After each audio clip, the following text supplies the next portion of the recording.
Alrighty, it's time to blast. I've basically cleaned out all of my inventories. Oh, minus this. That just gets recycled though, that's trash.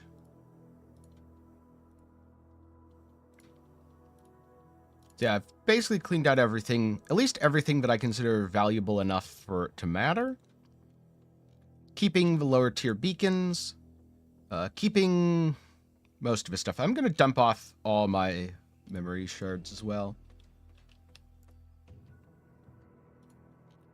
Beacons I'll just keep. Compasses, I mean, I guess they have value, but I'm normally not going to sell them. You know what? We'll just do this just in case. Just to get a better picture of what drops later. Oh, and I should get rid of those chests because they take up space in my inventory. Don't want that.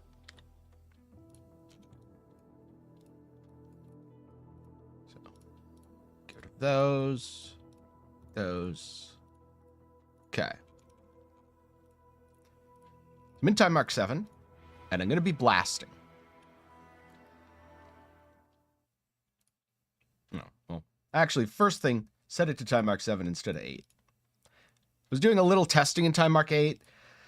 My build does not feel like it is ready to casually farm Timemark 8. So if you need beacons, you go for hypocritical.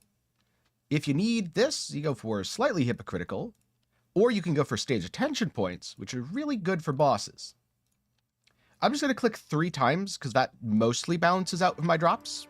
But my goal is to hover, 6 to 700 and go through quickly. Hey, how's it going, Devil? We are doing some farming in Torchlight Infinite. Gonna be smashing some enemies. Let's see. Dexterity by itself, probably not very valuable. This season, rare items dropping on the ground, not exactly the most valuable thing.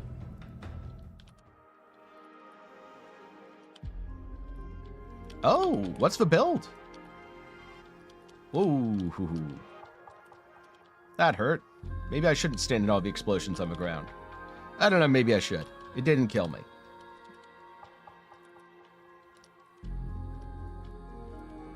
Goddess of Hunting. Probably garbage.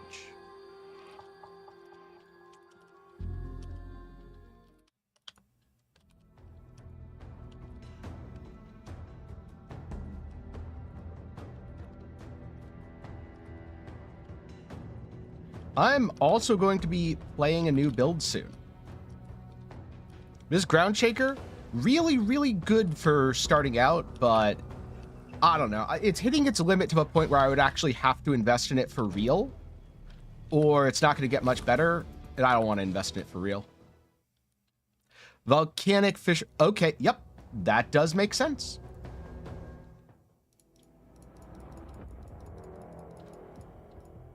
Mystery item. FE? What do you know? First FE drop. Well, that was quick. And yes, change 1 to fluorescent, then upgrade. Oh, it was the one I didn't want to change. That's unfortunate. Now, an important part of his strategy is going fast. So we're not even going to think. We're just going to go. Gotta just go faster. Jug.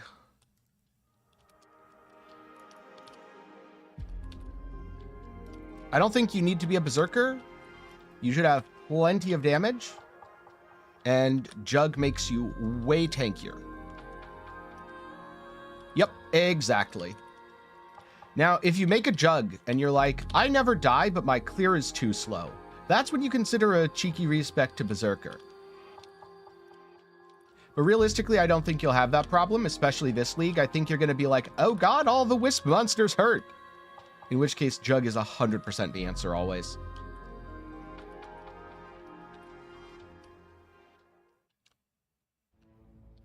I'm a big fan of getting defenses for free and then scaling my damage.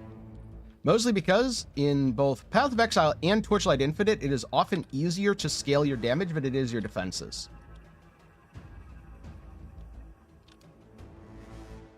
Yeah, that's the other thing. You can use Aspect of Carnage on a Jug and still be way tankier than a Berserker stealing any specific node. even like the 25% less damage taken one, you are tankier on a Jug with Aspect of Carnage than on a Berserker with that node. Oh, second FE. Third FE. Hey, who here likes third FE?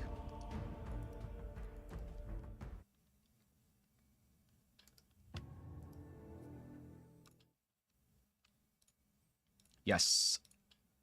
Upgrade Eterna. Additional compasses. That is definitely the best thing here.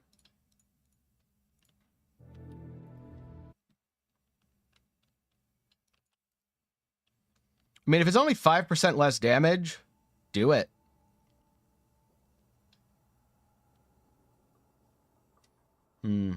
Upgrade the quality of 2 bubbles to the same quality as the highest quality bubble you own. Okay, cool. Oh, but it can pick the highest quality. No, that's so lame. Oh, no. Some of the random upgrades are a little bit frustratingly random.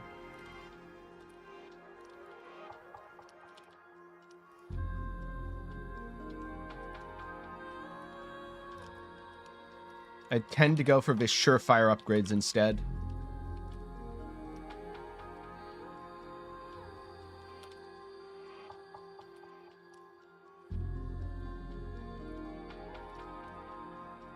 Oh, 10 Flame Elementium.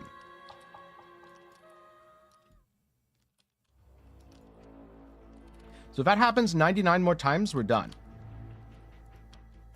But it's not like it should ever happen like that. Change 2 types of bubbles to Netherrealm. Change 2 types to Commodity. Oh, yes. Good, good. Oh, that's what we like to see. Then the God of War is going to drop off here because I killed everything already, and it should drop some pretty good stuff. Or trash, you know, that's also an option. Dropping trash is always an option.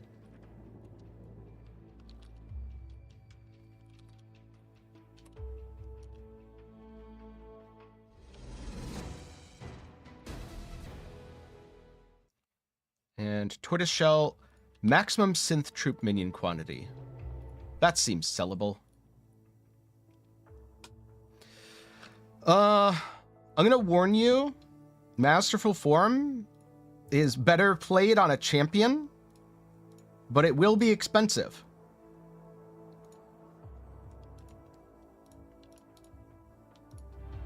I don't really care about EXP at this point. No.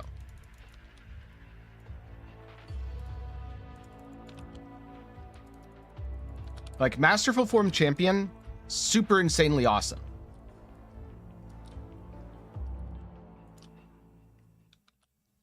Because again, it comes down to the damage versus defense. On Slayer, you get damage. And on Champion, you get a ton of free defenses. Wait, Masterful Form is only 22? Rip me. I paid 30 for mine. Oh, well. Yeah, I paid 30 for one and then, like, nothing for the other. Oh, well. What's 10 Divines this league anyway? Honestly.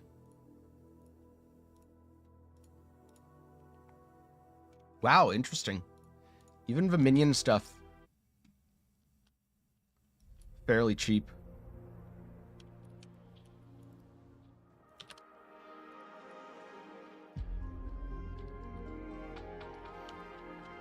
Yeah, exactly. So it's like, yeah, I may have overpaid because of when I bought it, but does it really matter? Nah.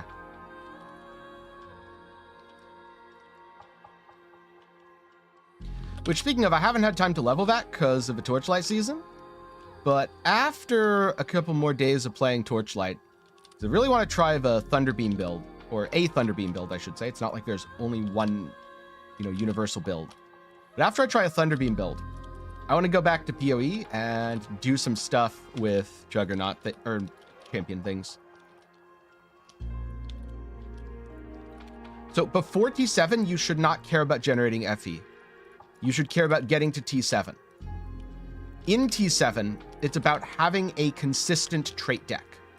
So for me, I'm heavily invested into the Cube of Rapacity, since the cube monsters have pretty good chance to drop it, and the City of Eterna, since that also has a very high amount of rewards.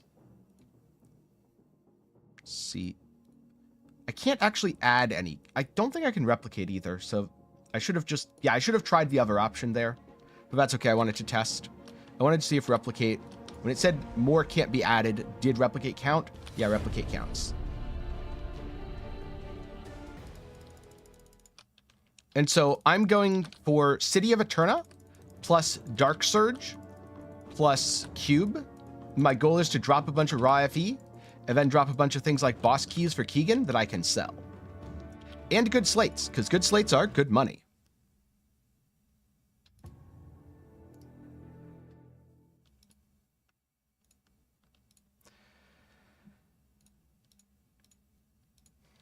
Well, you know, that's a good question, Devil. Something else that's very important when you're farming in T7 is it's about speed. If you are taking 5 minutes to clear a map, that's bad. Because you aren't going to get 5 minutes worth of rewards. Are edicts valuable? Very good question. I haven't sold any yet. I just started doing this.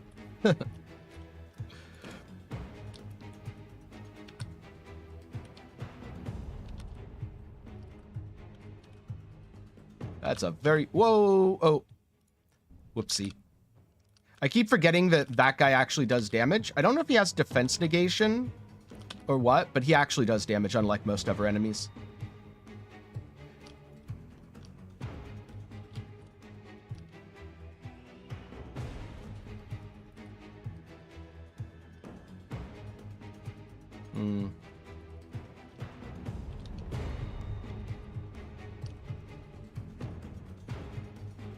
Look, another FE. Oh, god damn it.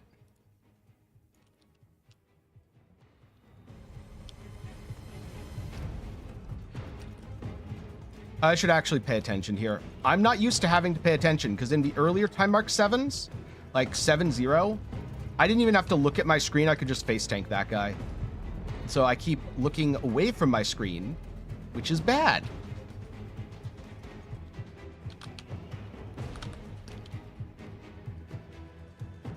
It's okay, though. Sometimes the nightmare gets distracted.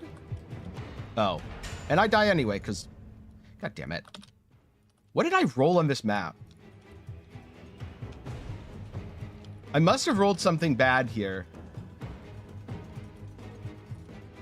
Oh. Can't even see right now. It's fine.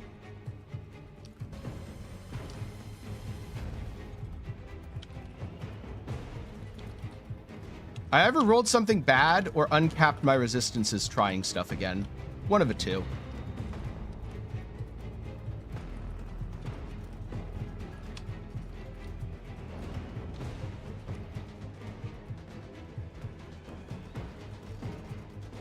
Alright, now spawn the boss. And then we will finish the nightmare.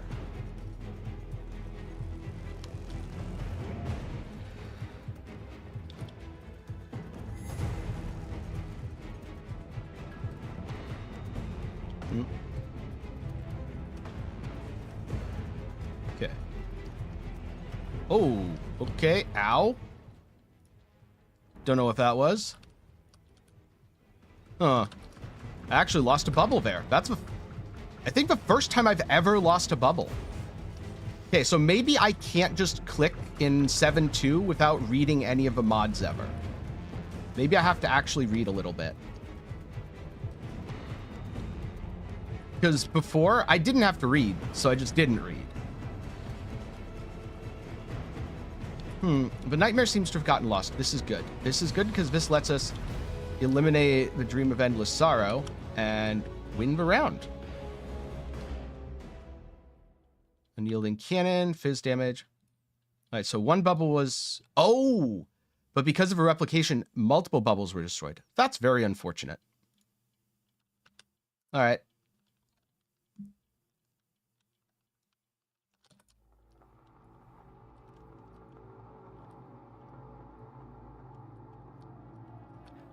Yeah, that's something that I was not expecting, because legitimately, that is the first time I've died more than once in the nightmare. Or at least, actually, no, I think you can die twice without losing rewards, so it's more than twice. Point is, I don't remember having ever died and lost bubbles before.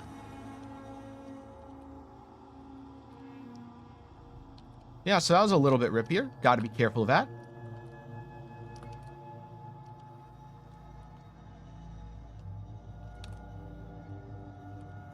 It's fine, though.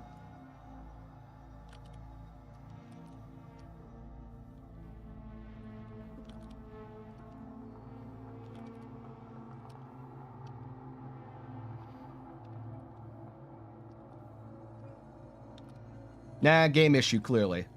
But player's never wrong. Clearly, the game just needs to be nerfed so that you can never die and do infinite damage.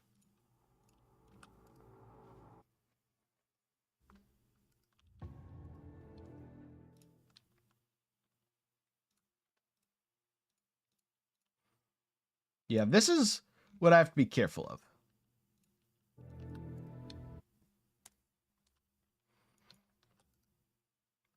All right, reset dream. Oh, good. Eterna boys. We like the Eterna boys. Come here, Eterna boys. Pages of Eterna, reverberation, fleeting. You know, I might buy one more upgrade on this character.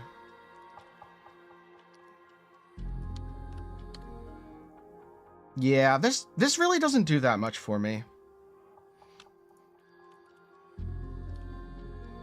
I think I have enough FE, not counting the FE I've just farmed.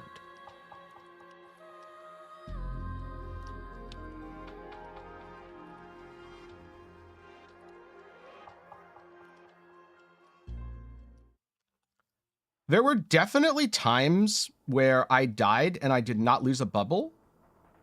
And it told me, you know, if you die again, you will lose a bubble.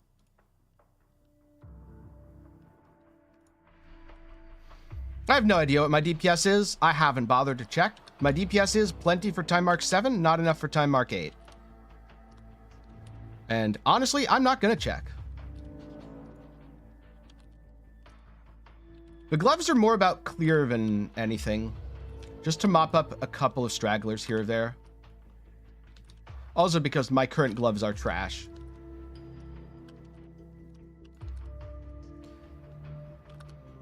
Bubbles are the rewards from the seasonal mechanic.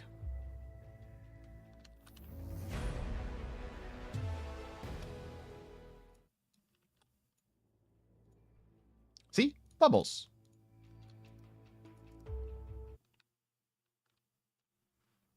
All right. Trade house. What was it called again? I can never remember item names in this game because they always change so much. Oh, praise for injury. Right, that's what they are. Like 30-ish FE depending. Okay. Yeah, it's worth it. Okay. I'm going to put this here so I don't accidentally spend it. Because we're trying to keep track of how much we have. Return this to inventory so I do spend this. Cool.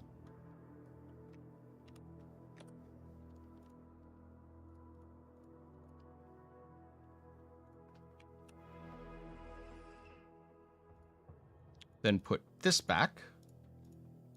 Take this out.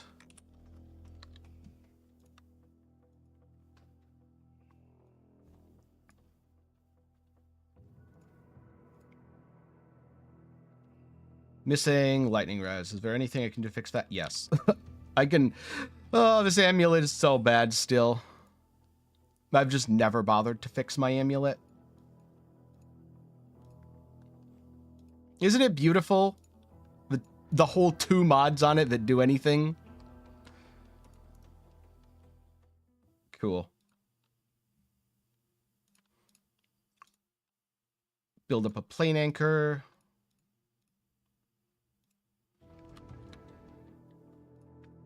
And you know what? I'll put this up for sale because, hey, it does have some block ratio on it.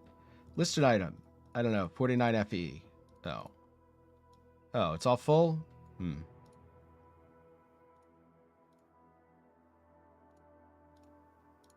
49 FE.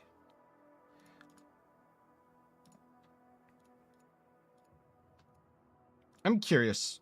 Is this worth anything? Nope.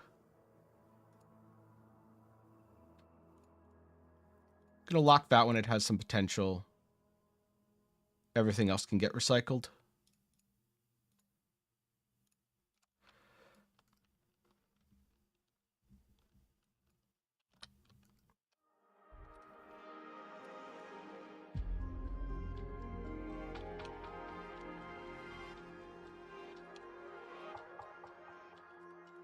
What this basically means is those tankier single targets now don't get to be tankier because of the explodey gloves.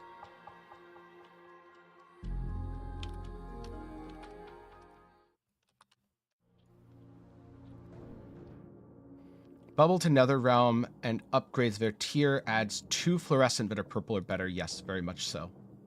Cool.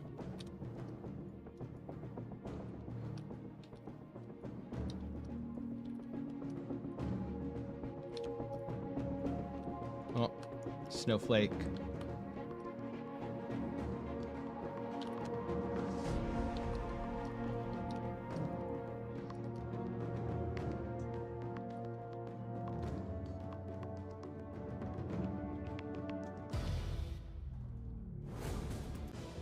How's it going, Snow?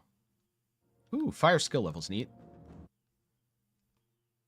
Base is bad, though, so don't care.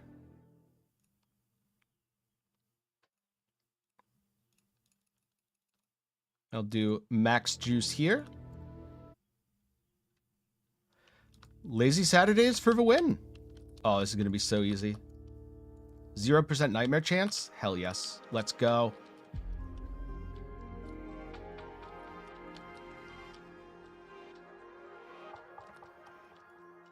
Wait. How did you guys get over there? Get deleted.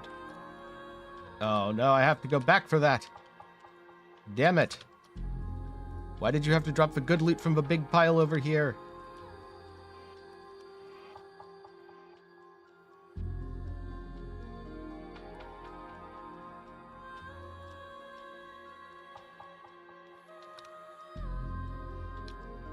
I mean, probably because it was a big old pile of monsters, but... Oh, yes, Eterna. Oh, only pages.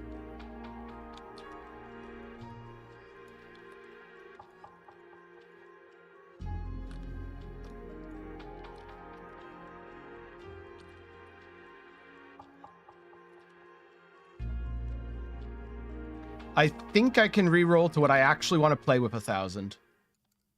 But mostly it's just a big number.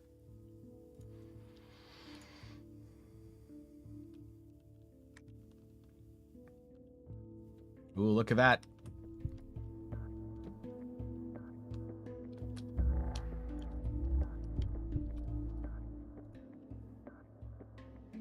Yes, both.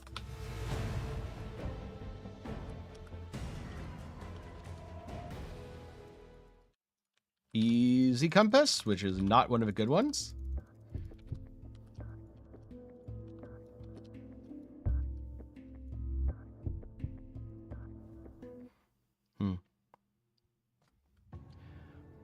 So when you say the game has poor reviews, where? Because if you're talking about on mobile, I can't really tell you about mobile reviews. If you're talking about Steam, then yes, I can explain a little bit.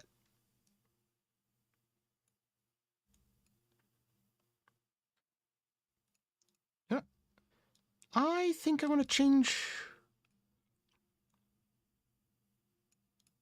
That's Malice. Desire Incarnation.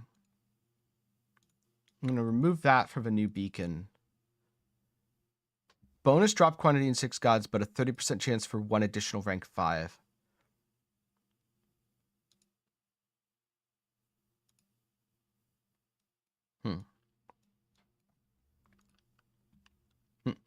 Yeah, so there's a few things on Steam that have contributed to the game's poor reviews. Some of it is misunderstandings, where people look at it and go, this is a mobile game, therefore it must be bad. And I've seen quite a bit where people will log in and make assumptions about the gameplay without actually playing it. However, the game does have certain things, like a lot of mobile pop-ups, that are very annoying. And it's also very different from past Torchlight games. So if you are a fan of Torchlight 2 and you are expecting this to be like Torchlight 2, that's one of the sources of negative reviews where people go, oh, this isn't like Torchlight 2. It is much more similar to Path of Exile. And unfortunately, because there is a kind of significant language barrier with the developer, sometimes there are misunderstandings that lead to negative reviews. The other source of negative reviews are the pets. They aren't super mandatory or anything like that, but they are gameplay affecting, and for some people, that's a line that shouldn't be crossed. And if that's a line that shouldn't be crossed for you, then I would not recommend the game. But if that doesn't bother you, and if you want a very fast-paced and fun ARPG, then I recommend checking the game out. It's free to download, you can try it, and worst case, if you don't like it, there's plenty of other things coming out soon. Now is a good time to be a fan of ARPGs.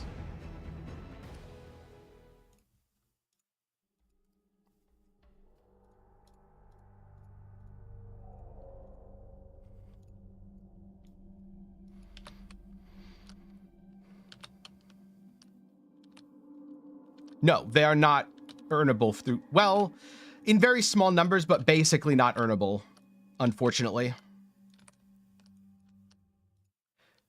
Them being fully earnable through gameplay is definitely something I've advocated for in the past and will continue to advocate for.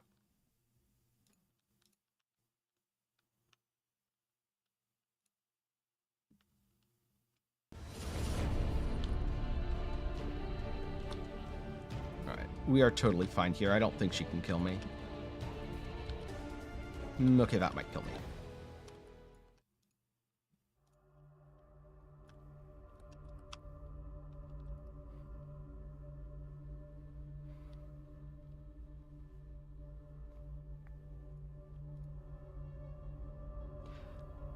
Yes, where a free pet might give you, let's just say, 15% increased damage, which sounds like a lot, but it's not. It's a 15% increase compared to, let's just say, let me pull up an item here. This item that gives 30%. Because people see that, and then they see you can get another paid pet that gives 30%, slightly more than the free pet, people assume that you need the paid pets to complete the game. You don't. In fact, most people just use a lot of the paid damage pets to make their numbers on the dummy bigger without actually contributing to their build in a meaningful way.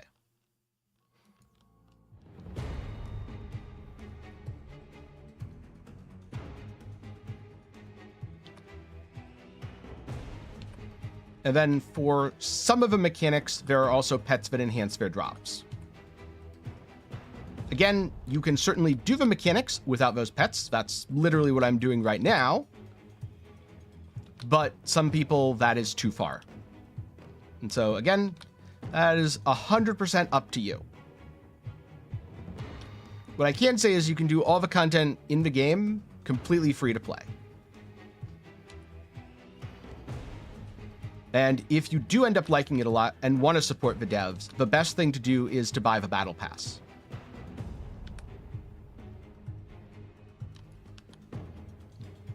I've run out of murderous intent. That is unfortunate. So now this fight's going to take a little bit.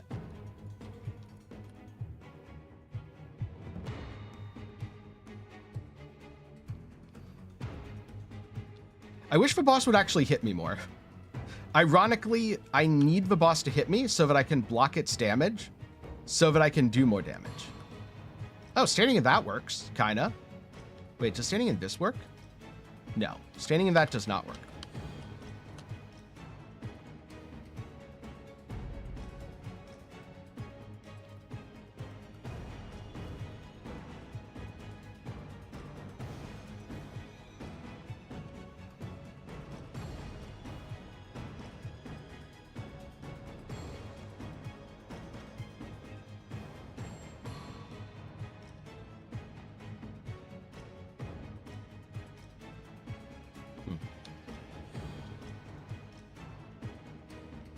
Oh, there we go.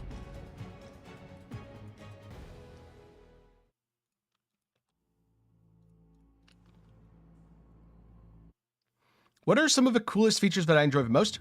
The builds. That you can make a build which is very fluid quite easily. This current character I'm playing, I don't have super great gear. This is a couple days into the season. My gear is not very awesome. In fact, I have, I think, 2 modifiers on my amulet that are relevant. And yet my build feels super awesome already. That's something I very much enjoy about Torchlight Infinite. No, whoops.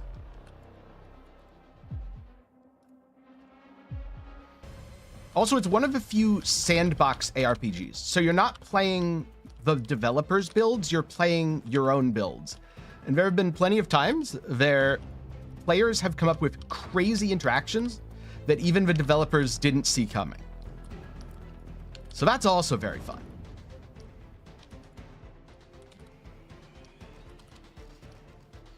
Are you familiar at all with Path of Exile?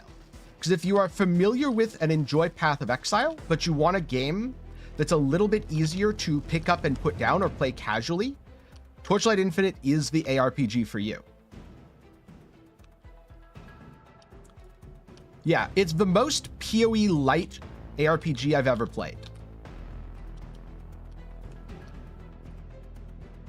And I mean that in a very good way. I'm not saying PoE light as a pejorative. That is strictly a good thing.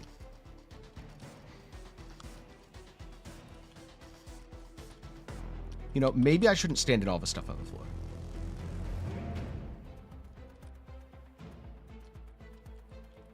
This is the current seasonal mechanic. You get chased by a big unkillable demon.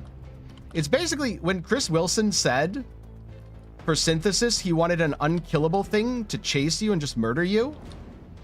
Someone at XD was listening. And so now we have unkillable murder demon.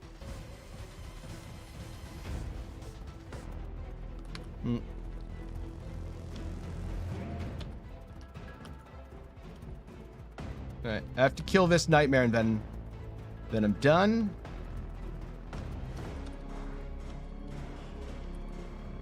My single target is not the best. Because, well, mostly because I haven't fixed it, to be honest with you.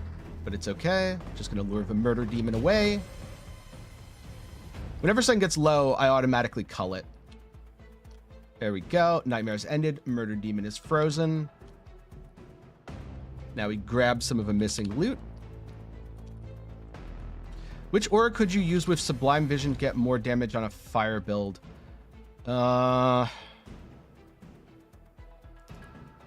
I don't remember what a fire mod or the anger mod for Sublime Vision is. Yes, I have played Last Epoch. I've played about 1,000 hours. All right, loot bubbles. Everyone loves loot bubbles. See? Loot bubbles.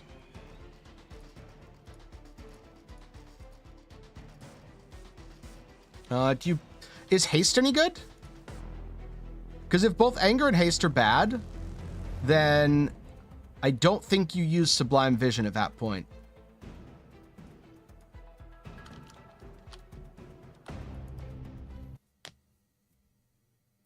Oh, anger's always Scorch. I mean, that's not bad.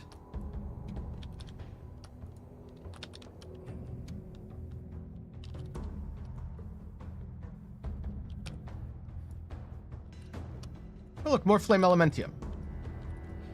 For a little context, Flame Elementium are this game's trading currency. It's not quite a Divine Orb, but it's not quite a Chaos Orb either.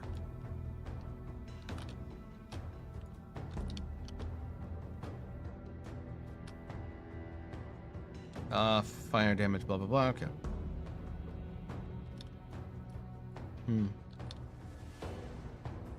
I mean, personally, I don't think I would use a Sublime Vision just for +1 max charge. That's just me.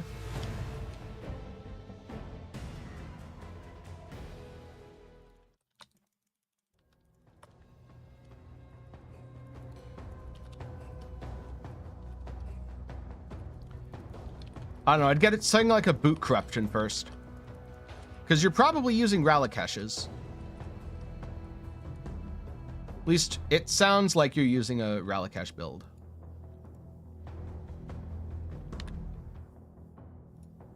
Right. Is this any good?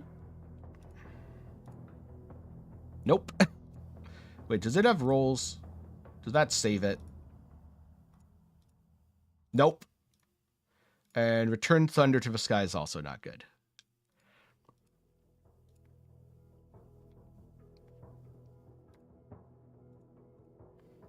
I kind of like that one. Minion Elirez. Oh.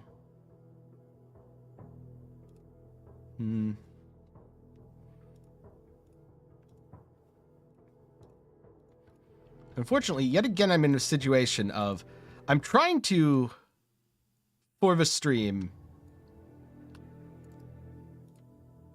track what I drop, but I also need to actually buy stuff. So I'm going to put this here.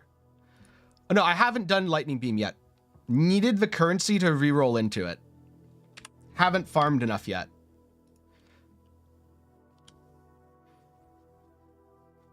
Oh, sounds good, Arth.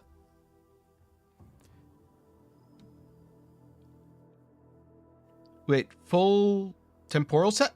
Oh, you mean this? The MTX?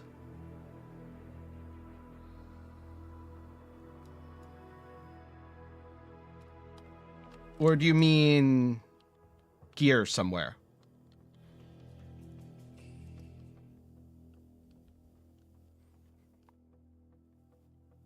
All right, so I have 17 FE that I can just not worry about. I want to grab a hero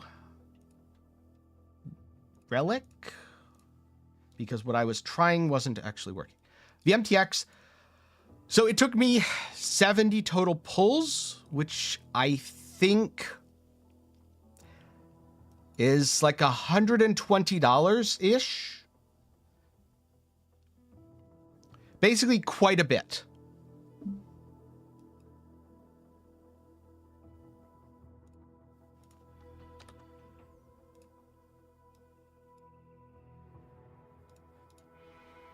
Murderous intent limit. So I need that.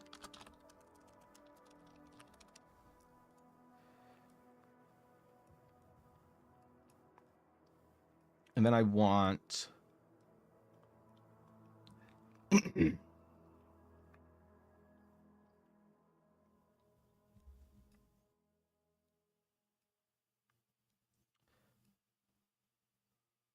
Free murderous intent. For elites in the holy domain, for every you have. I wanted to try one of these.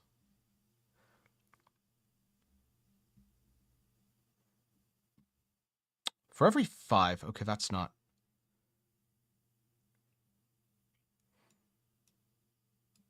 Oh, yeah, because heralds aren't auras. That makes sense.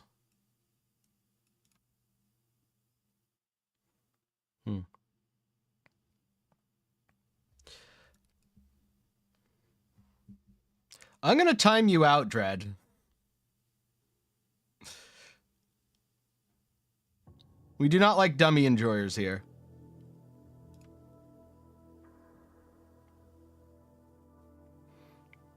And unfortunately, no, you can't use the free currency to even get this MTX. Why? Because dummy enjoyers are hyper obnoxious. So this is a dummy-free zone.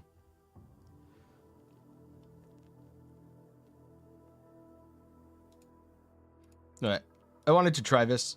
We'll see. Spent 3. That's fine. That's the thing, though. You literally can't tell if it's an upgrade or not. I've had times where the dummy DPS will literally double, and it's actually a downgrade.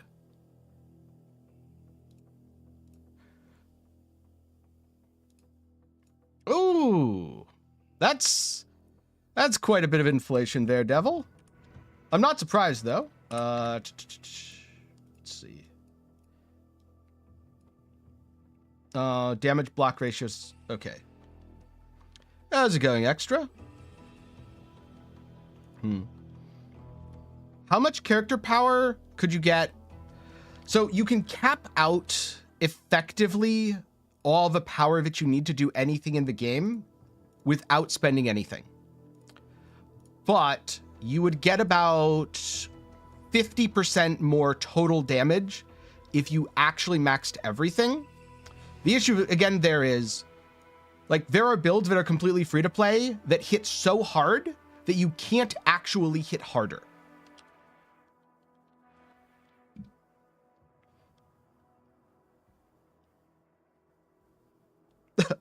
Grats, Extra. I haven't gotten the drop for the seasonal boss yet, so I haven't tried her. And I've been farming Timemark 7, which I should really get back to, because I'm going to get 1,000 FE. I need to actually be in maps doing stuff and not messing with things. That's why I usually don't farm on stream, because I get very distracted. But yeah, that's what I've been doing. And 2 times cube drops or flame sand. I don't think 2 times cube drops is actually that useful, but let's just cycle this.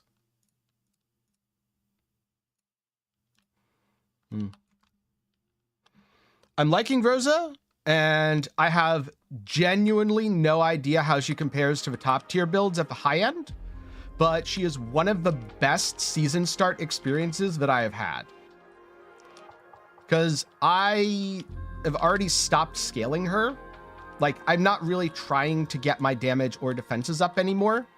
I want to reroll to Lightning Beam, which means I don't know how good she's going to get in terms of top tier builds. What I do know is, starting from nothing, awesome experience.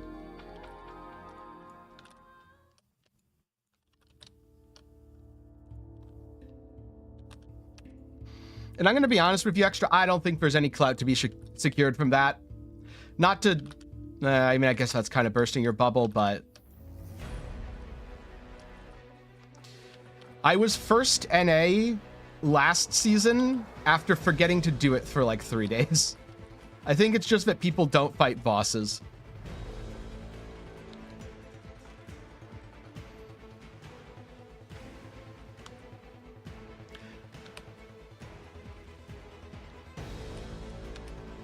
Welcome on in, Mud. Yes, we are blocking. Except this guy doesn't like attacking me in a way that's blockable. So maybe I am going to go back to the other relic. What kind of skill is Lightning Beam mechanically? It is a beam skill that acts as an independent agent. So it's kind of the best of self-cast and minions.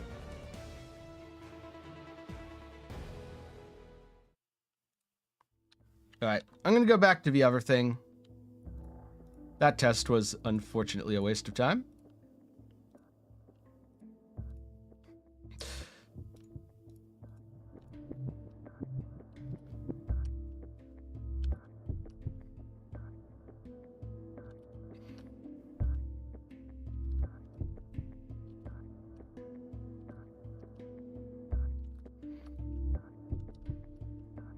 Yes, that is from the seasonal mechanic.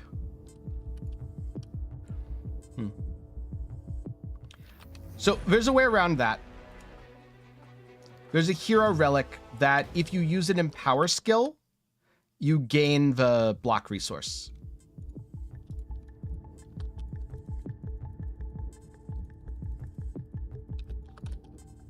So I don't actually need to block enemies at all.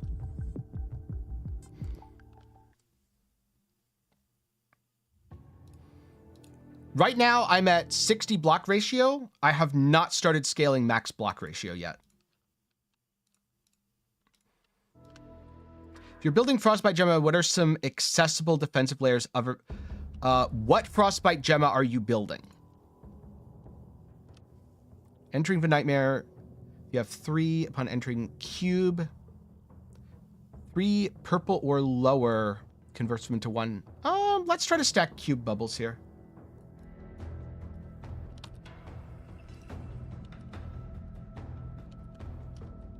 Oh, is there an issue with the stream?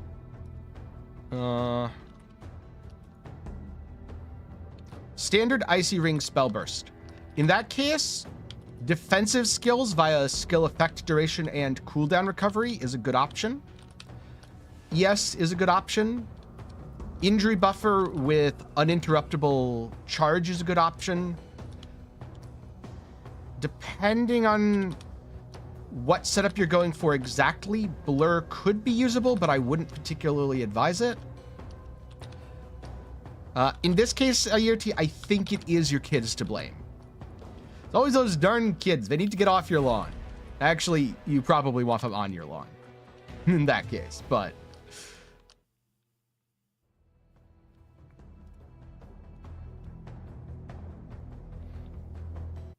Is it a 4 times tier 0?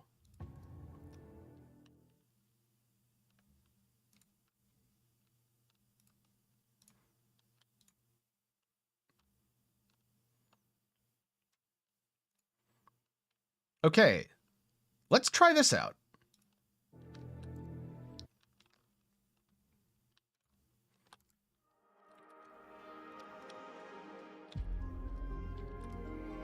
Oh, very nice extra. A 4 times tier 0 craft.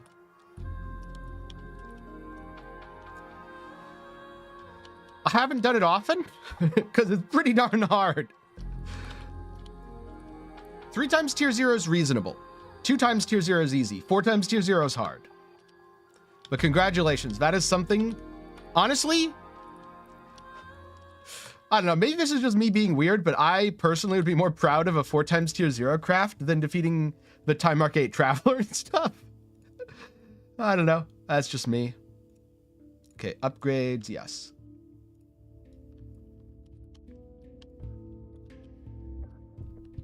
Because, yeah, that's super cool. Ooh, another FE.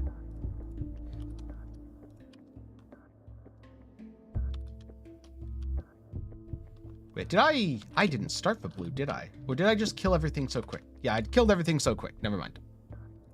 Yeah.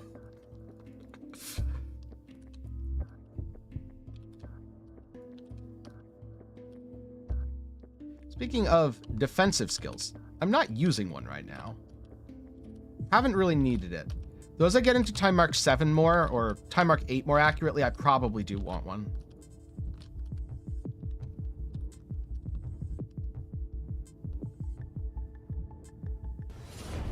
I like how I never get to 30 charges of advance, because I just kill enemies too quickly.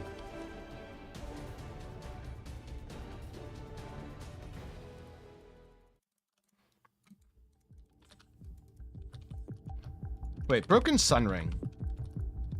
That's moderately valuable a lot of the time. Let's find out. Broken Sun Ring. Oh. Okay, even better.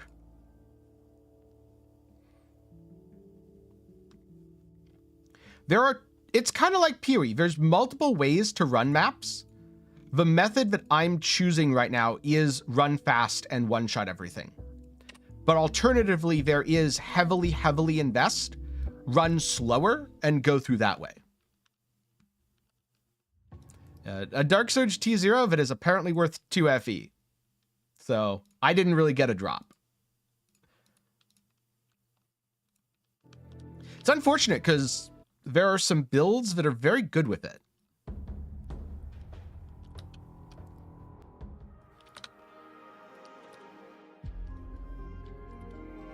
I'm assuming the corroded ES ring is more popular right now. Apparently I've put a bad mod on this. See, this is why I wanted the exploding gloves. Because I can just drag all the tougher enemies into the big old explodey, and it doesn't actually matter how much health they have.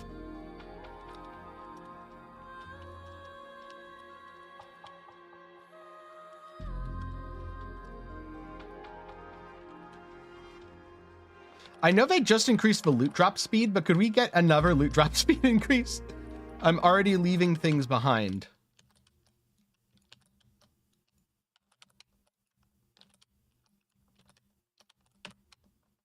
Oh no, the shield protected it from the explodey. I need to drag more friends onto it. Let's see. See, you see billions with this build just because of the explodey. You just drag everything and win. This is why I can't measure this build's DPS. Its DPS is, while mapping, infinite. On single target, probably not great. But it doesn't need to be. Because while mapping, it effectively has infinite damage. I do like how much Cube is faster now.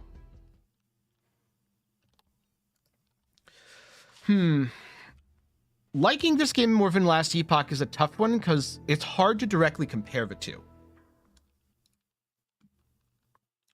I would say it's a lot easier to play this game in short bursts, where I can sit down, play Torchlight Infinite for 2 or 3 days and have a good time. Whereas with last Epoch, if I play for 2 or 3 days, it just feels unsatisfying. Like there's a ton of unfinished things that I could have been doing. And that could very well be a me thing instead of the game thing. Whereas with Torchlight, I find it doesn't hold my interest for that long, where I'm probably not going to be playing this a month from now, or at least not unless I play it, then put it down, and then play it again. Whereas with Last Epoch, if I sit down to play it, a lot of the time I am going to be playing it for a couple weeks to a month.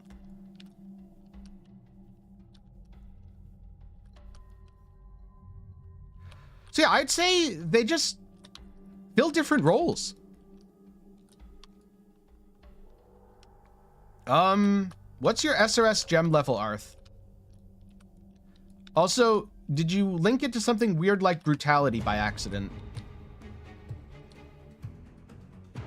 Ooh, rank 5 beacon, hell yes.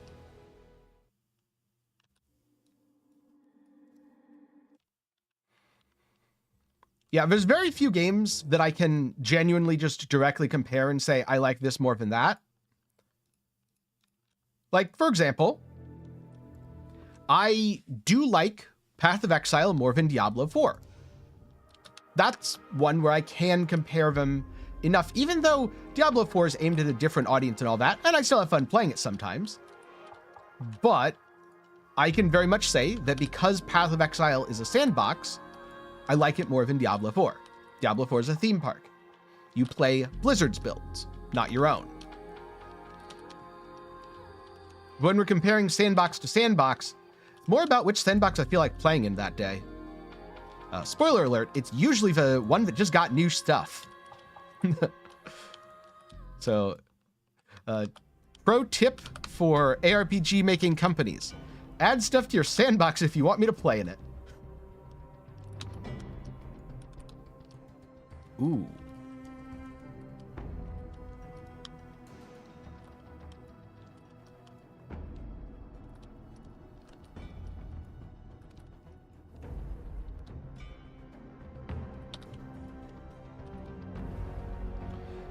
That's the thing though, Devil. Even if D4 had a ton of content, I would still prefer other things just because at the end of the day, it's a theme park.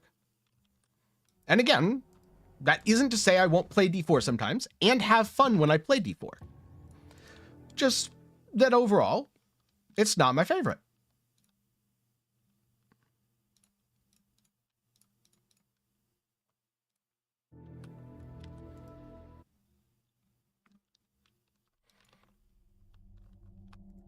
We're going to get Nightmare. Randomly selects 2 bubbles to replicate. Okay, cool. We are going to get Nightmare. I have not looked at the rush strat because I don't have the attention span to do a rush strat.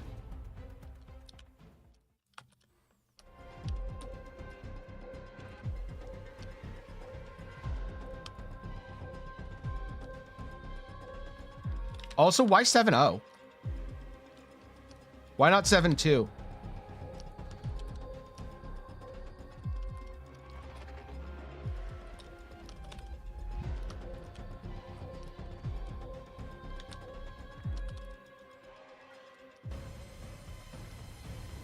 Like, this current strat, where I'm going to do Eterna once I get a few more pages, is about the limit of my tolerance for tedium. Anything more repetitive than this, and about now, I'd be done.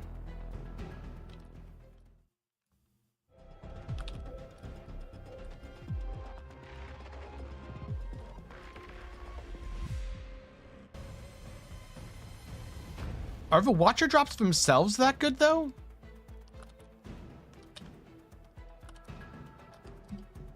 Because I feel like I'm getting way less loot from Watchers in compared to loot from the Nightmares and Eterna.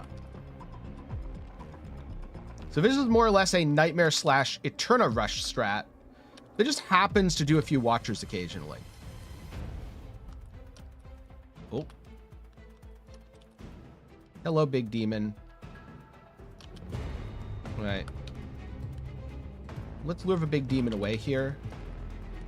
And now go fight the guy here.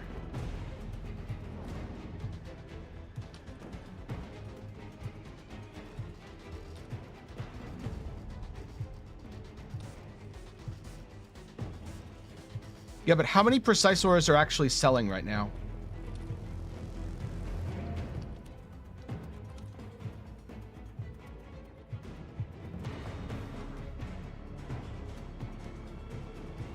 Also, are T5s worth anything right now? I haven't checked that.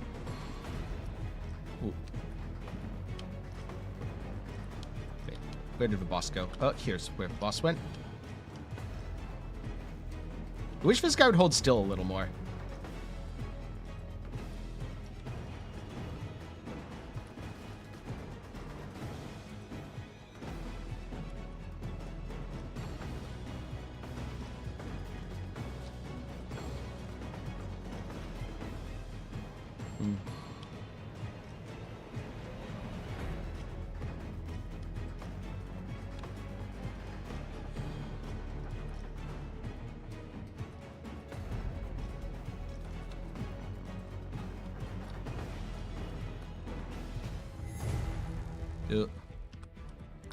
I don't remember what filter I'm using. What are the default ones?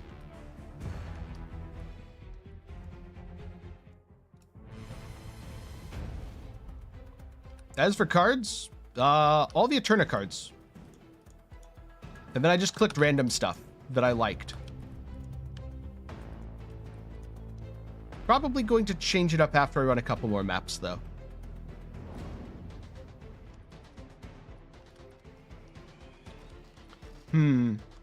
Yeah, in that case, focusing on T5 beacons doesn't really seem worth it. It makes sense if they're worth less, because XD wanted people to be able to sustain them, and if you can sustain them, then it's not worth actually selling them. Or buying them, for that matter.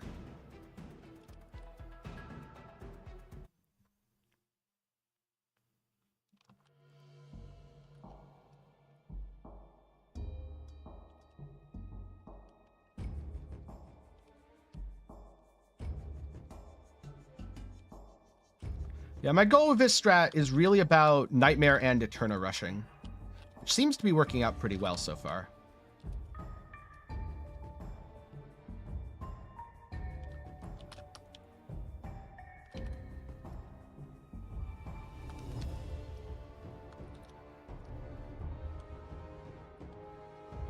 %50 sustain without using cards is pretty good.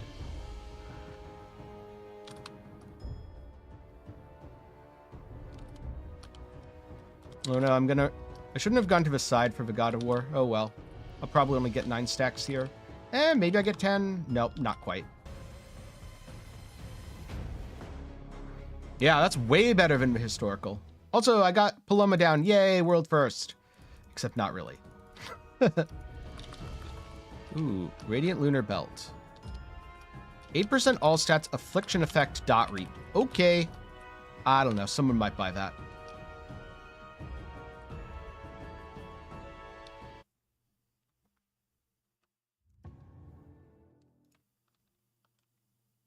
And then this is a big one. Yep, after this I will swap up my deck a little bit.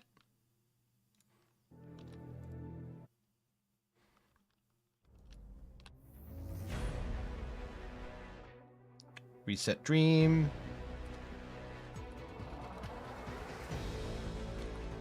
The nice thing is I'm pretty sure for Dream Monsters, yes, they do contribute to the God of War. Ooh. Oh, god damn it. That's one thing you can't block.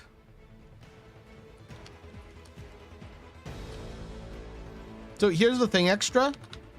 Whether or not that matters depends on if other people know that it's worthless. If people don't know that it's worthless, then it's still very much worth selling.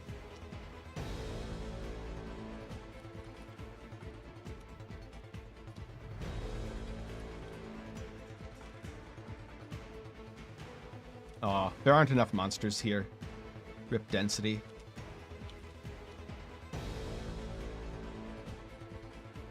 That was actually a pretty disappointing bright card. What can't I block? Secondary damage. You can't block things that are neither an attack nor a spell. And that enemy's explosion was a secondary damage effect, which is why it killed me.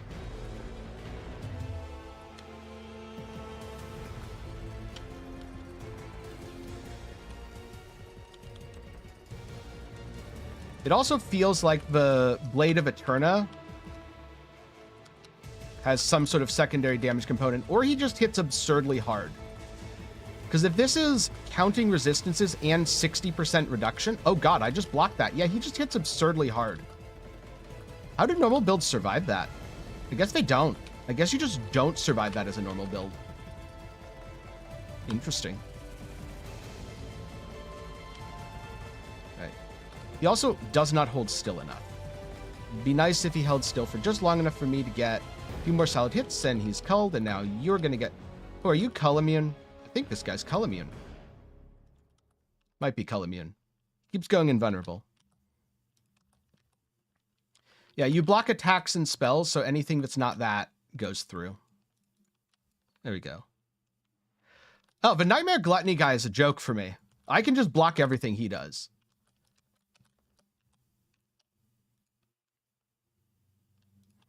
It's just the Blade of Eterna and non-blockable things that are spooky to me.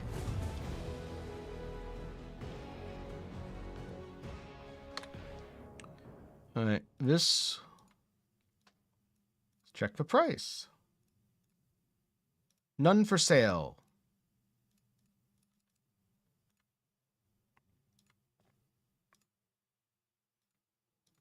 $9 FE.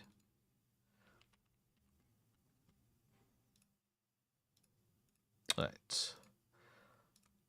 This test was not worth it, and it was 3 FE to try this, so I'm just gonna recycle it.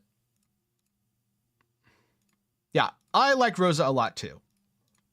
She's a very, very good feels-good character.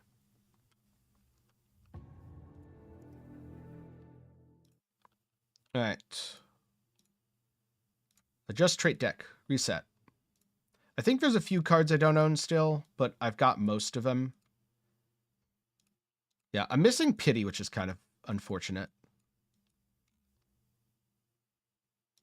Yes, those are trade house slots. So 2, 3, 4. This is the core of my deck. All the Eterna cards. Then I want this and this. And this from Cube.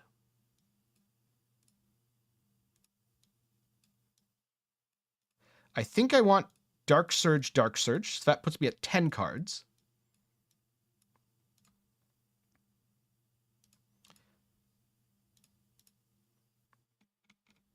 I don't think Solemnity is actually worth it.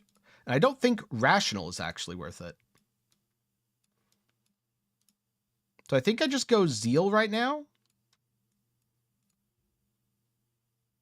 No, I don't go Zeal.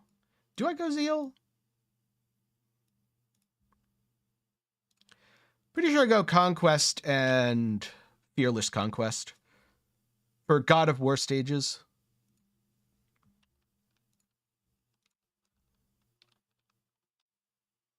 Ooh. Well, we got a rainbow card. We're going to super juice that when we get there.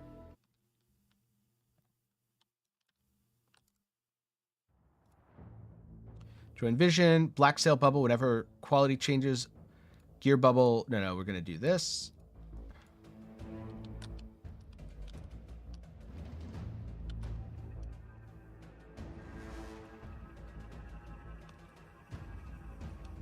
Thank you.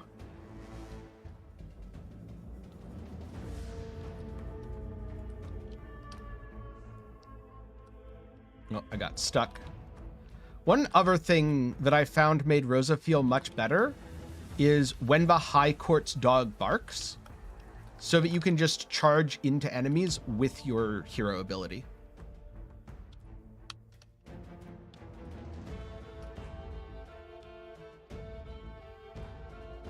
That alternating that with Whirling Blades just feels so good.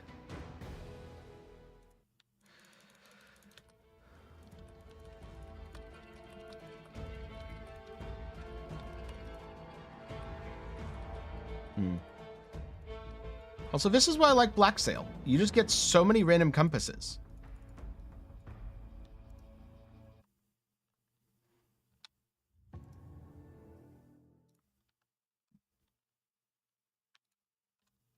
What is the loot difference 7.2 versus 7.1? 20% drop quantity and a 19% exclusive legendary. I mean, maybe I do just go 7.0 instead of 7.2, but keep everything else the same. Because I don't think the Watcher's legendary items are actually useful right now. I was supposed to take Rhythm off here. Whoops. Alright. So to do this correctly, what you do... This...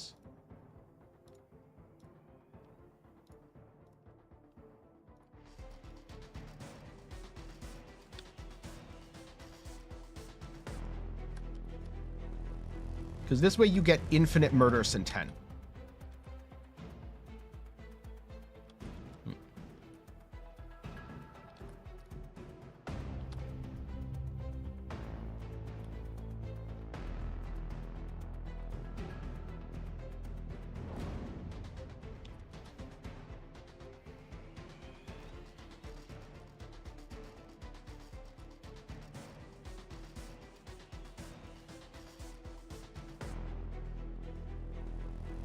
Almost infinite murderous intent, anyway. Oh, boss went away. Boss, come back, please.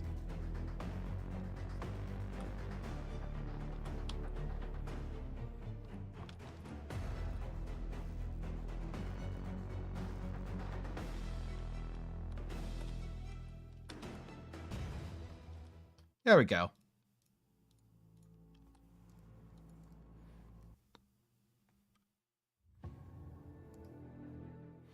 So I'm going to play out this card here, because this is absolutely worth playing out. And then I'll see about going 7-0 somewhere else, probably.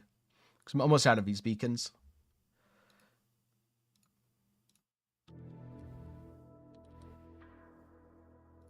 And now I definitely swap this back on Bull's Rage to Rhythm. For here, I don't know, maybe I don't. Maybe I just put in extend duration and leave this as manual because it refreshes anyway. Yes. And that would be the only point of doing 7-0 is to get more of the precise skills from the Watchers.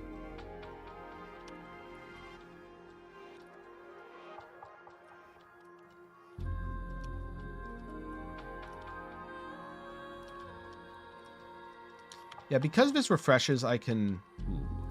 Gonna grab that and read it later.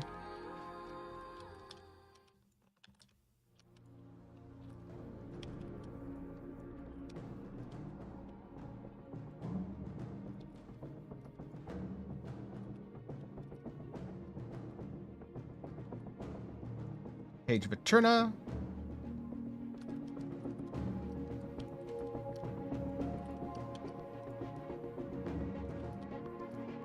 Sea rares, yes. Backpack, no.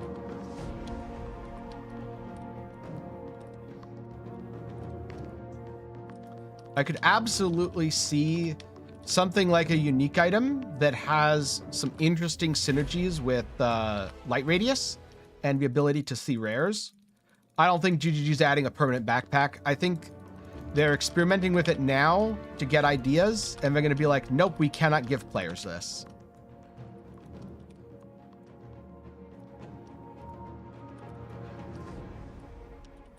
Or I don't know, maybe they'll add an item that's like backpack chest piece. Has no stats or sockets, but gives you extra inventory space. And see you later, Cape. Thanks for stopping by.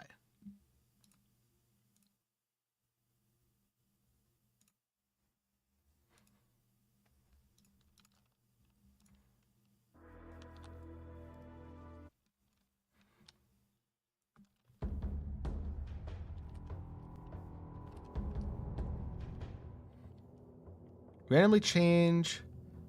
Add one commodity that is blue or better. Yes. There we go. Added a commodity bubble.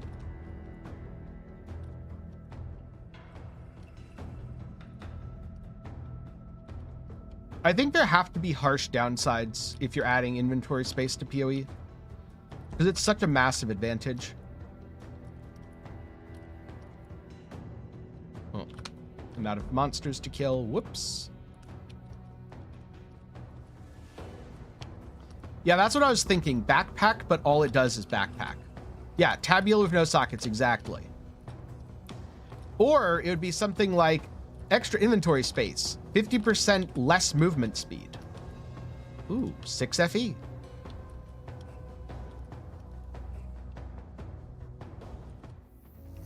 Because I could see GGG going that route too.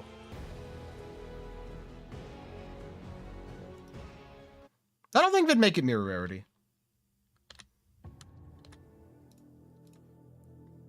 So we have gotten 68 raw FE drops so far, plus quite a bit of additional value. I have not been very efficient in farming, though.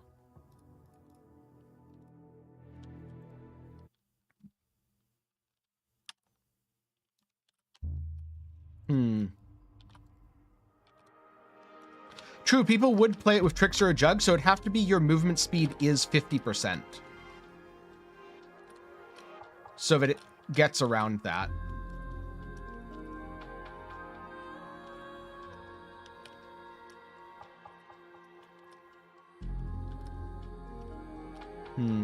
I don't think Summon Bag of Holding as a skill gem is something GGG would do, mostly because the coding for that sounds like a nightmare, and they don't hate their developers that much.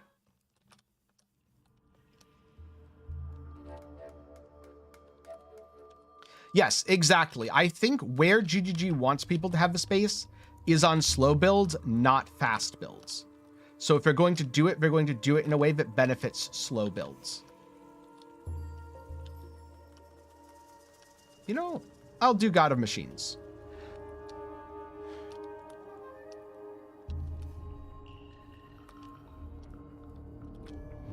Yeah, poor trades guy. Definitely shout out to him.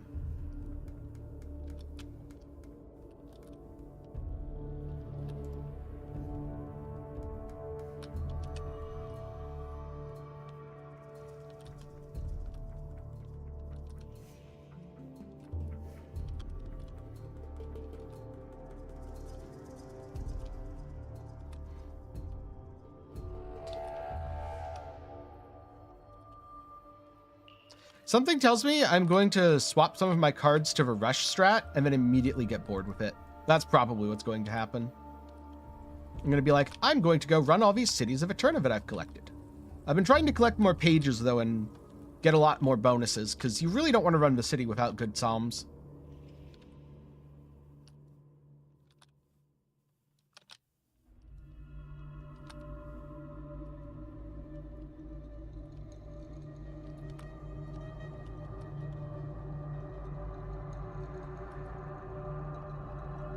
Wave 8. Boss wave. Boss dead. That was disappointing. It dropped nothing good.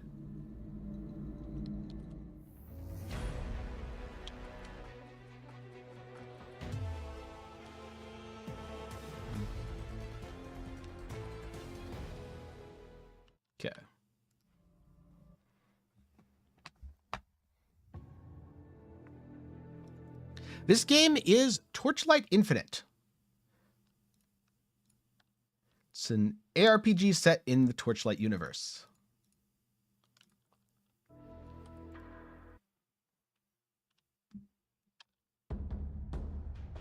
All right, we're doing some cube stuff. Let's go cube. Select 2 cube bubbles to replicate, adds gear, adds black sail. I was going to say, let's upgrade something. Oh no, we got the nightmare. That's unfortunate. This is way too early for the nightmare.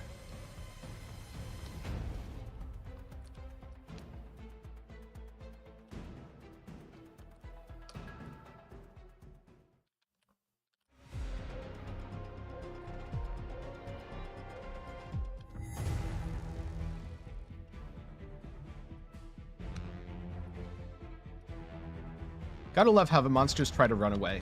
Ooh. Standing in explosions, bad, by the way. But hey, it didn't one-shot me, so that's cool. Alright.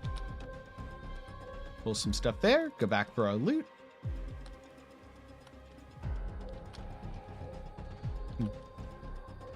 It's on both PC and mobile. Part of the cartoonishness, though, is just the Torchlight art style. Even Torchlight 2 looked pretty darn cartoony.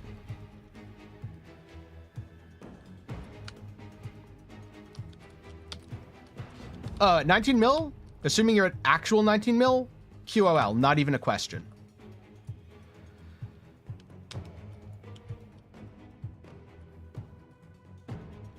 That you really don't need more of a 19 mil DPS if you're at actual 19 mil. Oh no. Oh! Oh! Didn't quite one-shot me.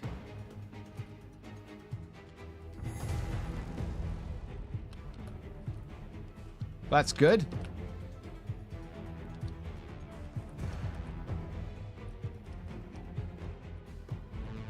Right, let's lure this away and kill this guy, because he is not friendly.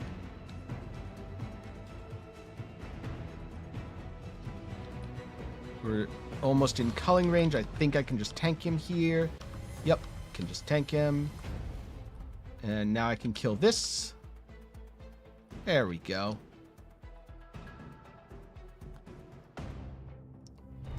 Now the disappointing loot bubbles.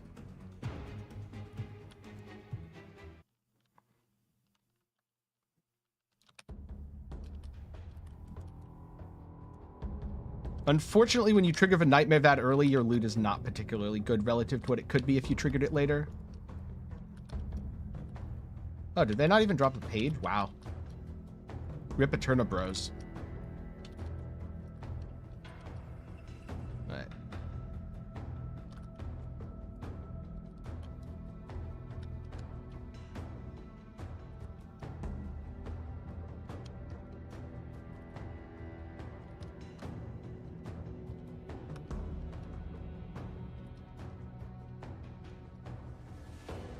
Forging Wedge. And level 94. Part of the reason for doing this in Timemark 7 as opposed to 8 is you just level up so much faster blasting Timemark 7 than risking death in Timemark 8. Yes, City of Eterna is basically Delve now.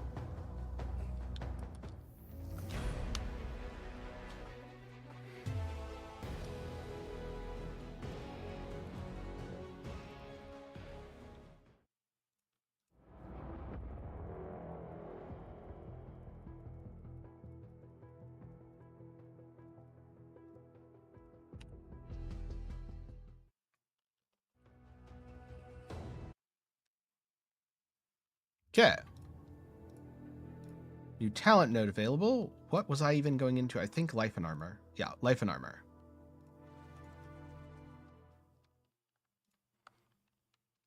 Now we go.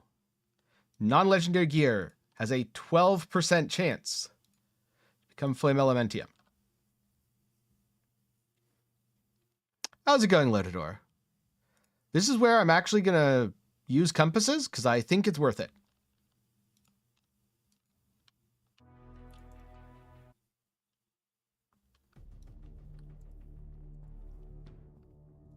Reset dream.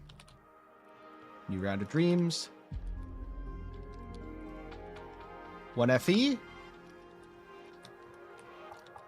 7 FE.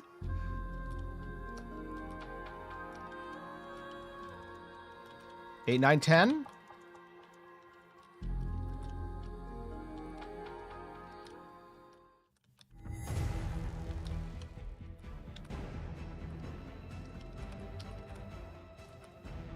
This guy's going to drop a bunch because he has really good loot in general. 10, 11, 12, 13, 14, 15. 15 raw FE. All right, I'm going to just let the God of War drop off here because I definitely can't maintain it. Can I? Maybe. No. 16.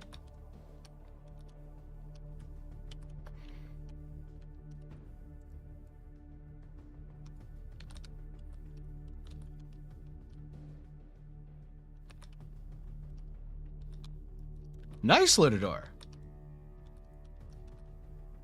This was not the best map, unfortunately, but runnable.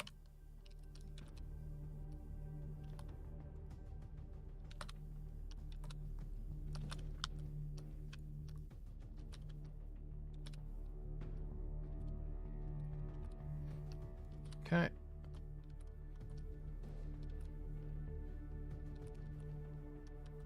So we're at 16 raw FE.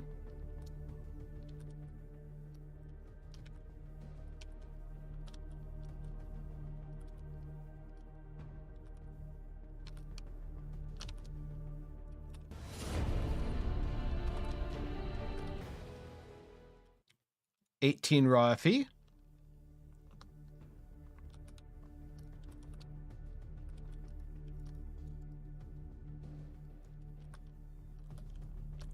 Yep, 19. I was going to say, I bet another one's going to drop right there. 20.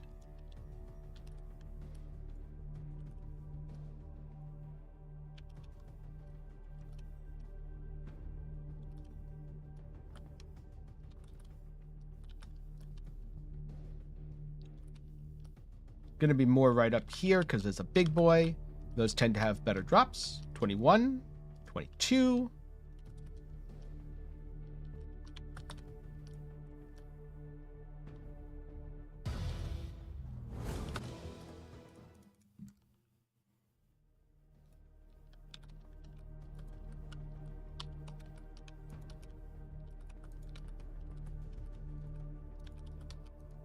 I'm surprised more hasn't dropped. 23, 24. See, just complain about it and you get the drops. Works 100% of the time. So, 24 raw FE. And I haven't even filled out my avarice code yet.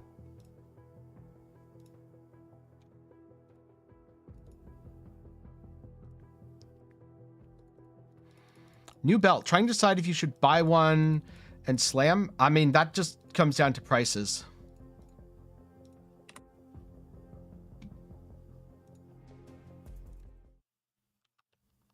$25 FE from one map.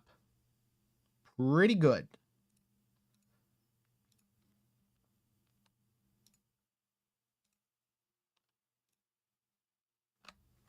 Whenever quality changes, additionally upgrade.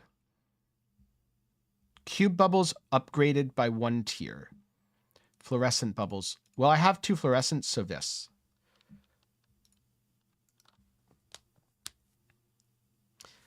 Yep, everyone is on the MF train. Do that. Start next round, unless there's a really shiny card. There's not a really shiny card. I mean, I guess.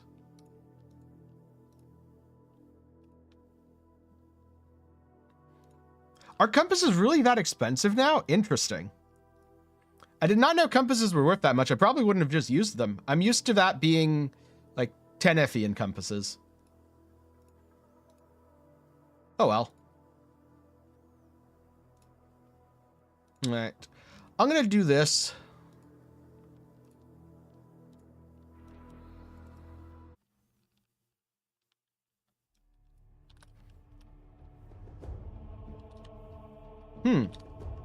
Well, I didn't use might, so that's good. Oh, interesting. They're very high now. I guess that means you don't use compasses outside of T8 anymore. Good to know. See, we're learning. Don't use compasses outside of T8.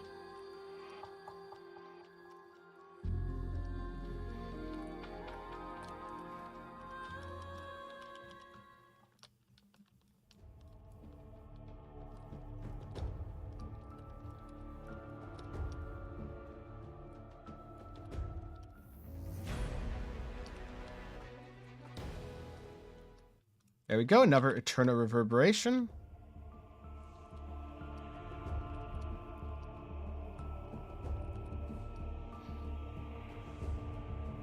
Only if you're spec'd into it, Techo. Might is complete trash without speccing into it.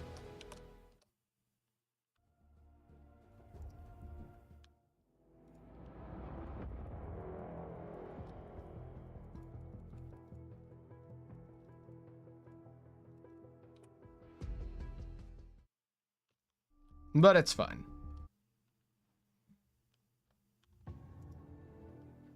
You play and you learn.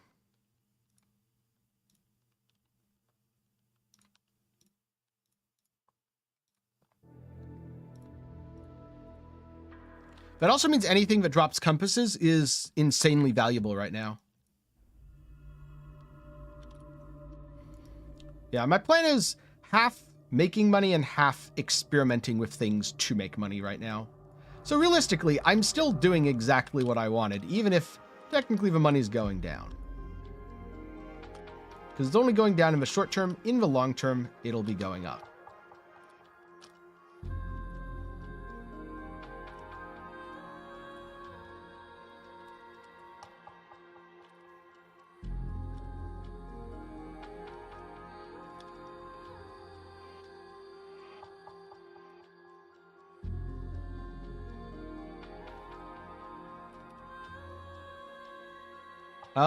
Yes, exclamation mark build. Or if you mean like my fully current, what I've tweaked in the last few minutes, hero rankings. They update like every 24 hours. So that's the most up to date.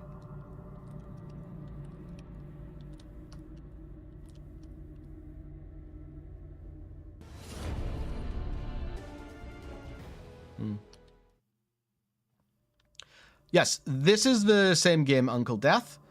As it turns out, most of the controversy was overblown. And it's a really fun ARPG.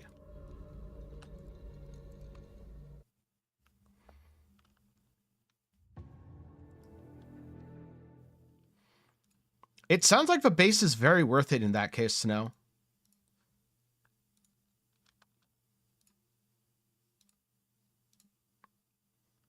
All right. I'm going to run through this quickly to get the extra stage attention points. That way I can set everything up by changing my deck.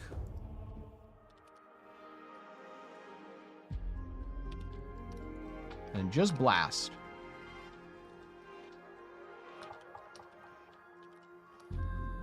I'm definitely going to leave something valuable behind one of these days, though. Because I'm going too fast. And loot takes too long to render, even with the buff.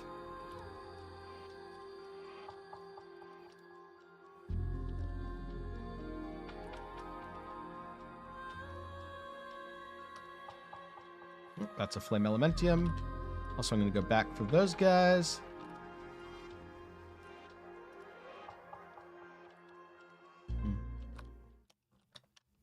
Basically, I would call Torchlight Infinite a PoE light game. Very similar gameplay to PoE, but a bit easier to get into.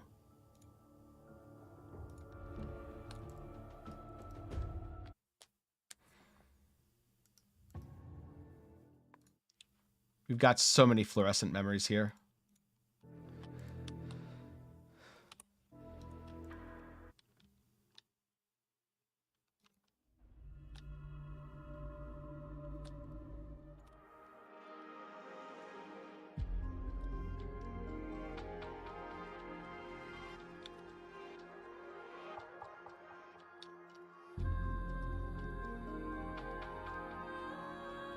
Oh, look, 10 FE.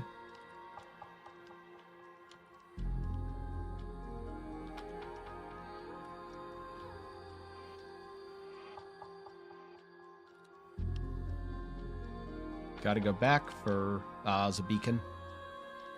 Beacons are basically maps.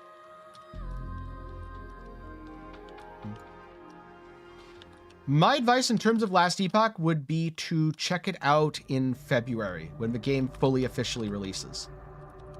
I think that's going to be the best time to get back into Last Epoch.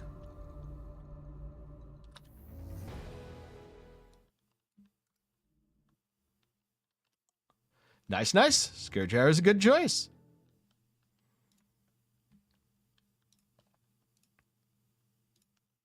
Adjust, reset.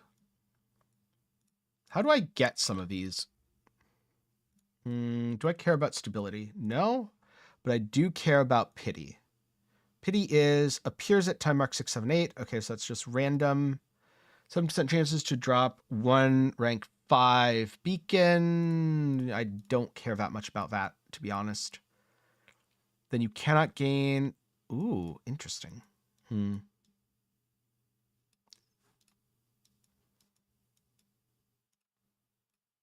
All right, more monsters, sure. I don't like the agile strat.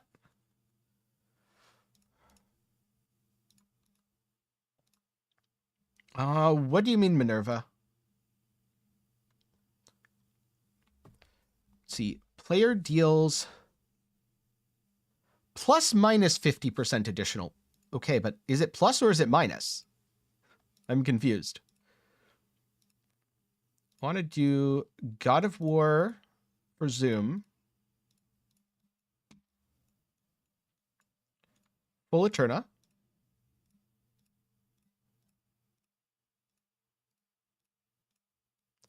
Then cube, cube, cube.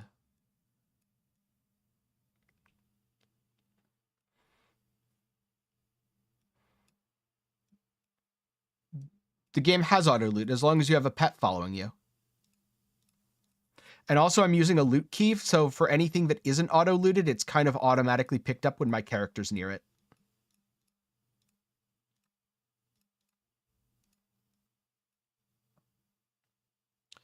I feel like there's one more thing I should do here. See, they increased the cards to 12, but it's still really hard to pick.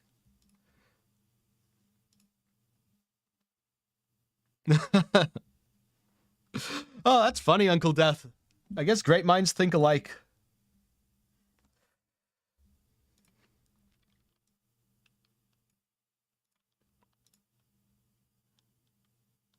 That makes it a little harder. I guess I'll drop them extra Malice incarnations.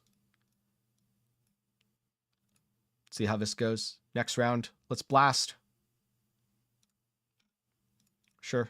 Beacons, go. Open portal.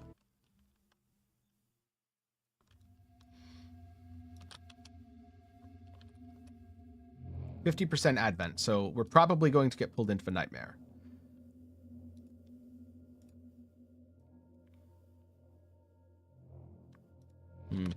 That's a very powerful mod.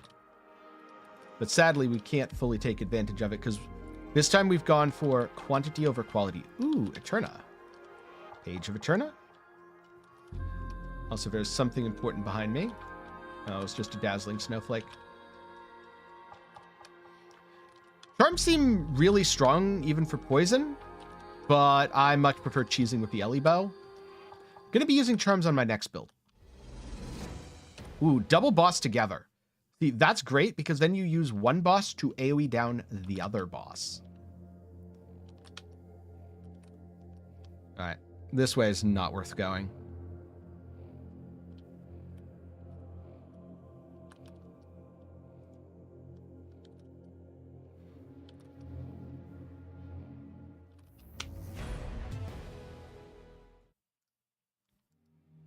Cool.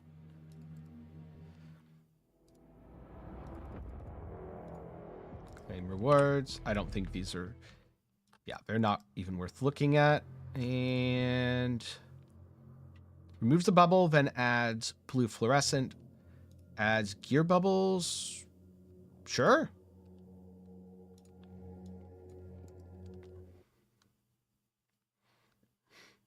Why would I do that, Snow? No. That sounds terrible.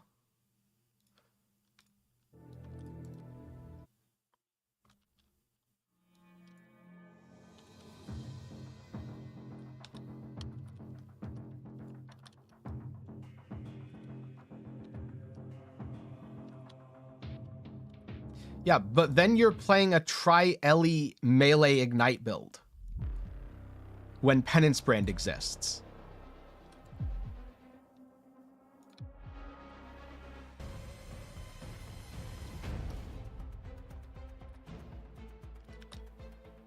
Wait, why aren't you taking damage? Hello? Must be because of one of the mods that I didn't read. Because I don't look at the downsides, I just look at the upsides, and I'm like, upside's good. Therefore, click.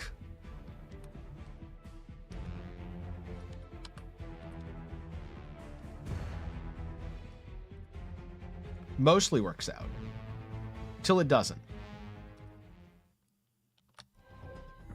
Ooh.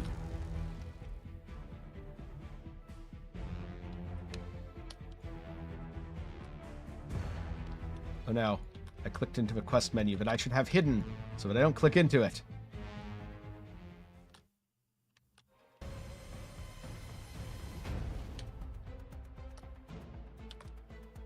All right. Lure him over there. Oh, it teleported away. Could we not? Could we hold still, please? Thank you. All right.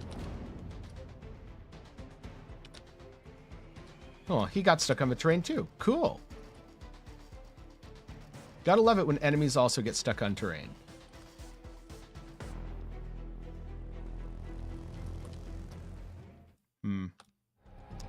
Oh, it teleported all the way down there? I don't like this nightmare mod. That's teleporting way too far for me.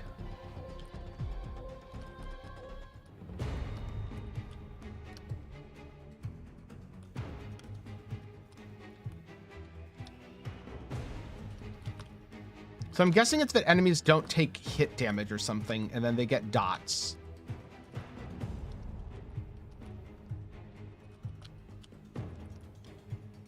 That definitely seems to be what it is. Okay. The good news is the other route changed locations to be nearer. So it's easier to kill this. I just have to do it quickly enough.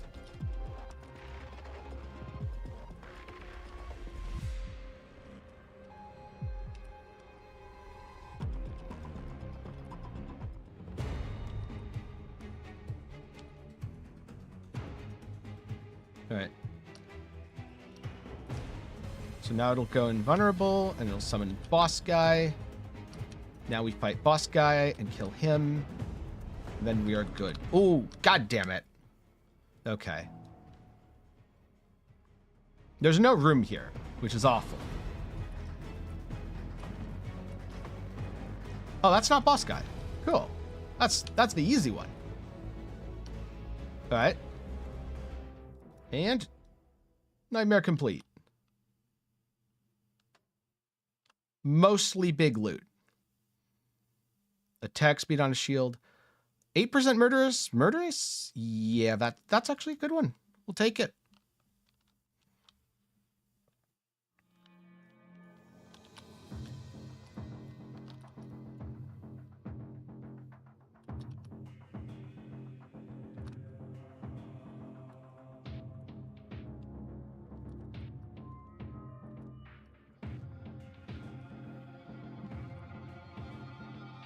Oh, Eterna. Oh, that's so much. 3 of those is like 12 FE last I saw. This is why we are putting Eterna in. Because even if you don't run it, it's quite valuable right now.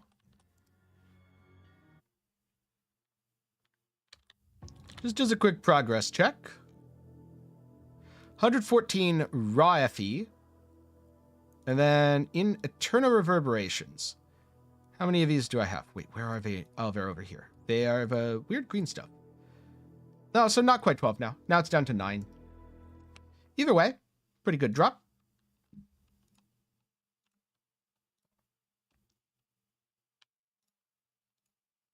Gonna do this real quick.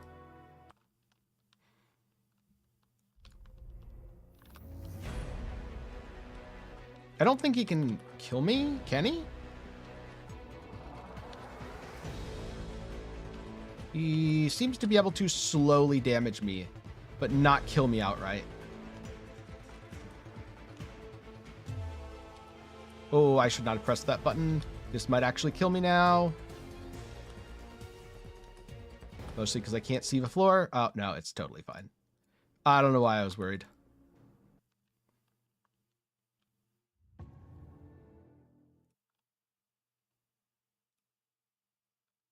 Two times cube drop. Oh, no, this is what I want. Desire incarnations. As weird as it sounds, it is better to have monsters in your map than it is to have, like, loot from a cube. So I'm not the biggest fan of this layout. I'll be honest.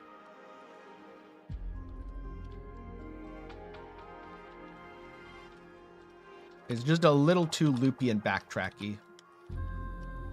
I think it'll be okay, though. I think I can just, like, loop around this way and clear it. Oh, yeah. Easy. Also, because I have lightning, I don't even have to do anything. Like, boss, go goodbye. Oh. See if we get an edict here, because I am curious how much they sell for right now. If I should be going into boss specific. Wait, do I have an edict? I do not.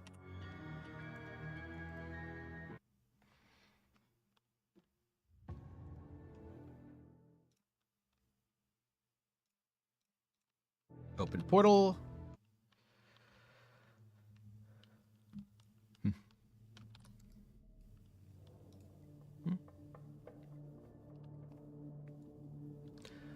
So, Demoness. In terms of an endgame setup for Thea, either you can continue playing Icy Ring and scaling that into a cast while channeling, or you can play a different build, in which case you should consult the hero rankings. 45% chance that all of your cube bubbles will be upgraded. Gear bubbles for every 3 commodity. All right, let's try to get commodity bubbles.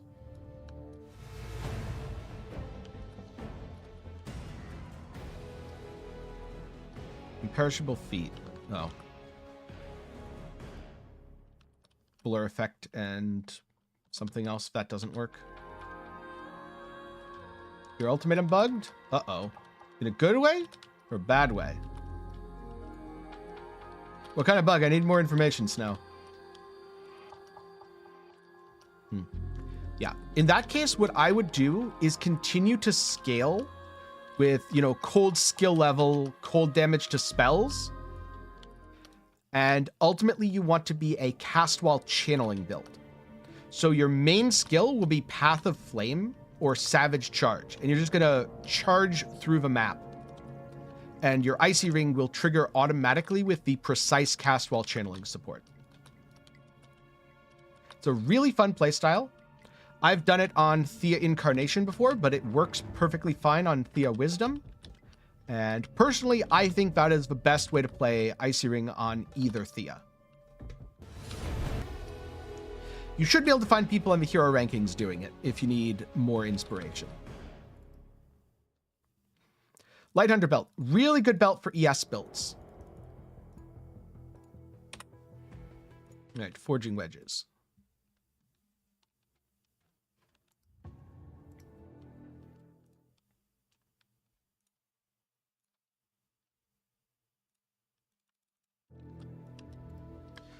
I don't think I even bothered juicing the drop quantity till the end. All right, so it's... Is it ever this way? I wonder. Oh, that's interesting. So I could go fluorescent here. Reroll. Yeah, Light Hunter Belt is pretty rare. Congratulations. It's a pretty good drop. Yes, trait cards are passive.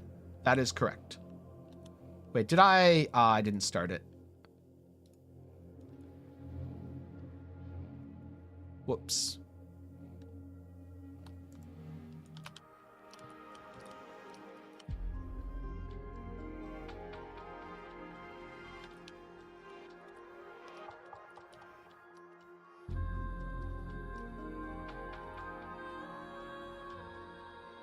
Whoa, that was a big pop.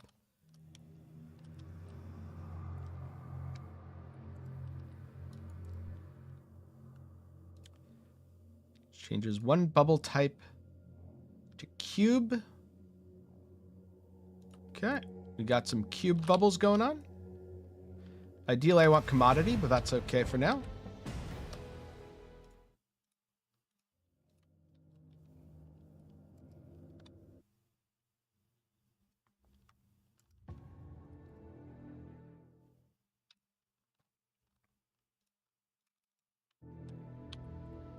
This will be 5, and we're going to get a big cube one and juice that.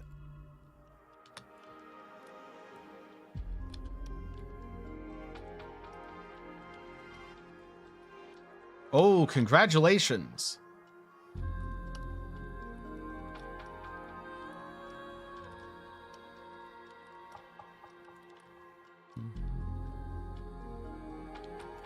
If you're planning to build life, you're better off selling it. If you're planning to go low life with energy shield anyway, yes, you can absolutely use it. Ooh, Eterna. No, goodbye, Eterna. I wish you dropped more loot. Okay, page of Eterna. That's what we want to see. We want to see more pages, and especially we want to see more reverberations. The goal is to collect a bunch of reverberations and test the profits from the city of Eterna itself. Goddess of Knowledge Divinity.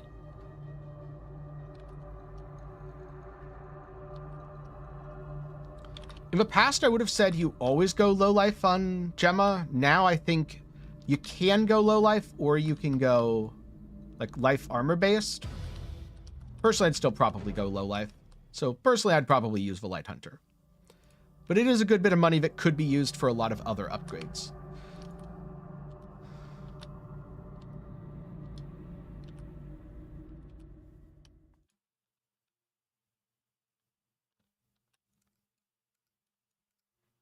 Class skill.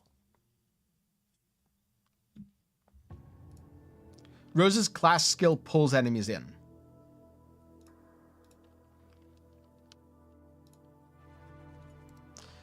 Yeah, rip ultimatum.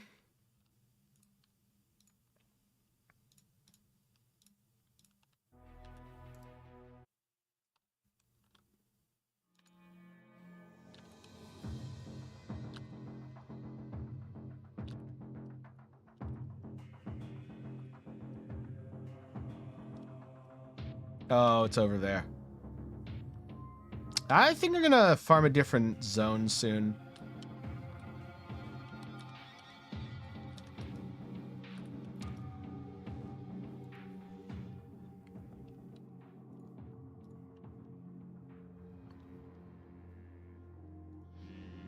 Well, I guess in that case, life-based.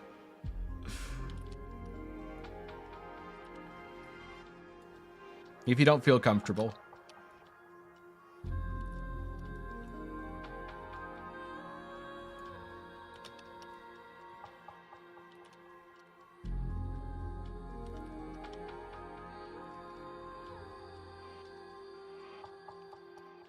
I feel like the end game of this setup, it's got to be Fool's Crown, right? Well, you could go stacking too. I don't know what's more economical, Fool's Crown or stacking. It used to be that Fool's Crown was super, super expensive, but I don't know anymore.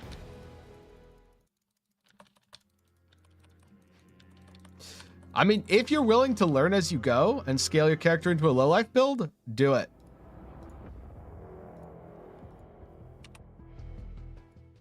Okay. I'm slightly curious. Oh, that's why.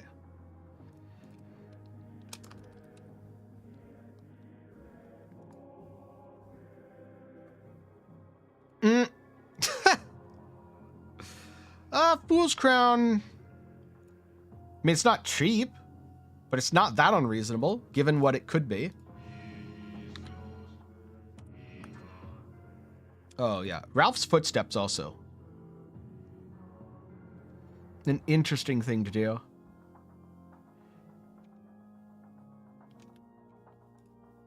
Or Ralph's Gloves. Wait, not Ralph's Gloves. Whatever gloves that I'm thinking of. Steep Strikes. Oh, Ghost Slaughter. That's what I was thinking of. That's another thing that you could do.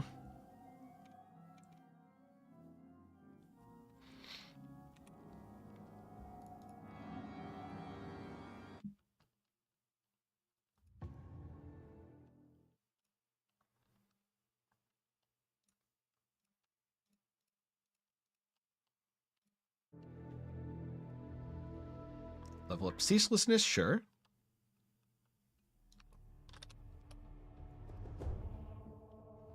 Adds 1 commodity if it's blue or better, removes 1 bubble, and adds 1 to 3 commodity.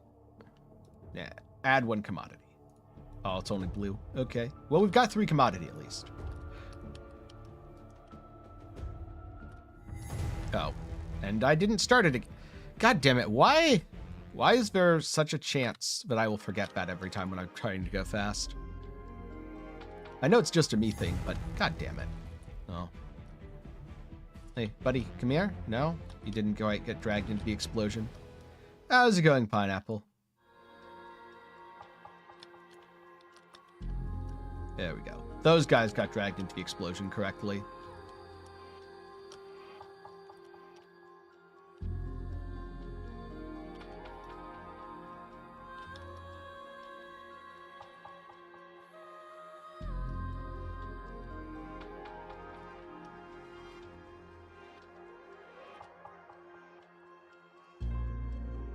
Additional armor regen life. Oh. What build are you playing? Because I feel like some of the builds don't really transfer and others are just strictly better on Rosa. Of course I didn't see that devil. How would I see that? Whoa.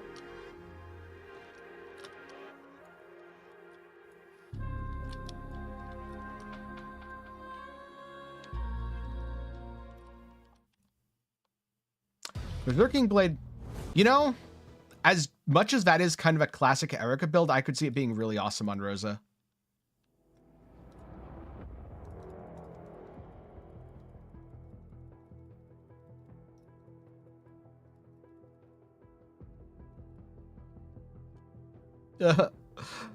Oh no, you're playing Bing? Why did you do that to yourself? Objectively speaking, I don't think Bing's bad. By the way, I just extremely dislike the playstyle.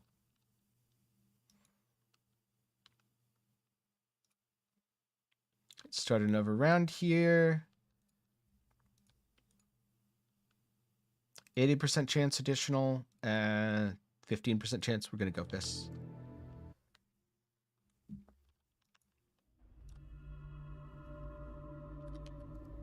%. Adds a commodity bubble. Adds 2 cube bubbles. Highest quality. Okay, cool. So that's pretty neat. And we're probably going to Nightmare. Yeah, that's fair. I don't really have comfort picks in Torchlight. I just always play something different.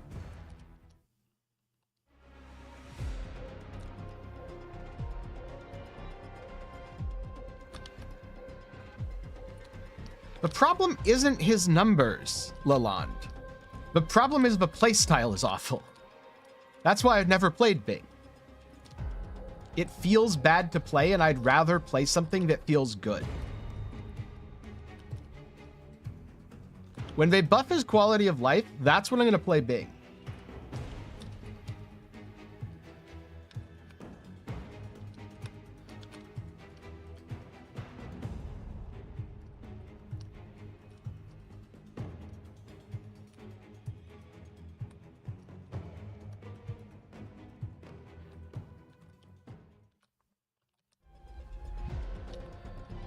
The reason for me that I don't have comfort picks is minus season... When did Charge Calling come out? 3, I think? So minus season 3. No, sorry. Charge Calling was season 2. So in season 2 and season 3, my first character was Charge Calling for that season. Every other season, I have played something different. And so that's why I say, ooh, profound dream talking. Don't have a comfort pick.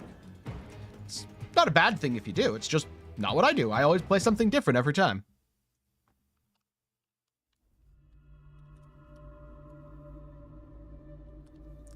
Like this. I've never played Ground Shaker before, so I'm having a blast.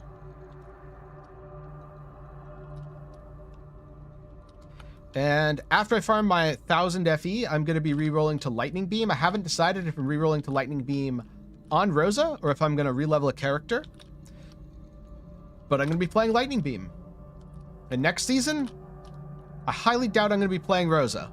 And I highly, highly, highly doubt I'm going to be playing Ground Shaker. Not because it's bad, just because I like doing new stuff. I will probably play whatever the newest thing they release is. Or if not, I'll play something that got reworked that I couldn't have done before.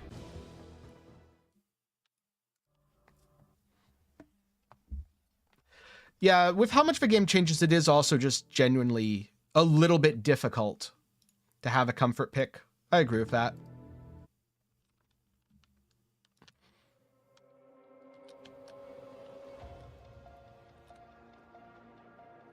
Oh yes, it's been a blast.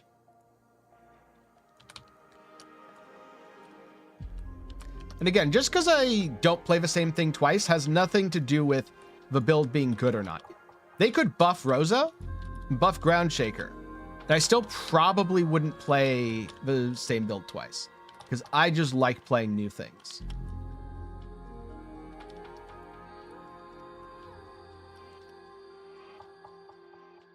I'm thinking of, if not Rosa, then Frostbitten. Because I really like the freeze quality of life stuff. Which, funnily enough, is exactly what Palstron's doing. It's kind of weird. He started a very similar PoE build to me, and now he's started a very similar Torchlight build to what I was considering. And the weirder part is, we didn't talk about that beforehand. It just happened. It's going well, Surreal. How are you doing? Is there anything like Toxic Rain from PoE in this game? Mind Controller Wilting Beam a little bit. I wouldn't say there's any one-to-one analogous skills, but there are damage over time effects.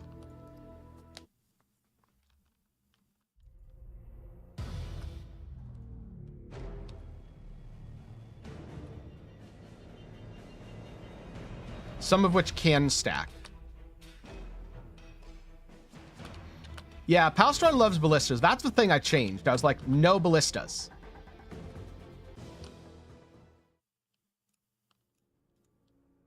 I like how it's like, you have progress on Traveler, which I'm definitely not going to do, by the way. Oh, that's true. There's Corrosive Shot. Good shout, Dread.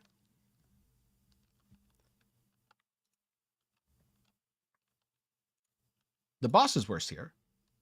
This is 7-2, but you know what? I'm going to do it. Yeah, Corrosive Shot is a shotgunning dot skill that you can use a bunch of projectile scaling to make puddles with. It is very Toxic Rain-like. See, upon entering the nightmare, gain all the bubbles that have been removed.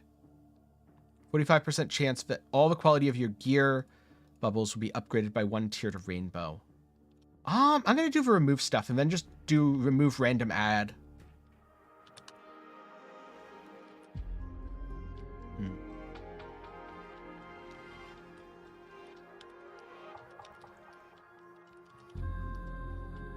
Do you have deflection for your deck stacker?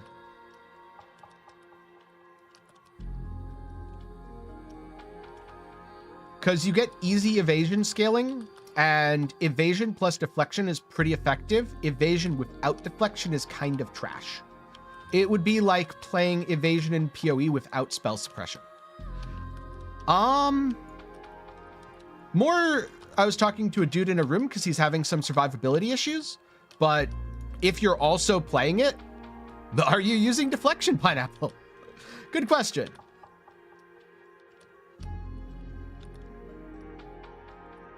Is there anything mandatory? Like a specific item? No. What's mandatory is having a fairly good weapon. All right, I'm going to do this instead of replicate. Cool. So we got +3 from that because we're getting the 1 back. Oh, you just dinged. Yeah, that sounds about right. Or you just dinged 62, yeah, so. Deflection is a defensive mechanic they added last season where you take less damage, but it consumes the deflection stacks. I think I can tank this, right? Yes, I can tank this. Good. How's Fire Gemma? Pretty good. I would say she's not the best character right now, nor the worst. She's on the upper end of average. Or maybe she's dead middle. Nah, I'd say dead middle, actually. If you want to play her, play her. If you don't want to play her, don't play her. 10% block ratio seems good. I feel like someone will use that.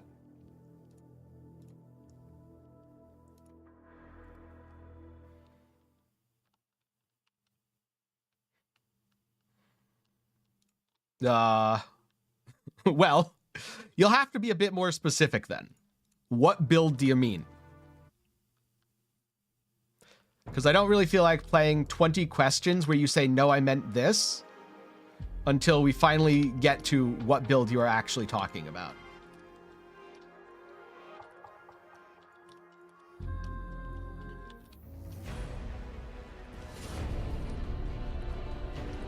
Because there are a lot of fire builds you can play on Gemma Icefire. Some of them are very good, and some of them are not very good.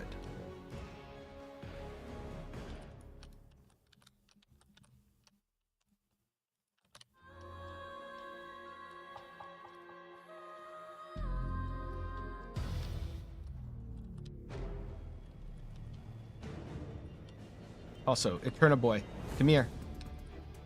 Yeah, man. Yeah. There we go. More reverberations. Reverberations are good.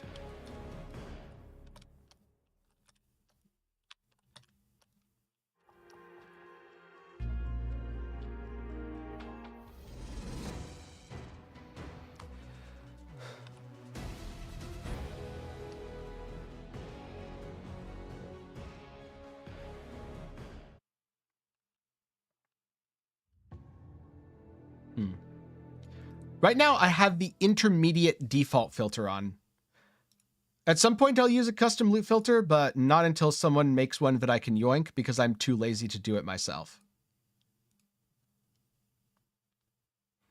How would I rank Iris? Very good. In fact, I believe she's in A tier on our tier list.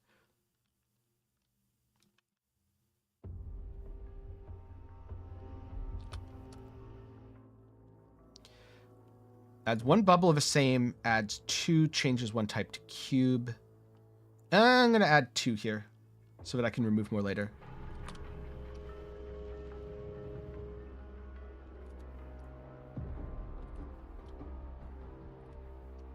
Yeah. Iris is, assuming you're looking for a leveling build, very, very easy to play. Possibly too easy because some people will call her boring. I haven't played her yet, but she's on my list. Ooh. Cannot be interrupted. Nice. Now that I'm more consistently getting these Eterna reverberations, I'm pretty happy about it. I don't think I do Gata machines. I think it takes too long.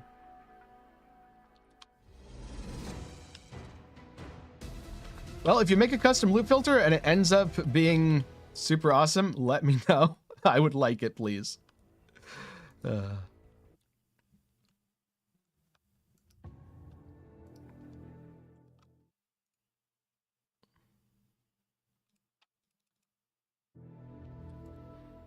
See, people think as a streamer, you have to make loot filters for your chat.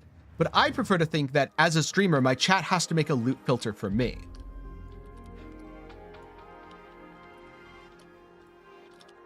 And if they don't, I will just continue to use the horrible default one until I find another one to use.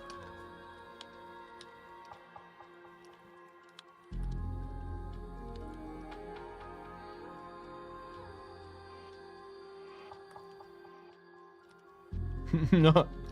Oh, I don't know if I trust you, Snow. That's maybe scarier than not using a filter.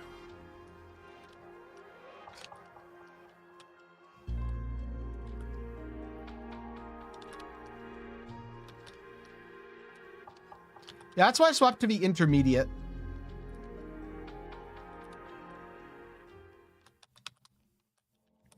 Snow's gonna make me a filter, but it hides all of the really rare good items.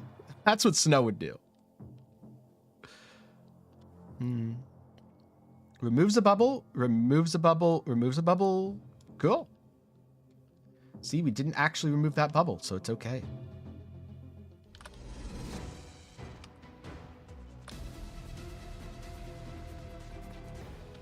The option to make one is under filters. It's right here. Ooh, I probably shouldn't do this in the middle of stuff, but I don't know. I don't think these enemies can hurt me. Yeah, they definitely couldn't hurt me. Random. Yeah, that sounds about right. I had ChatGPT make me a Torchlight Infinite loot filter. Here are the end results. What's worse? Having ChatGPT make it or having chat make it? What ends up being more chaotic? Oh, ow.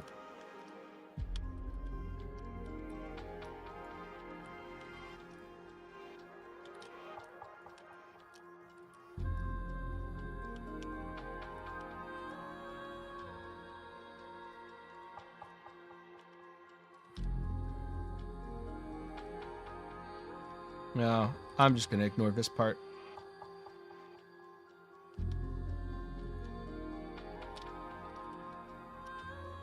I had chat make my loot filter. Sounds like a Doug video. Then again, I had ChatGPT make my loot filter. Also sounds like a Doug video. So.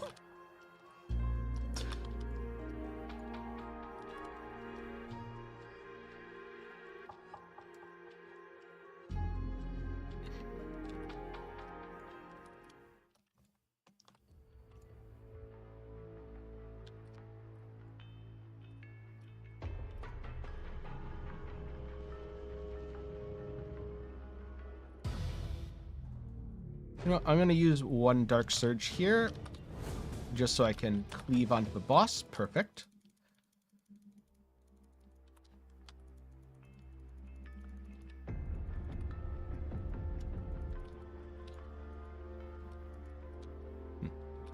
This character comes with the battle pass. You don't buy her separately. So if you have the battle pass, you have the character. Eterna Martyr. Is this actually good? Does anyone use this? Looks like maybe. Oh, unable to list booth full. All right, we're going to fix that. And no, I don't mean by buying another booth. We're going to fix that by getting rid of junk that clearly no one wants. For more junk that clearly no one wants.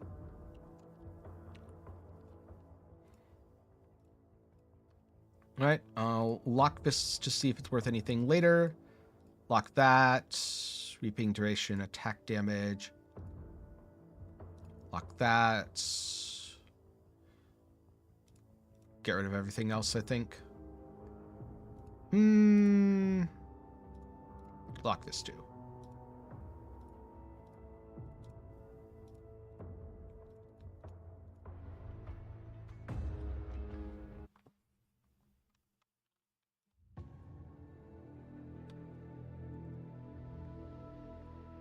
I should do some dream interpretation.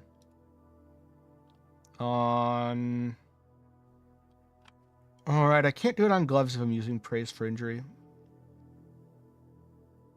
So probably on my shield, right? The nice thing is you get to check it here. I can see what it's going to roll.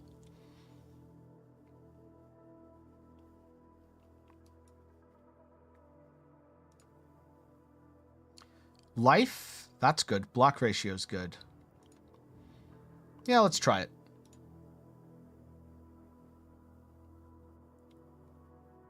So if the affix in affix number 5 is no lower than T2, upgrade it by 1 tier. Fire and cold. I'm going to abandon, then try again. Max energy shield. All right, abandon.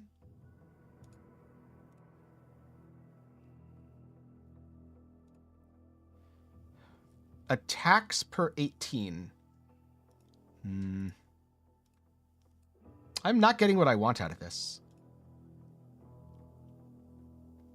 Number 3 affix, replace life. Gonna try one more time. Block ratio or max life. Ooh, which do I want? Which do I want? Max life for now. So this is the adjacent affixes of the 3 affix are reduced by 1, which apparently reduces the lightning res. This downgrades the prefixes this replaces. All right, I will do this.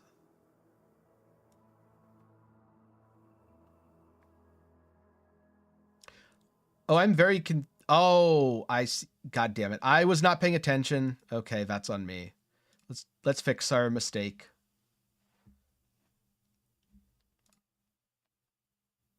I'm just going to go record cold and lightning. Oh, wait. Oh, I clicked the wrong thing. God damn it. Paying attention is sometimes hard. Number 6. See, it says to T1, but it means by T1. So I'm just going to roll over this. It's often hard to parse this because it doesn't do what it says it does. Okay, attack and spell block chance. Sure, record that.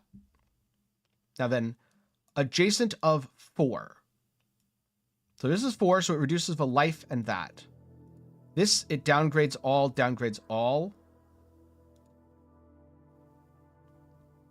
Do that, and then try one more time to roll over it with block ratio.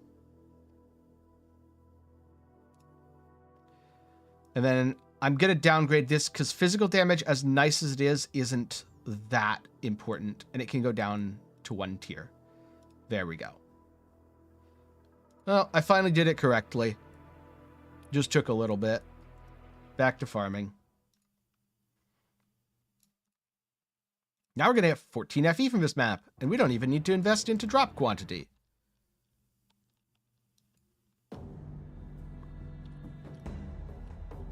After this, because we've been going for a little bit.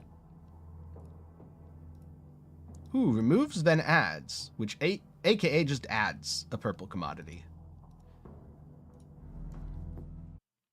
And into the nightmare we go.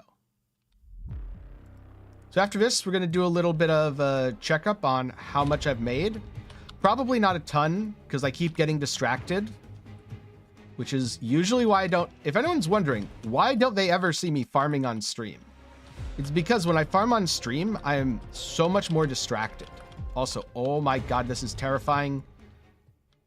Do I want to do this? I don't care about my EXP. So, losing life to gain headhunter mods when you kill enemies, kind of cool until you click it a bunch of times, then kind of terrifying. And yes, that is what happened here. That's why my life keeps going down so much. It's not that I'm actually taking damage, it's just straight life loss effects. So I have to be a little bit more careful than I usually would be. By a little bit, I mean way more careful.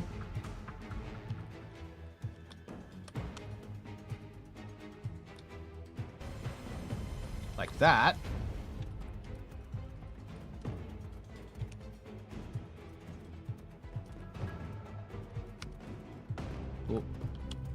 if I don't lose the buffs, it's actually super worth to do this.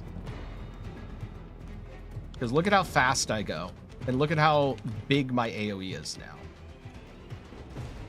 I have to be very, very careful with what I get hit with. Aha, I've outranged. Now I just melt this guy, and because it's only one, it doesn't really trigger it. Ooh. And there we go. Perfect.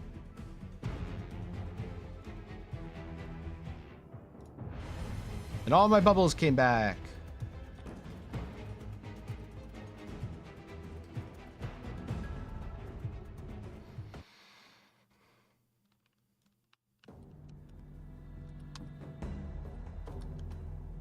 And this is a good zone to just blast through.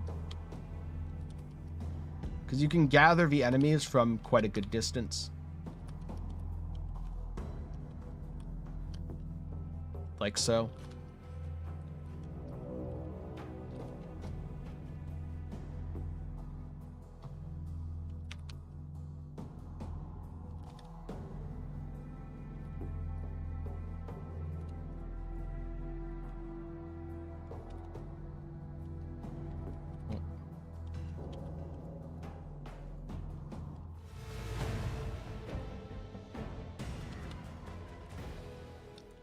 Easy flame Elementium.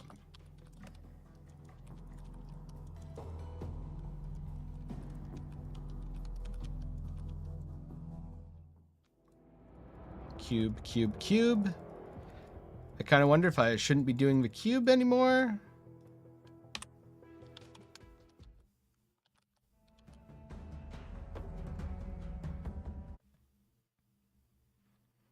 Okay.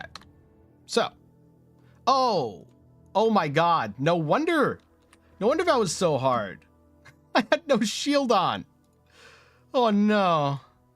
That would explain a lot. Okay. It's so weird that the mechanic forces you to unequip.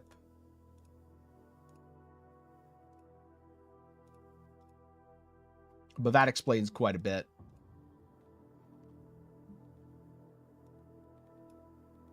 I think increased duration works here.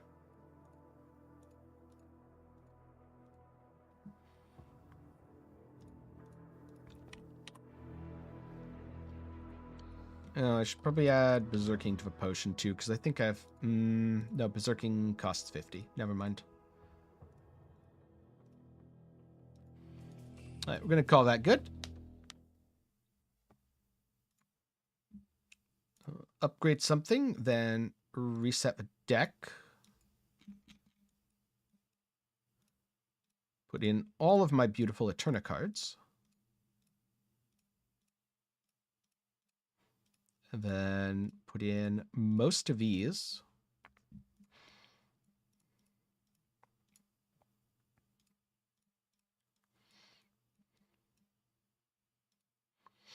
Let's see. When encountering Dark Surge was a 5% chance. Flame Slash is still pretty good. It's not really that it got nerfed so much as other things have gotten buffed. So it's not as popular now, but not due to direct nerfs.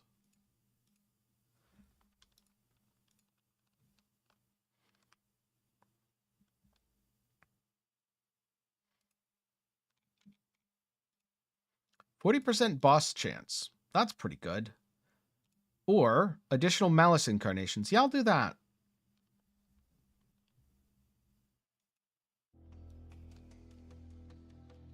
But all right, loot check. So just in raw FE, 153. Are these worth much? Not really. This worth much? Little bit. But these are worth quite a lot. Here we're looking at another almost 60 FE. That's not counting all the sellable stuff here, of which there is quite a bit. Though, you know, going through pretty darn inefficiently, it's at least 100 FE an hour blasting T7s, which is not a lot in the grand scheme of things. You can get like 500 to 1,000 FE an hour, but in terms of doing something very inefficiently at the start of a season with a bad build, without any major drops or anything, because I haven't counted any of those. Pretty good. Because remember, we really just looked at just the Eterna and the raw FE there.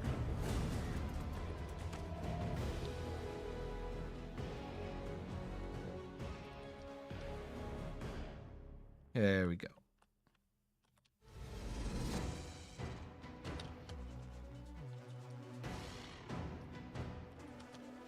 Another Eterna, yes.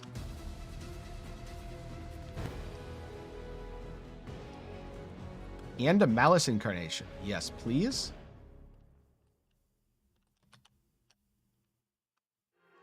Not sure what you're referring to, be warned.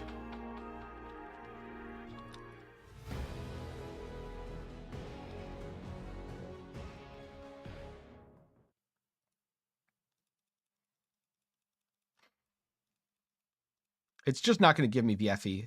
It's only going to taunt me.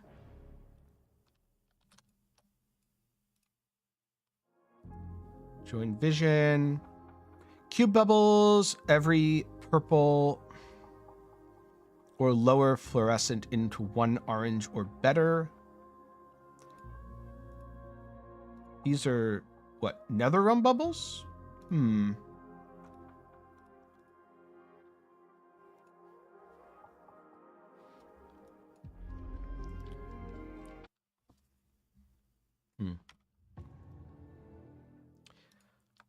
So if you're looking for the Watcher drops, it's better to run 7-0. If you're not looking for the Watcher drops, it's better to run 7-2. Oh, that. I often don't see names in chat, so I completely missed that. I just figured he was asking if the character was free to play or not.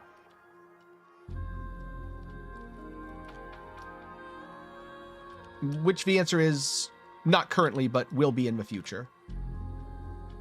Oh yeah. Unlocked another node. Initial bubbles.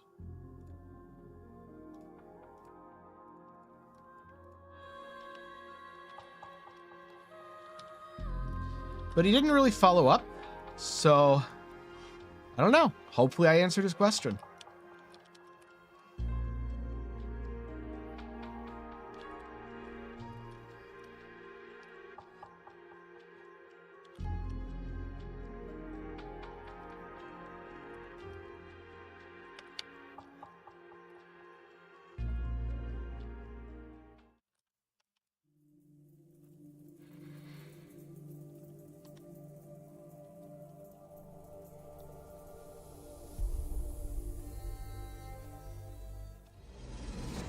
Nope.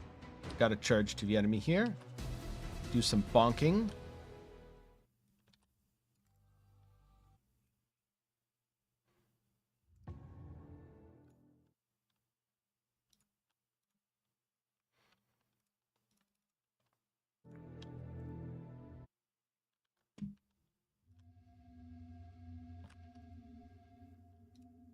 Randomly selects a bubble to replicate. We selected 2. Nice. Now I just need to upgrade them.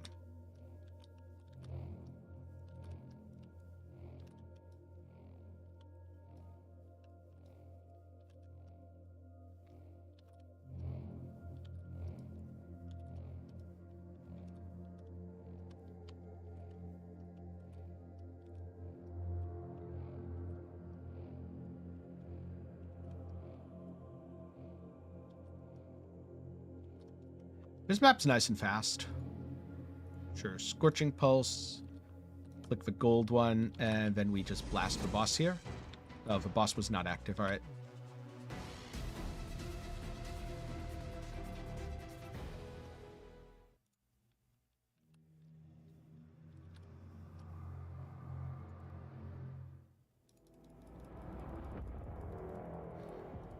Yeah, charge calling mode is pretty darn fun.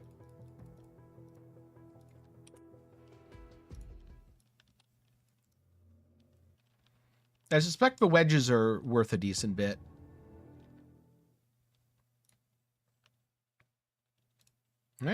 And this is the last stage. Gonna max out that drop quantity. Let's go.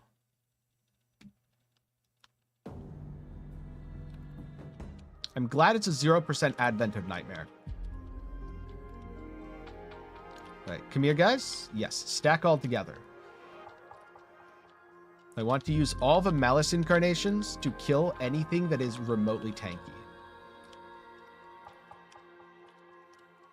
I've probably missed so many Dream Talking drops because they're not auto-looted and they take too long to show up. I've just run past. Nope, you're going to have 3 once you level a bit more. Or do you mean 2 different Grim Phantom skills?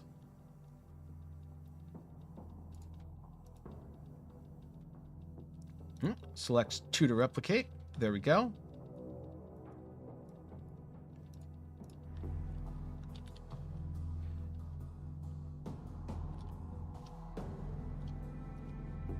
Because in terms of 2 skills, there are multiple ways to build it in the endgame, one of which is multi-minion, and the other of which is single minion. Single minion is harder to build into, ultimately slightly more powerful. Multi-minion is easier to build into, slightly less powerful. But I'm pretty sure both can absolutely smash everything in the game.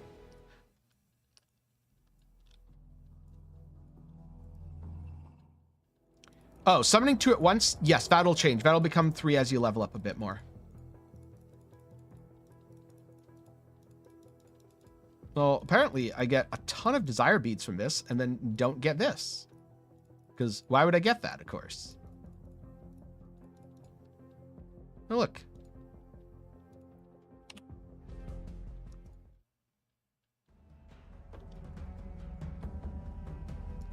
Additional hero relic. Maybe it'll be a legendary.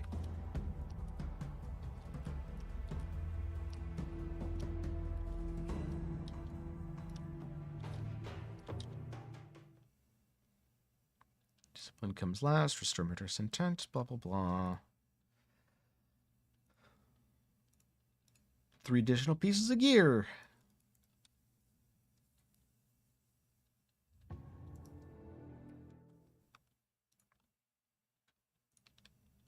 Yes. Upgrade reverberations.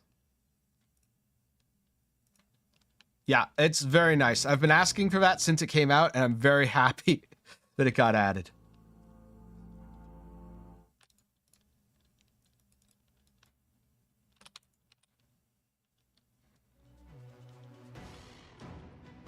This boss might take a little bit, but he's so not a threat. Like, I could just stand here. The only thing that hurts me is this big beam.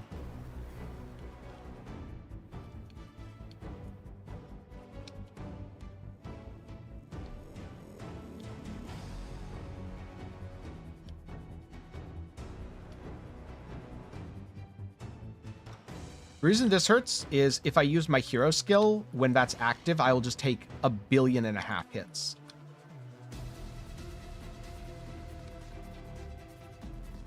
Alright, he's gonna phase. Wait, was I blocking the puddle? I think I was blocking the puddle. Oh no, my buff fell off.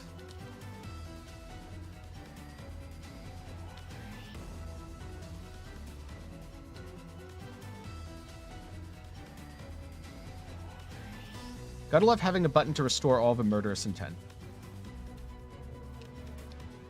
And get culled. Cool.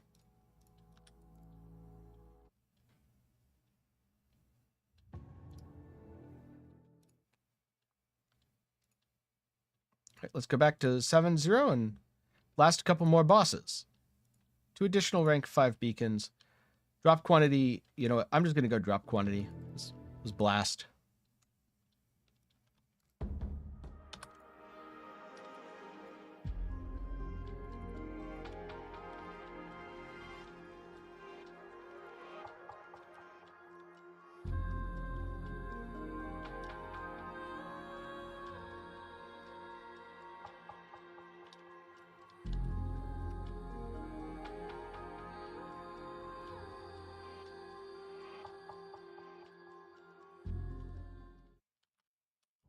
Look. Reflame Elementium, just sitting here on the floor. Be a shame if no one picked it up, you know?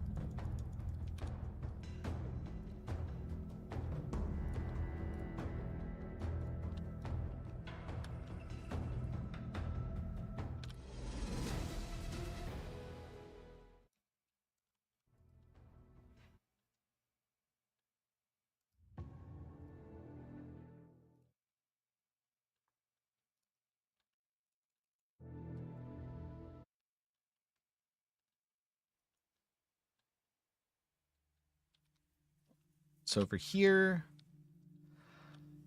remove the highest quality bubble and replicate 2 copies of it in the next omen slime.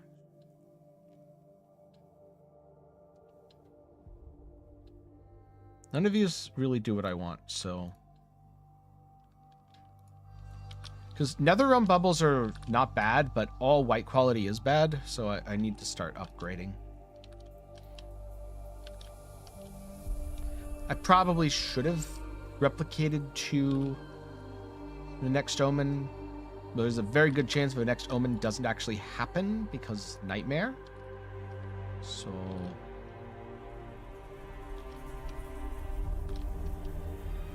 it was a little risky. Because going below 6 is bad.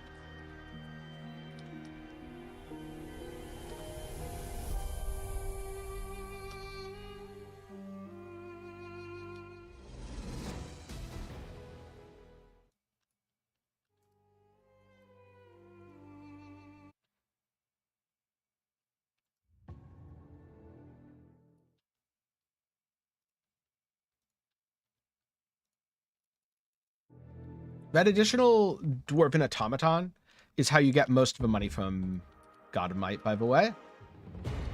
For anyone who is curious. It's always slightly unfortunate when the enemy spawns like that. I don't have a lot of good mobs to drag on top of it for free explodey damage. See, like that one? That one spawned in the correct location.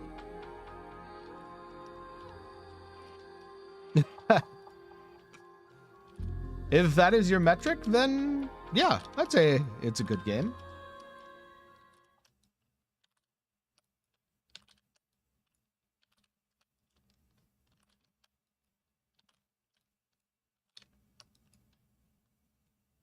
It's a nice little break from PoE, while also getting PoE-like gameplay.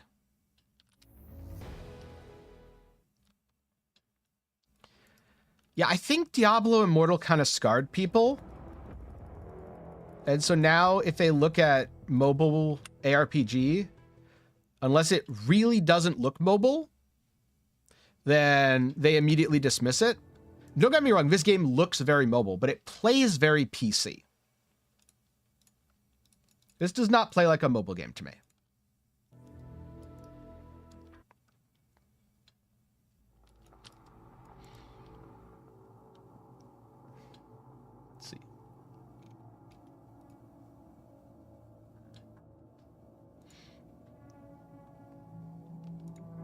Yes, I replicated the blue.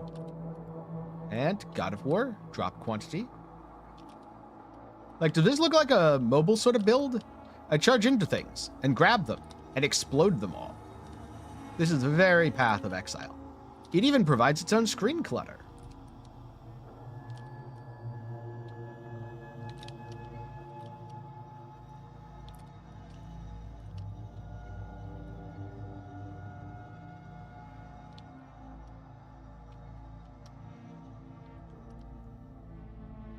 I'm even going so fast right now that I'm killing enemies and moving away before loot generates, so I'm potentially missing drops. Didn't miss that drop. Yes, and in fact, I'm going to be playing more PoE soon. I have another build in PoE that I want to play.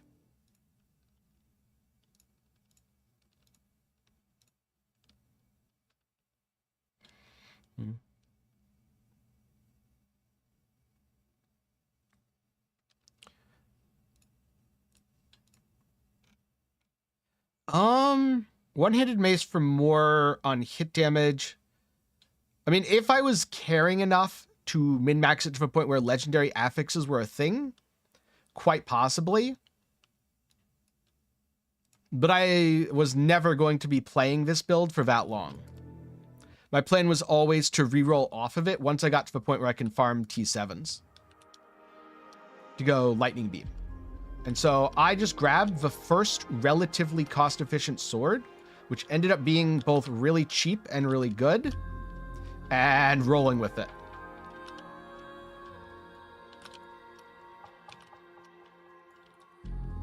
Although also, you can't use Spiral Strike with a mace. And that kind of feels bad, so maybe I wouldn't do it. Mace is probably better for damage, though.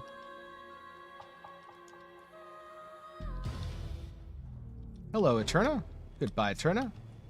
Eterna did not drop me enough pages. Want to buy more pages, please. Maybe this Eterna will. Nope, but it gave me a reverberation, so you know what? I'll take it. Because you don't need all that much damage for T7 farming. So it's always better for quality of life. Or sword is always better for quality of life, I should say. I haven't played it on Steam Deck because I don't have one. But I believe you can, yes. Yoga builds to play. Icy Ring. Maybe scale into Lightning Beam later. But definitely start Icy Ring.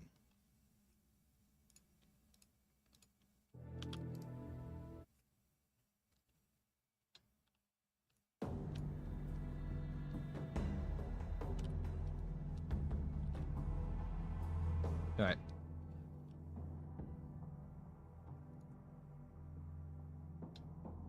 Ooh, one rainbow that will be removed during the next Omen selection. All right, gamble. So I got a rainbow gear bubble. But then if I don't go... I went into Nightmare. Perfect. We got to keep the rainbow gear bubble. Yes. Whim bubbles are very good and also not good. They're very good in that they count as every type of bubble for targeting effects.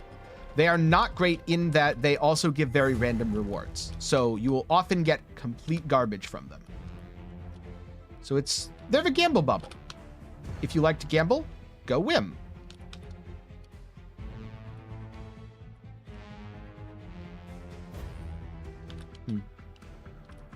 Yeah, it's definitely a build worth pushing. I believe Milky has been pushing it quite far himself. It's just that I wanted to play something else, so my plan was always to reroll. I don't know, sometimes when people hear that I'm rerolling off of a build, they read into it too much, and they're like, oh, what was wrong with a build that made you reroll? It's like, nothing. I just wanted to play something different. Sometimes it ain't that deep.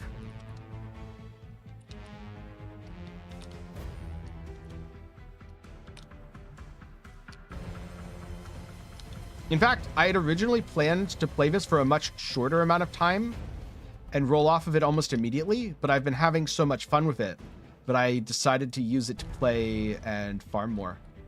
I pop the gear bubble. Supernova Explosion.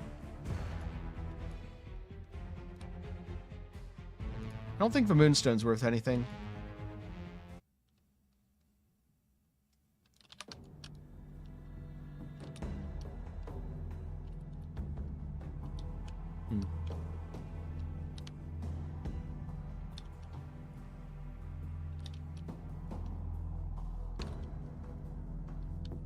I'd say Whim is about my third favorite type.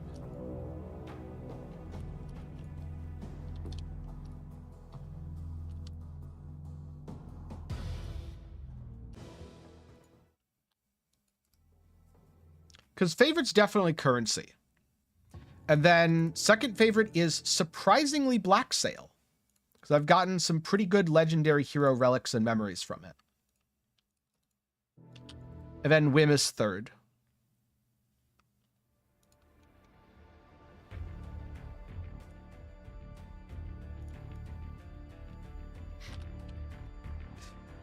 Oh, I know that feeling. I'm also waiting to yoink Milky's loot filter.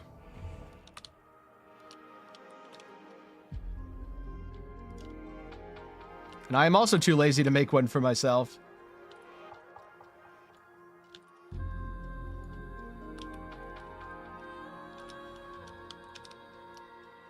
But since Milky hasn't made one yet, I should see if Void's made one. I'm not above yoinking other people's filters. Very blatantly. What does this game do better than PoE? Being able to put it down and pick it up and just play and have fun. Like PoE, I do not see as the sort of game where I can log in, play for a day or two, have fun, and then not play for like 2 weeks and do it again. If I'm playing PoE, I'm playing PoE and probably nothing else.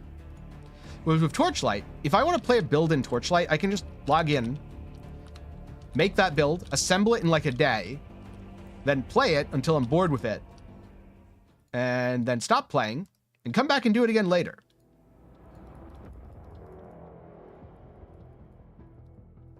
Also, if you're looking for a casual PoE light experience. Sure, let's greed. All right. It doesn't auto-claim still. God damn it. Yeah, it's a very good PoE light.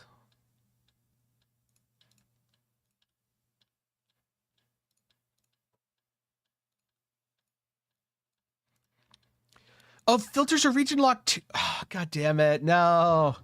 Oh, that means I can't yoink Milky's filter. I need to wait for someone on NA to make one.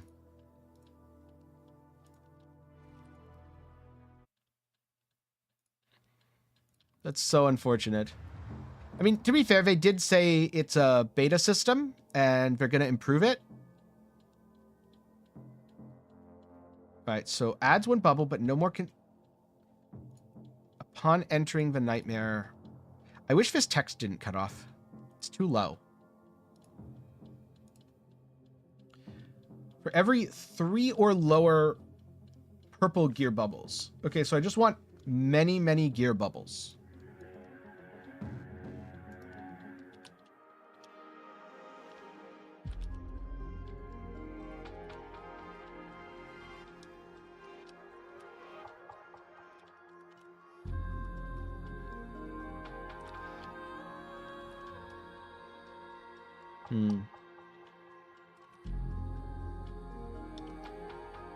Ooh. 3 more reverberations. Nice.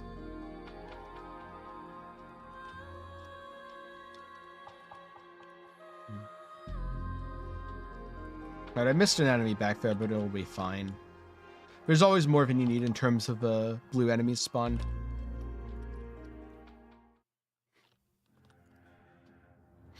That doesn't surprise me, Pineapple. All right, removes 1 bubble, then adds 1 to 3 gear. Let's go. And let's add 3. Perfect.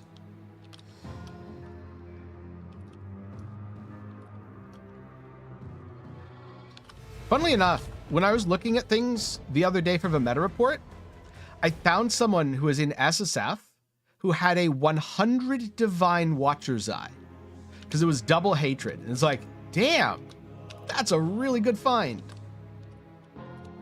It was perfect for her build, too.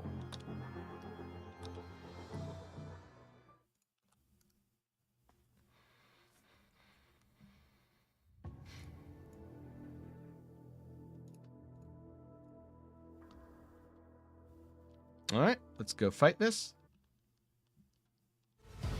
Is it the right double hatred? Hey, welcome on in.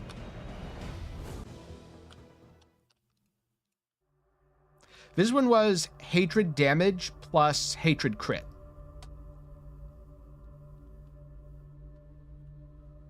Okay, so one of the other right hatred mods. You either want crit damage or crit pen.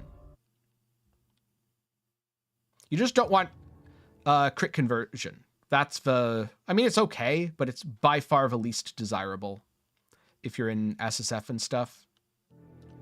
Or a small private league. Because crit hatred conversion is really only used for like high-end Fizzbow setups that aren't worth it versus an Ellie bow. Unless you're in a trade environment.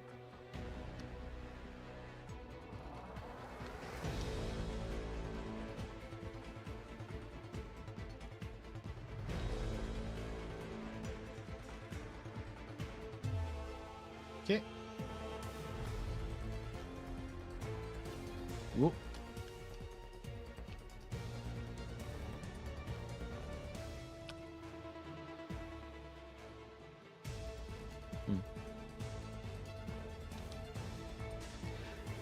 Most likely, yeah, I'll be trying the multiplayer. Ooh, Sun's Embrace. I bet that's worth something. Wait, what the heck? Why is Sun's Embrace worth so little? Do people not use this anymore on the Gemma Ignite? Or is it just not enough people are playing Gemma Ignite?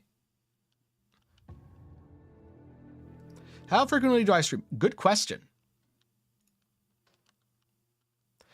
The answer is, it's random. Sometimes a few times a week. Sometimes one stream every few weeks.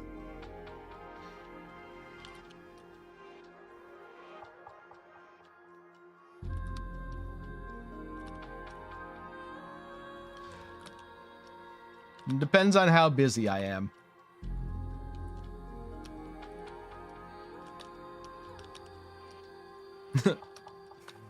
Yeah, it's just yes.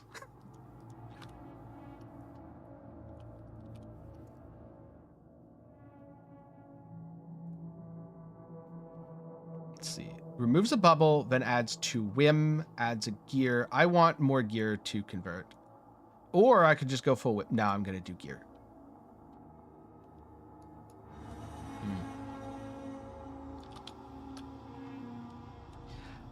If you mean like emotes and stuff, there's nothing I'm interested in. I don't even use the emote slots I have because I just don't use emotes.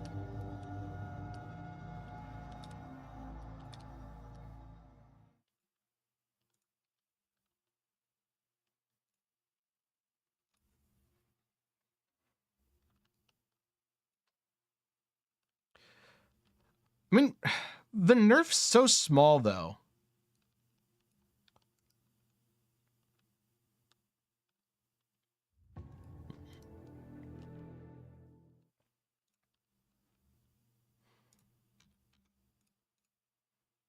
I don't think the nerf's actually that impactful for Gemma Ignite. But maybe it's just that it doesn't have the corroded mod. So here's what I do. Here's how I fix this item. Step 1. Oh, right. I'm not holding all the Umbron cores because I put them in.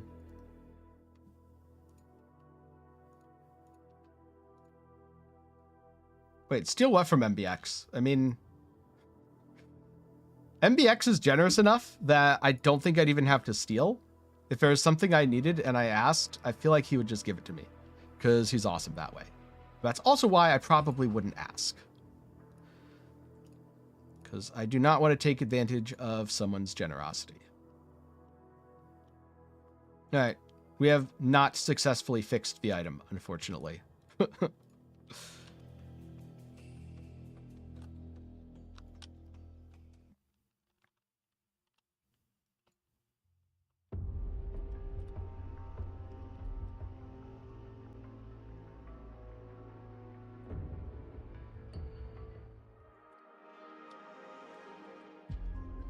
That dagger's not going to be... Nope. The FE is good.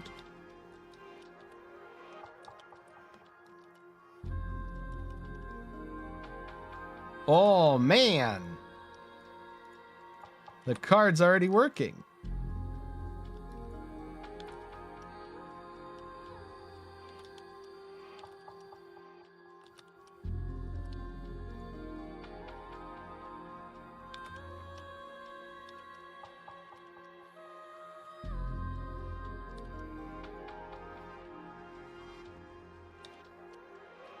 And now I get another big slate explosion. Synthetic troop skill. Something tells me that one is money.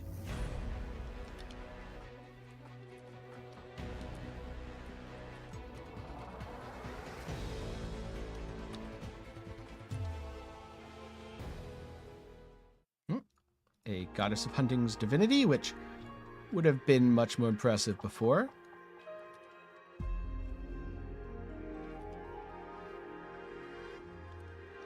I don't think there's any more big monsters for loot explosions here.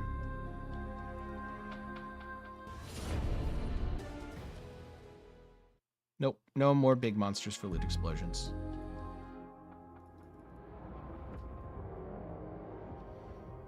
All right. Additional magic. No, I want the Deacon. And then this, then the Malice Judge.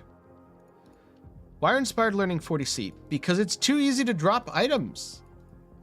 There's just loot everywhere on the floor. People are getting 5 headhunters a map. People are vendoring 5 to 1. Tier 0 items. I'm exaggerating a little bit, but also exaggerations aside, that's why. So dexterity per level, price check that. Okay, fine. I'll get another one of these. If I'm going to be selling slates, I kind of need the extra space.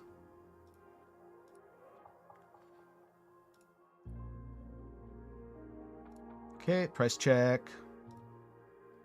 3, you know what, 1, I don't care. It's whatever. Skill radius and damage, that's not worth anything, but with crit? Sure, 4. Yeah, exactly. You know it's strange times when Squire is worth nothing and a Venter's Gamble is insane. I have not played RuneScape recently, but I have kind of kept an eye on the game, and I would be very much down to jump back in and specifically try old school again at some point. Because I played old school a lot less than I played RuneScape 3.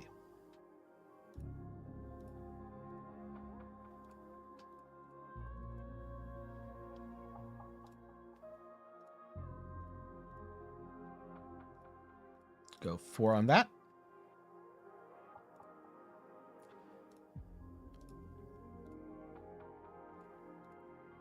This is probably not worth anything.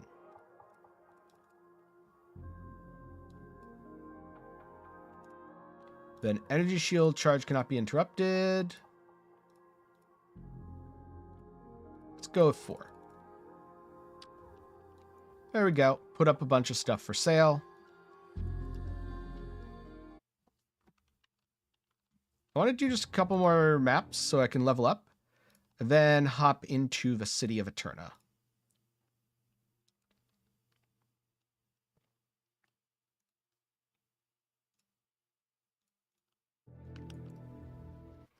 The concept of one being better than the other is honestly a little strange to me, because the impression that I got from playing both is that they give different experiences.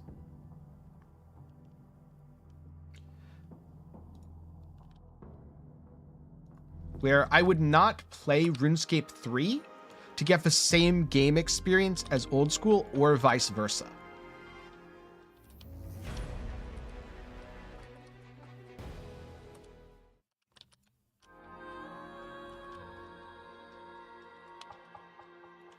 Like for RuneScape 3, the skilling is much better than old school RuneScape. But old school RuneScape has much better combat and content to go with that combat.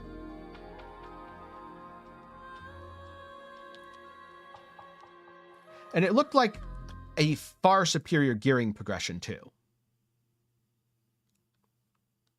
1 bubble by 3 tiers. Yes. Wait. It only went up to red? God damn it. So it can't go to rainbow. That's very unfortunate. So it picked the single worst bubble to upgrade there. Good news is it will go to rainbow in the update. You definitely can play for free, but I haven't been. For example, it's, I would say, a good thing to do if you're playing a game a lot to support the devs by getting the battle pass every season. And also, in general, I find if I'm making content on a game, it is often well worth it to have skins and stuff. So I've gotten a little bit of that. Things like this skin here. Not that the skin actually does anything, but it makes the character look prettier. So I'm not free to play, but it's not like I've dumped a ton of money into things either. At least not into the gameplay things. Skins, it gets complicated. Because does it count as spending money on skins when you get more money back than you spent on the skin from making a video using the skin because people liked how it looked?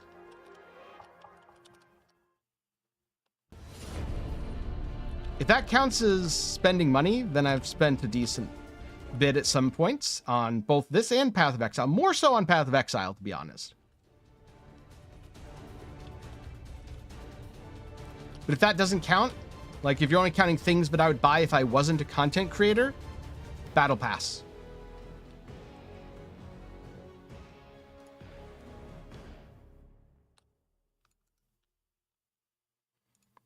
Randomly selects a gear to replicate. Okay.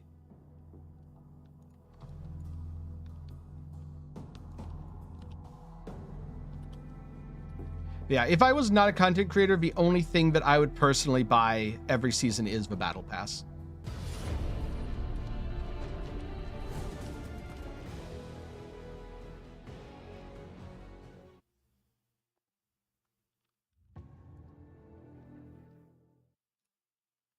But that's also just me. I mean, some people love their skins.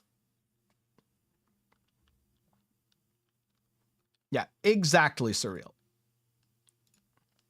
It is not multiplayer yet, but multiplayer is coming very soon.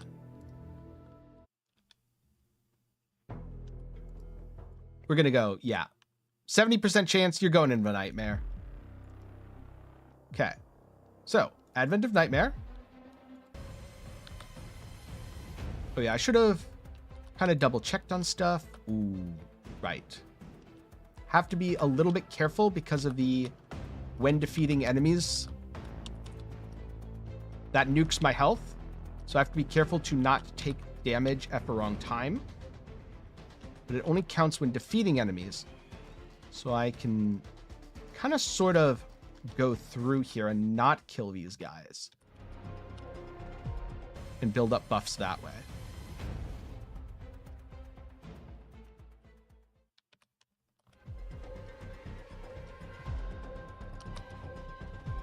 Ooh. Okay. Little spooky.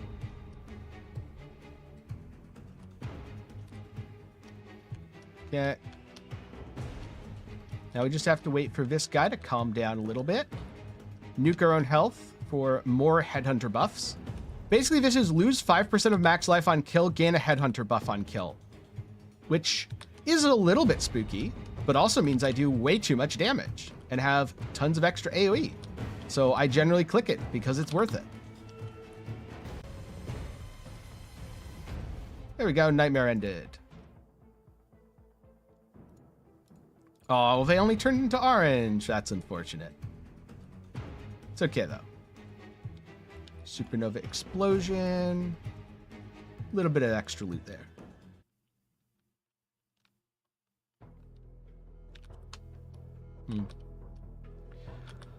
Given that they just nerfed aura stacking, I'm not sure about aura bots. In terms of support builds, Rosa. Rosa is clearly designed to have the capability to be played as a support. Where right now I'm doing a ton of damage with her, but I could build her for extra pull and also make her increase the damage enemies take within the holy domain. And so while that wouldn't be optimal for my own damage, that would be very, very good for someone else's damage. And if there's ever a build that benefits heavily from having a ton of stuff stacked on top of each other, well, Rosa has a pixel pull.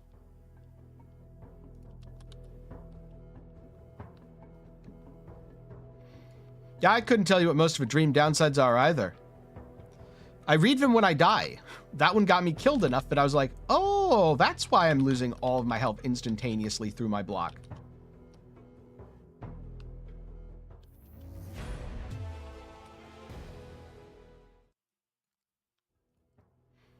Because if you kill a room of stuff, that's a lot of health lost.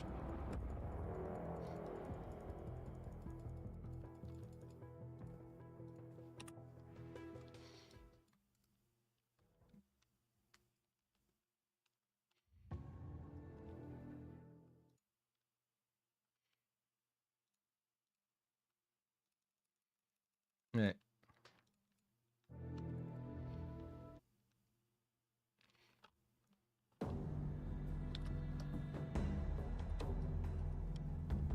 I subscribe to Build More Defenses. All right, new round. Let's go. If you're dying, just build more defenses.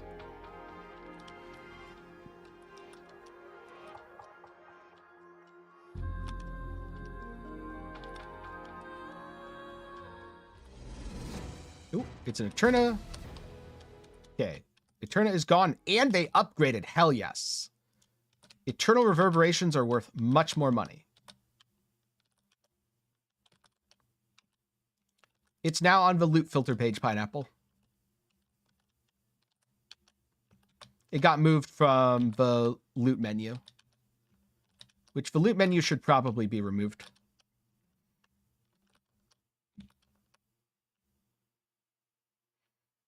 Yeah, it's not there. You go here, where it says filter now.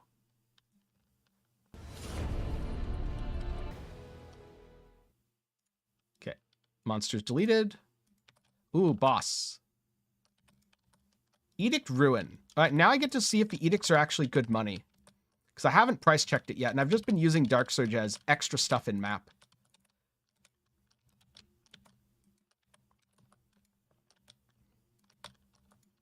You're welcome. I also kind of hate it, to be fair.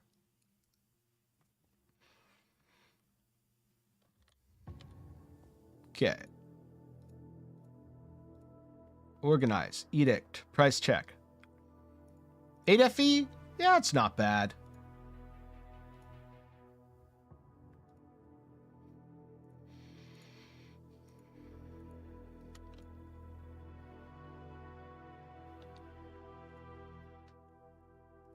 Past memories. There we go. Click the thing. Now we talk to Candle. Random select. Unlocked areas. +1. Yes. +1 areas are good. It's so much easier to unlock things now.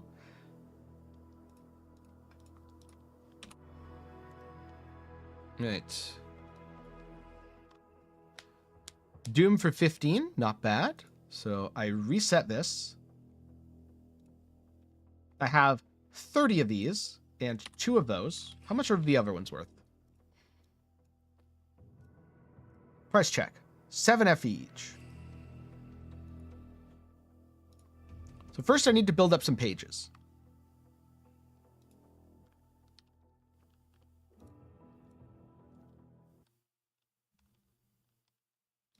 The other nice thing about this is because it's disconnected, you don't have the randomness in terms of map modifiers anymore. It's a very consistent level of difficulty, which I enjoy. Note, that doesn't necessarily make it easy. Some of the enemies do hit quite hard in here. But it's no longer you will fail them because you're doing a rippy map. Now it's you will fail them because you haven't set your build up correctly for this.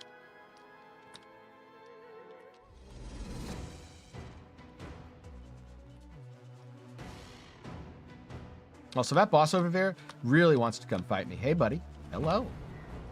Yes, we will fight now. Goodbye. These are the spooky mobs.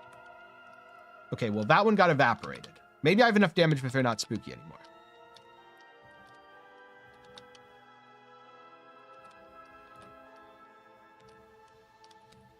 That doesn't sound like an unreasonable loot filter starting point. I'm just too lazy to customize one for myself. So until someone gives me one in NA, I'm just not going to have a custom filter. If you end up making a good one, Pineapple, and feel like sharing, I would very much appreciate it.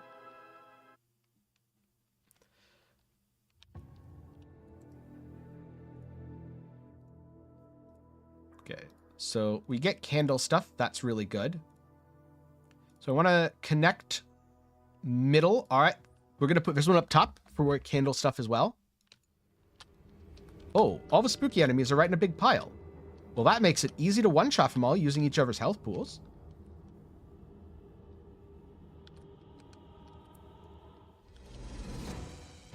Oh, this is bosses. Cool.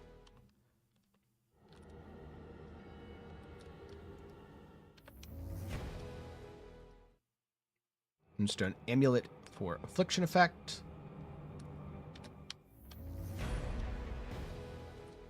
I don't think these rooms ever scale. Not sure. They might scale off the Eternal City.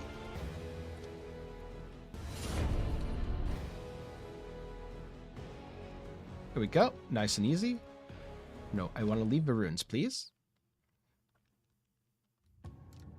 It's so nice that this is just its own mechanic now.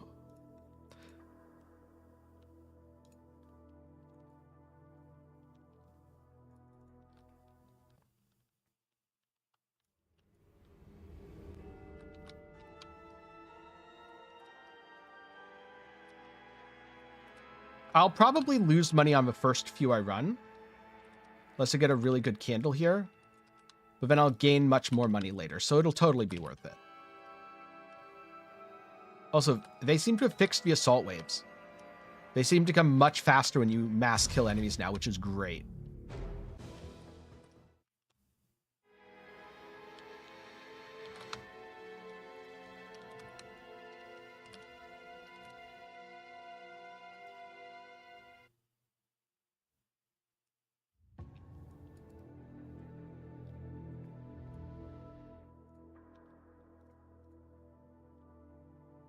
Okay, and it's guaranteed to connect through the boss no matter what I click, so I'll just click anything. There's no pattern in here that doesn't include the middle node, so if you connect on enough of the sides, you're always guaranteed for the boss, which is very nice.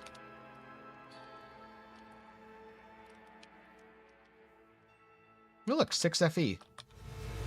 So I've mostly paid for the entry tickets already. Just in the drops within these mini zones.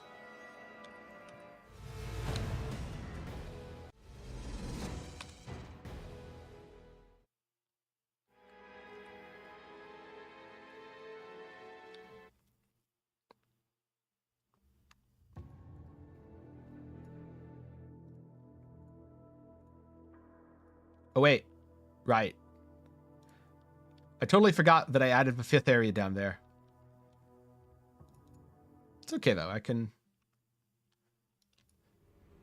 think I set this up correctly to auto-connect through the boss. If not, it's going to be a little unfortunate, but oh well. What can you do? This is really just about building up pages, and then I'll enhance it later.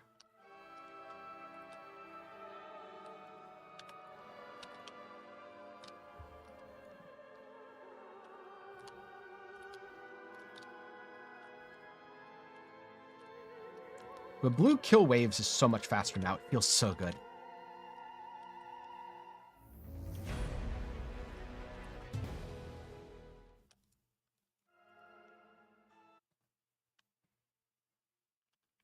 So not counting the city drops, I'm probably down like 5 FE so far. Oh, I did set it up wrong. Oh no. All right, place Eterna tile. We'll just give up on this loot for this time. But I should get enough pages here to fix that later.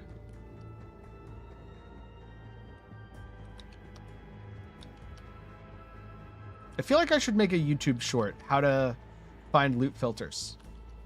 It's in the top right menu, very bottom says filter. Find soul candle reward, yes please. Pick up all the soul candles.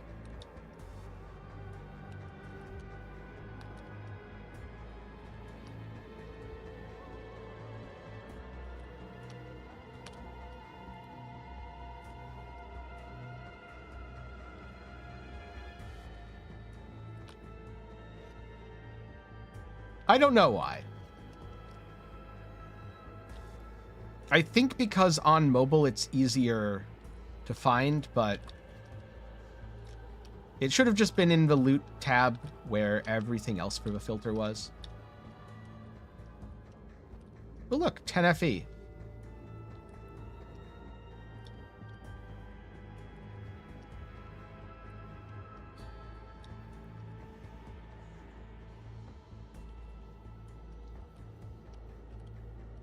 So I would say getting a 10 FE drop's pretty good.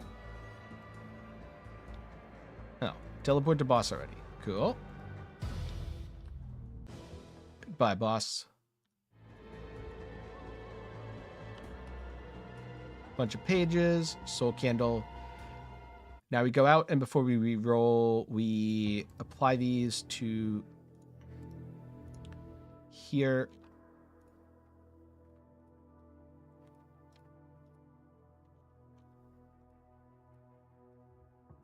Oh, they're revealed, but you can't upgrade into them immediately. Okay.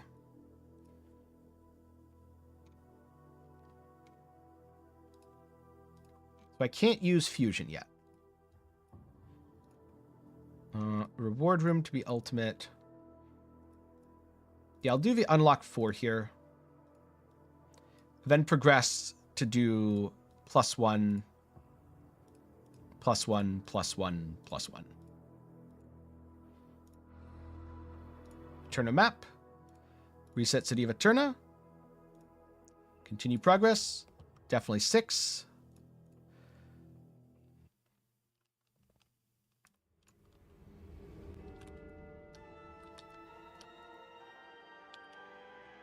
This is the slightly longer one, since I think it's timed. But it's very easy, because I block the beam, and so it doesn't actually damage me. This is a feature, not a bug. Don't worry.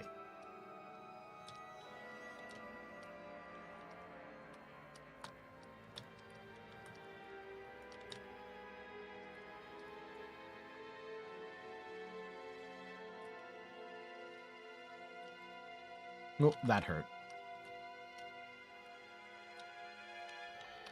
I should be price checking these candles as I go, because some of them are very, very, very valuable right now.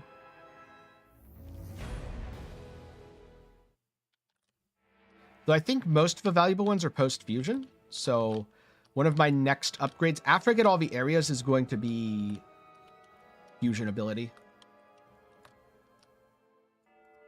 That's the advantage or disadvantage, depending on how you see it, of this being its own separate thing. Until you invest in the mechanic, you won't really get very far with it. Which, if you want to farm it and get a profit, is good. But if you don't want to farm it, and you just want to profit from it, you are better off selling it than doing it. Hey, welcome on in. Going good. Oh, stand in circles. No.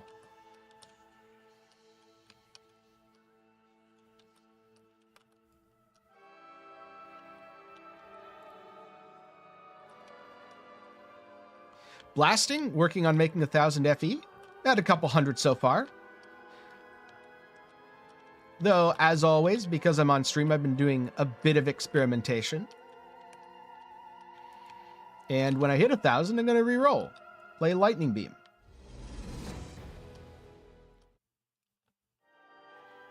I also haven't added up exactly what will and won't sell, so I could be closer than I think from the 200-ish.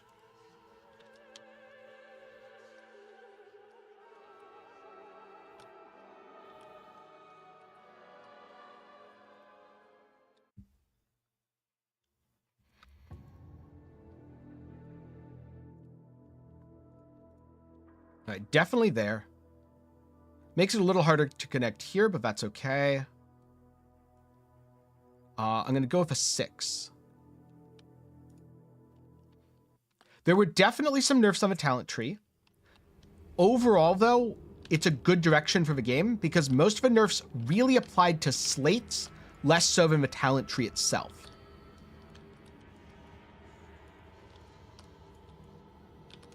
That slates are nerfed, which means there's less investment in your character lost when you reroll.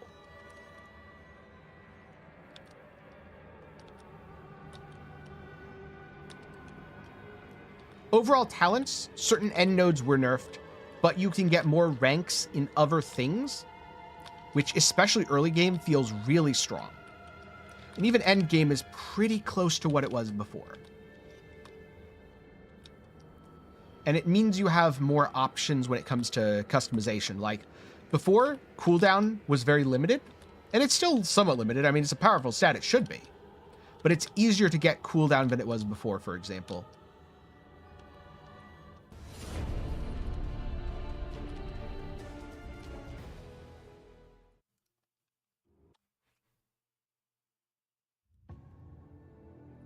Eterna map. Place this.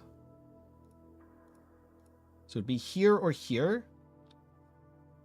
I mean, skipping the gear isn't bad, but I do this, then I do chance for rooms to be doubled.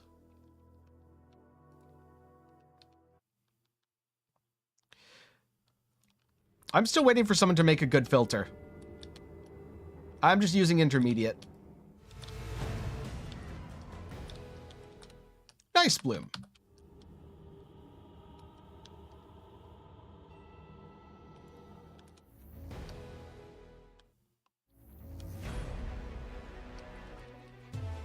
Oh, I didn't combo that guy correctly. Whoops.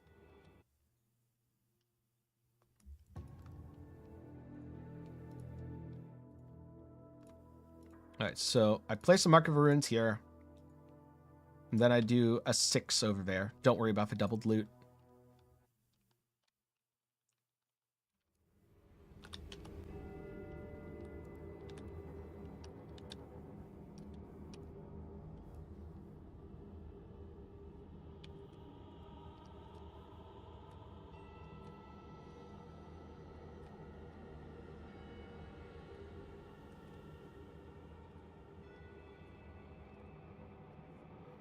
All right.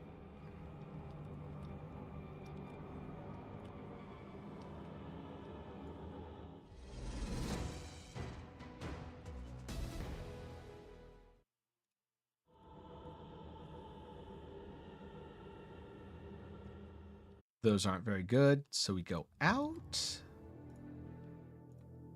Place Mark of Ruins. Place Eterna tile. Gonna go with FE over candles. Enter the city, and we're going down to depth 11.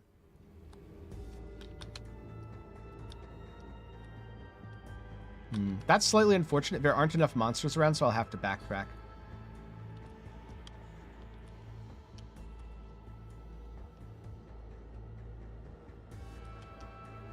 Right, now I backtrack. Take care of this. Get Common Soul Candle reward.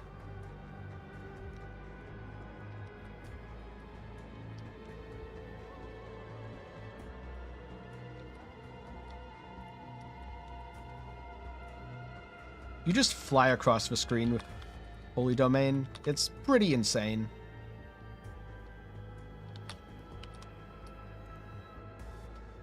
Find Ember reward for some Truth Embers.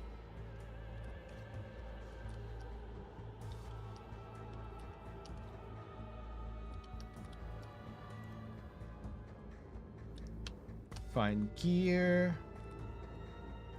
Oh, I don't quite have a key. Am I going to get a key killing that guy? Nope. Need to come over here then. All right, now I have the key. Precious. Come on, Precious. Yes. Be a good legendary. When winter comes. Good song by Miracle of Sound. Is anyone using this? Nope.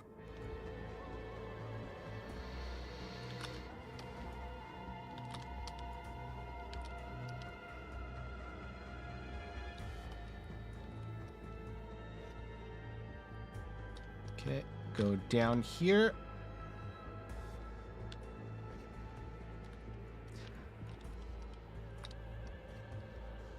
Yeah, they do tend to do that, at least if you're not a sub.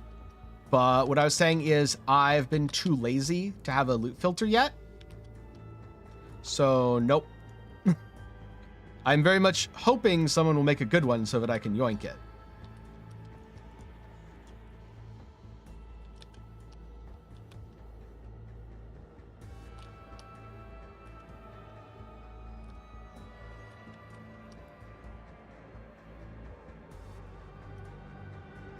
Okay, whoops. Scanning in stuff bad, by the way.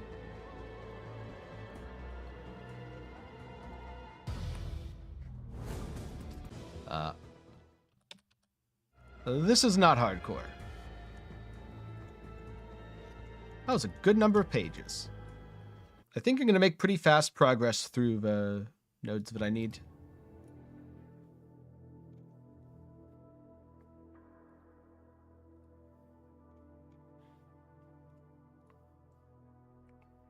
Sure.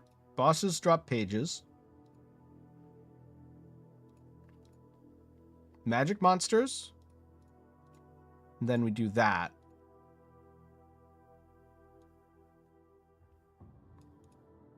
I probably shouldn't have gone both ways. I should have gone one way.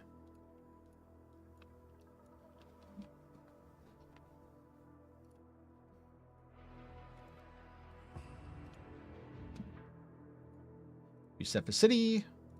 Continue.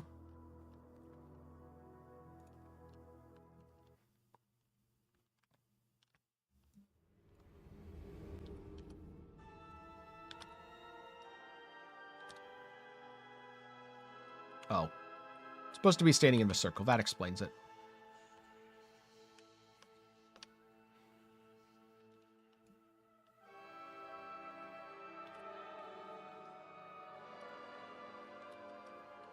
Knight Captain's Feet. Regen aura effect.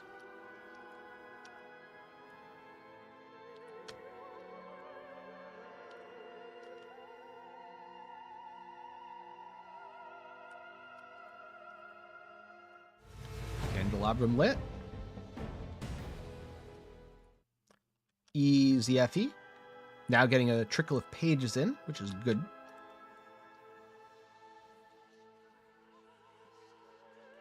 It's so hard to not hit my hero skill here and just charge way out of a circle.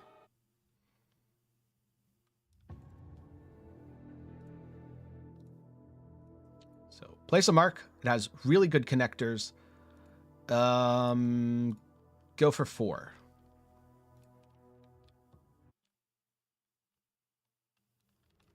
I probably should not have gone for 4 yet. I should have gone for 4 one later. But that's okay. We will live with our choices, even if they're bad.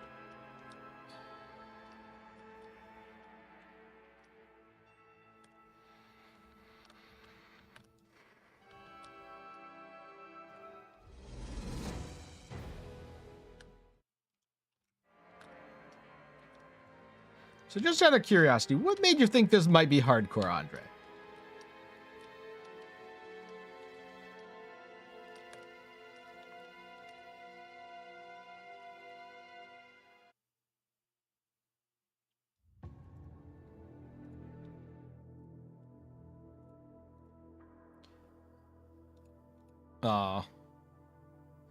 You know, I kind of prefer that.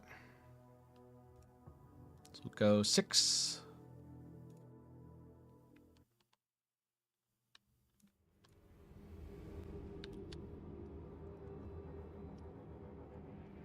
No, it's circles again. This is going to keep happening, isn't it?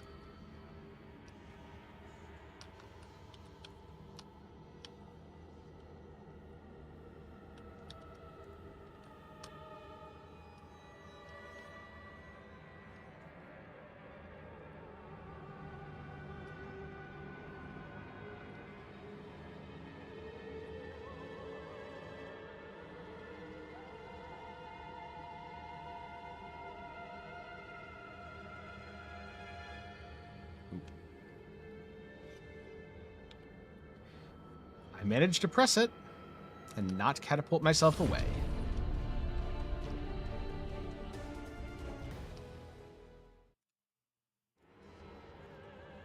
And out we go.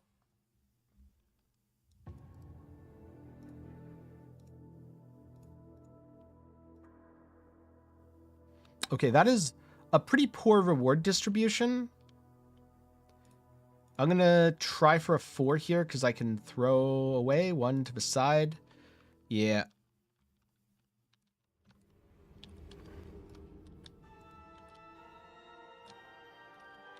And then I'll do 6 on the last one because it's very unlikely that the 6 doesn't intersect with the higher value reward. Was it worth the gamble? Probably not, to be honest. But this is also mostly about spamming bosses to get pages, so we will worry about reward min-maxing later.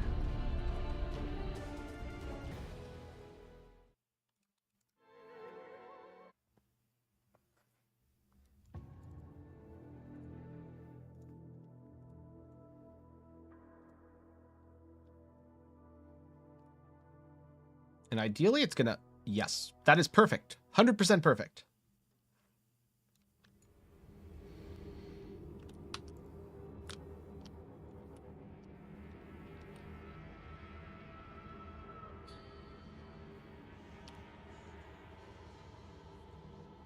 Let's see, here we go.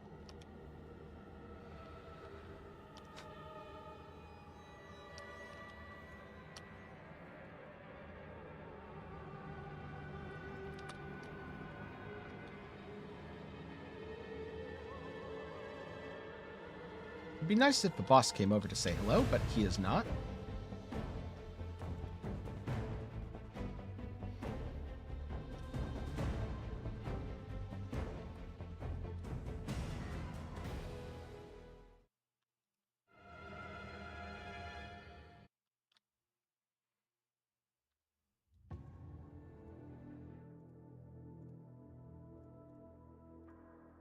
And now I place the Eterna tile here. Connects almost everything, enter the city.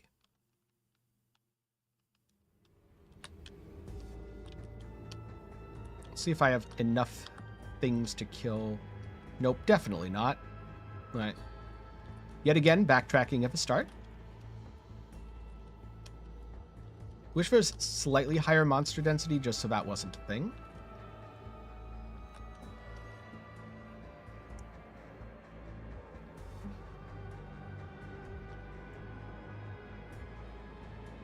Nope, nothing dropped.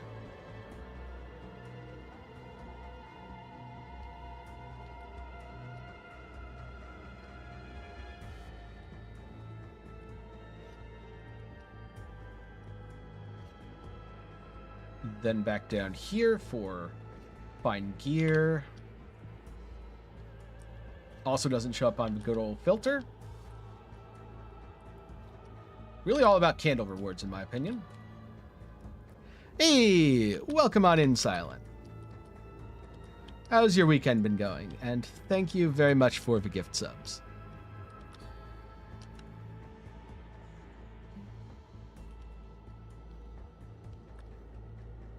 Ooh.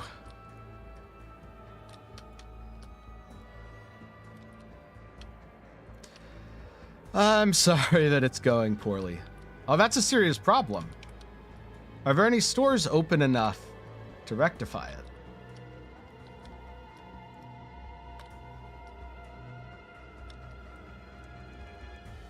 That sounds quite serious.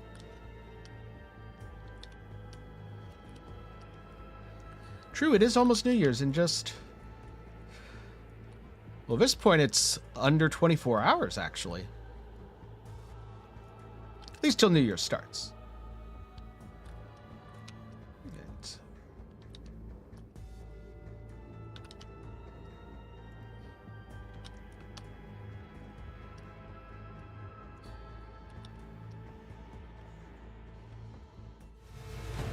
And here's the boss with boss strength of 6 shouldn't be, yeah. I was going to say, shouldn't even be an issue. It was not an issue. Nice number of pages. I'm very much liking the change that XD did to City of Eterna. Makes it much more farmable. That's a few hours more for me, but we're getting there.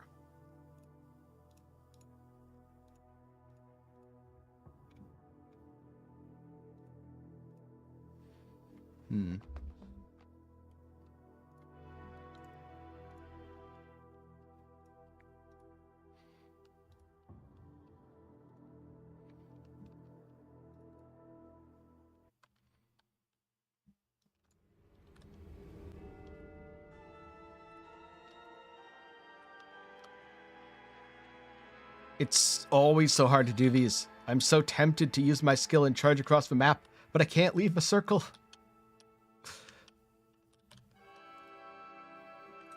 Most of my weekend so far has been spent playing and streaming Torchlight. Luckily, the build's pretty fun.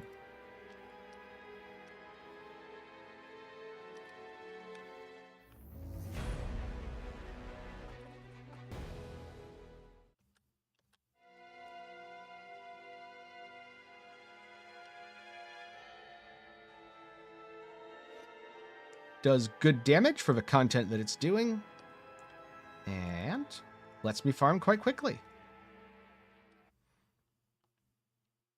I'm curious about some of these candles that I've picked up. Ooh, that's actually a really good one. Yeah, look at that. 53 FE just from this candle. That's only one mod. Technically, I could sell it based on the fire pen too. Right now, though, I need money, so it's better to sell cheaply. Let's see, what else did we get? This was a drop recently, so I'm going to count that. This also counts, because those were recent drops. Some of the other stuff, I just had that before. Fire pen. So fire pen, not necessarily that good. But fire pen dot damage could be. Because it is T1, T2. So we're going to put that up for 100, see if anyone bites. Chain skill damage, demo skill. I think that one's just fusion fodder. I suspect +1 jumps is also just fusion fodder. It is. And this one is just trash. But beam skill damage is technically usable, so I don't know. 3 FE. Soul candles are tied to the city of Eterna. It's a fairly new mechanic. Oh god, there's so many more in my inventory.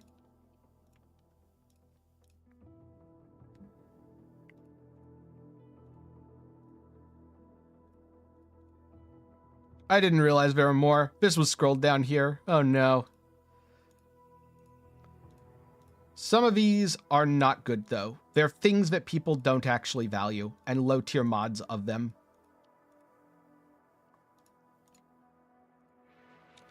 That 50 FE aura candle though. Pretty good. All right, left or center. I'm just going to unlock for easy connections. Ooh, double boss monster. All right, let's just move out of a double boss monster there. Be bosses, please. No, it's circles. Of course, why wouldn't it be circles? And not only is it circles, it's circles with the stuff on the ground. Oh god, why? God damn it. These monsters hate me. I mean, to be fair, I am invading their city and killing them, but, you know, let's put that aside for a minute. Clearly, they're using things that they should not be.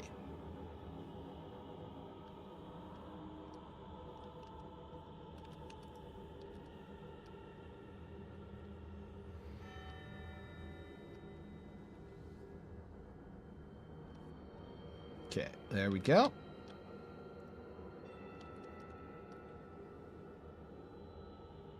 Now just fill this out quickly, like so.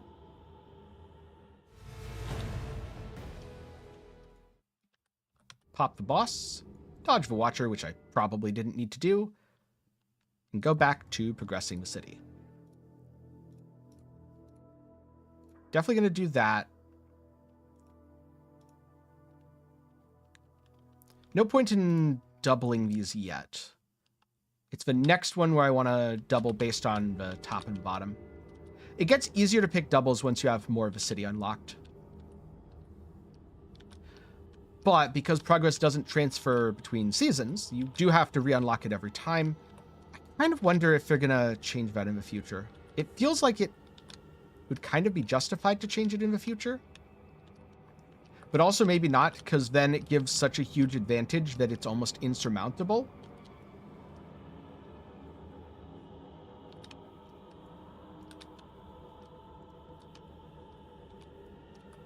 Ooh.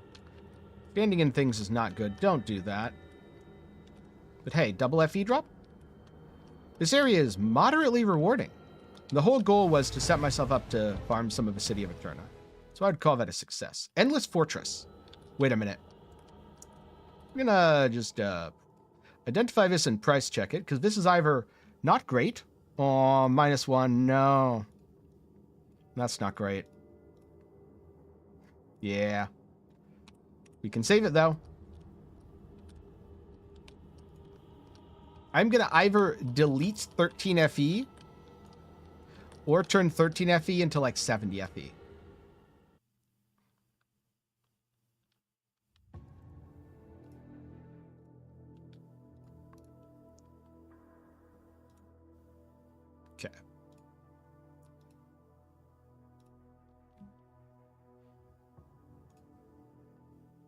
Cool, so there's that.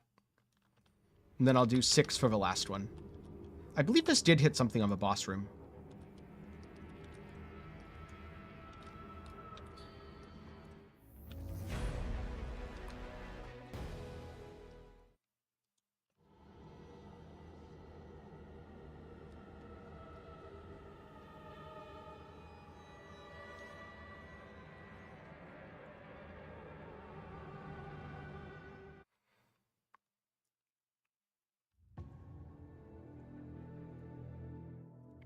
Yes, it did. I can place it like this. Make a nice snaky overlap. And then easy to connect because I need up here and ideally... Oh, didn't hit both on the bottom left. It's okay, though. No need to be super greedy. These are good cities. And they're only going to get better.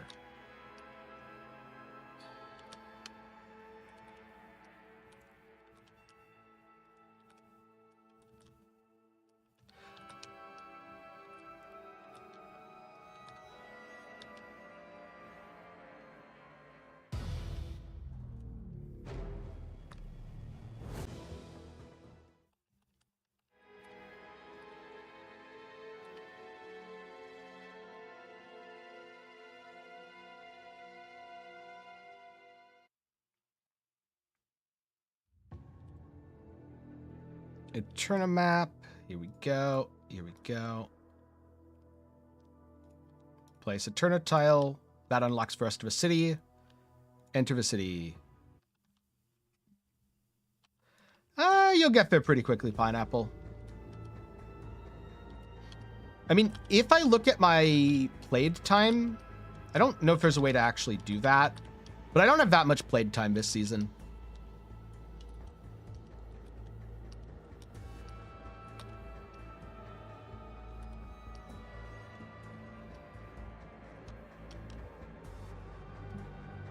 And I'm already on the cusp of entering the true endgame. At least assuming T8 counts as the true endgame. If we're talking like 8-4 deep space, I'm a ways off.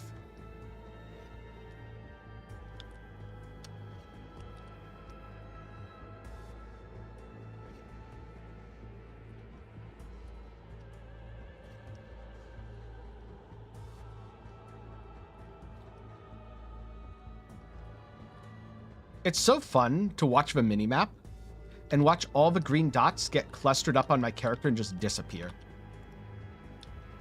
Precious Ember reward. Maybe Ultimate Ember? No Ultimate Ember. Okay.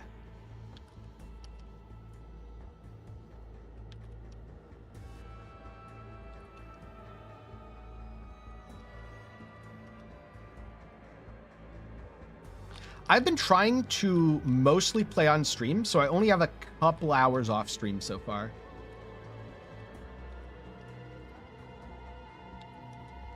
I mean, that's a good reason to not really be playing. That sounds delicious.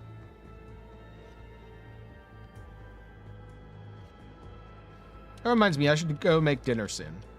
Gonna do a couple more cities and then it's dinner time for me.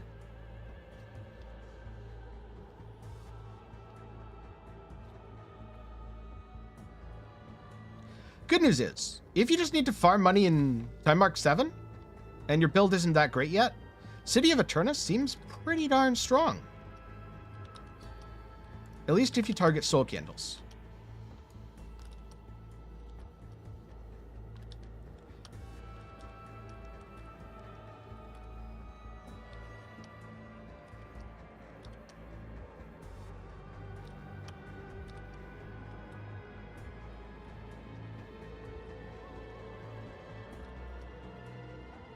Oh no.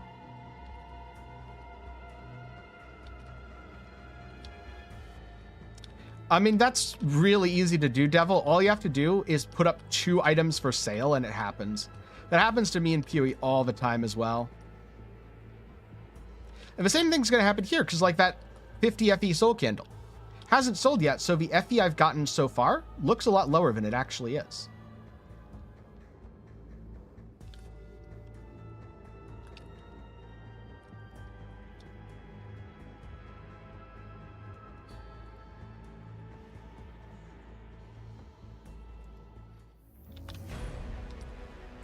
Multiplayer will be here very soon. To be honest with you, though,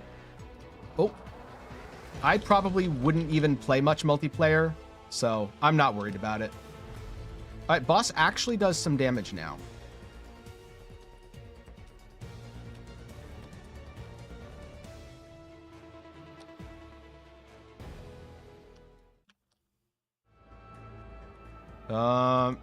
I have no plans for that, devil.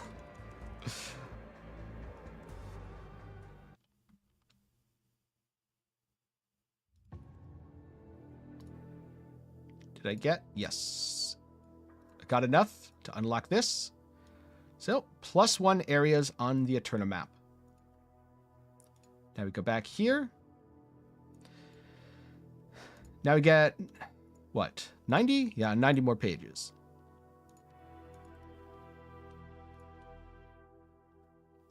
We reset the city. Each city will now use 6. Do random 6 for easy connections early. Then random 4 to try to get the loot at the end. Boundless. Does Boundless always... Okay, Boundless does not... Luckily, Boundless does not always mean stand in circles. It's just random. But this time it's blue candles.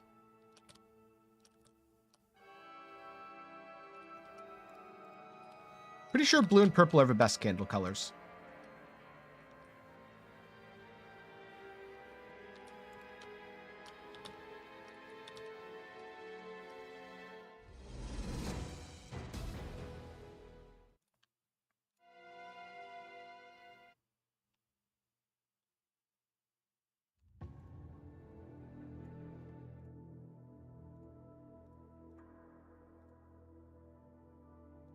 Okay. So connect 6 here. Ooh. Maybe not, because that's unfortunate. So I think that'll force me to use a tile, and I only have 1 still. Pretty sure.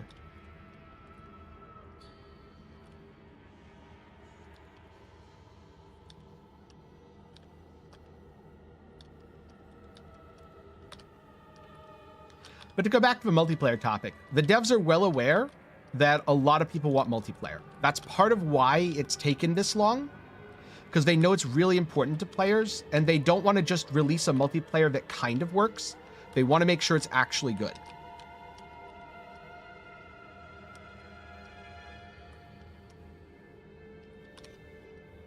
I'm sorry, am I just printing random FE in here? Yeah, I'm just printing random FE in here. That's pretty neat.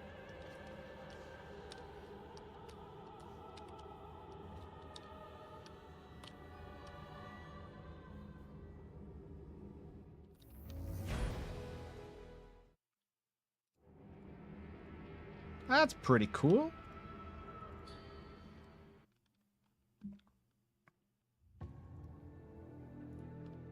Turn a map.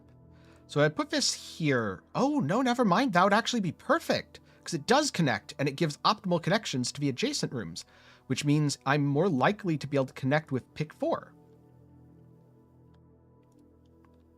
Exactly like that.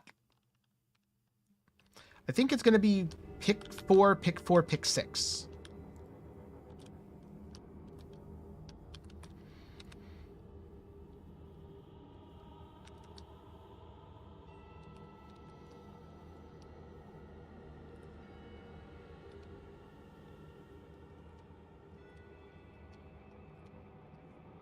So far, it's better.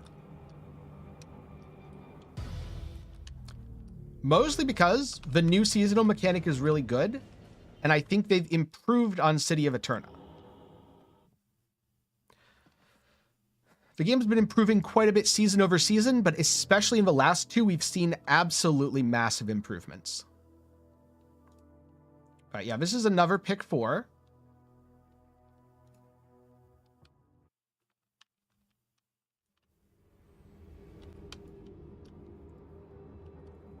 Got blue candles here.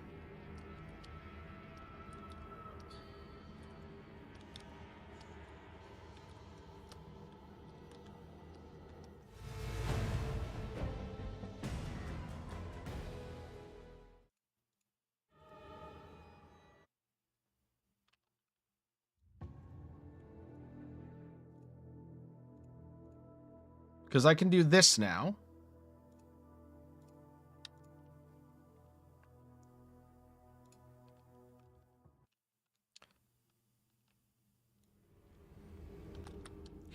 I haven't properly gotten to the point where it really gives good currency, but even not getting to that point, yes, it's well worth farming. Because I don't really like blasting endless maps anyway, and this is a really good way to break up the tedium.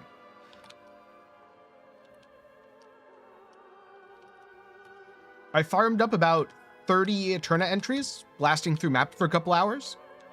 I'm going to get well beyond my currency investment back from that.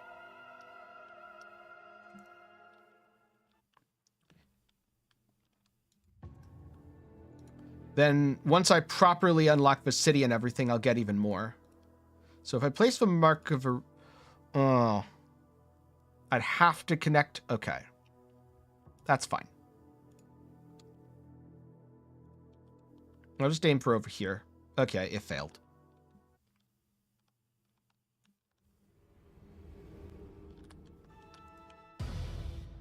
Boss? Yes. Boss is really good because boss means pages. And right now my goal is to maximize pages so that I can get the better rewards deeper in the city.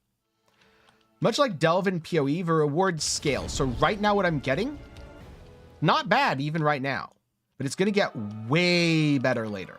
Because I haven't even unlocked Soul Candle Fusion, and that's where most of the money is. Look, an FE.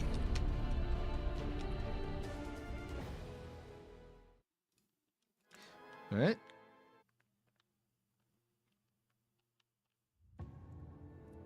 It's also nice that it's quite fast. So I place the Eterna tile there, because it's really important to unlock the boss.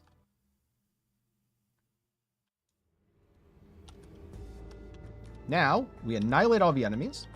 We are at depth 16, which is not very deep. People are probably at like 100 plus already.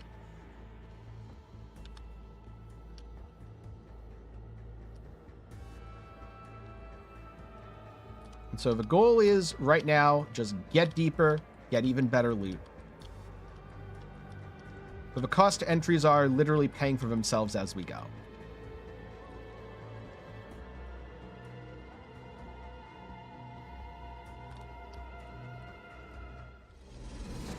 Oh, boss entry, sure.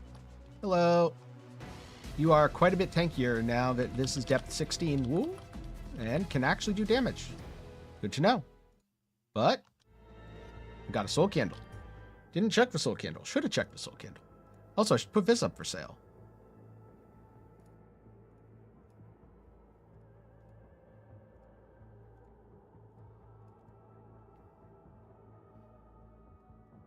And this was the new soul candle? No. This was the new... Ooh. That's really, really strong.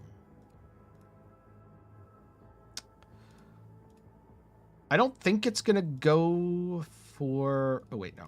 That's chain skill, demolisher skill. So... I feel like the 8 and the 10 are low, but I feel like the 69's high. So I'm going to try 39, see if it sells.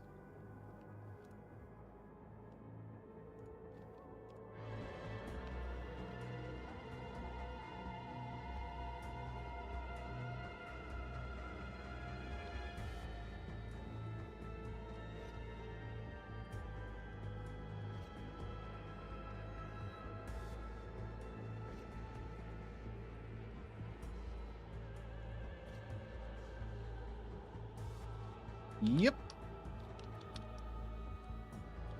A pretty nice amount of FE. Precious gear reward. Nothing showed up. I guess I didn't drop an eternity there.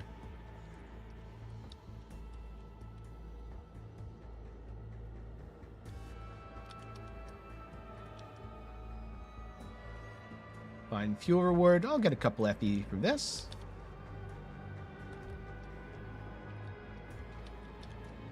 In terms of the city itself, it's very easy to run. You just kill any of the green marked monsters to build up these keys. Then you use the keys to open the things. Once you open all the things, you fight the boss. In terms of setting the city up, you have to select puzzle pieces that overlap with reward tiles. And it's randomized every time, so it's kind of a roguelike experience. The goal is to get as many overlaps as possible.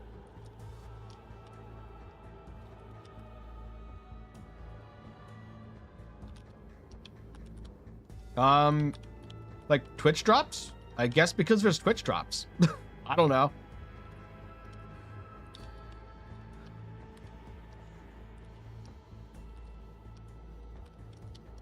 Something I should put drops in the title. I don't know. I never pay attention to Twitch drop stuff. The whole concept's very weird to me.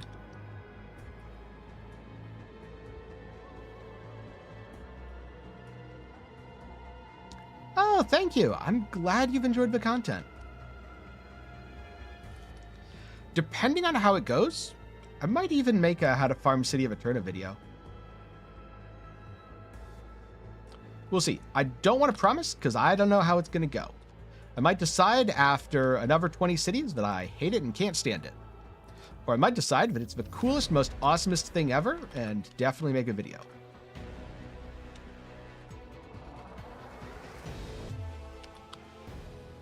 All right.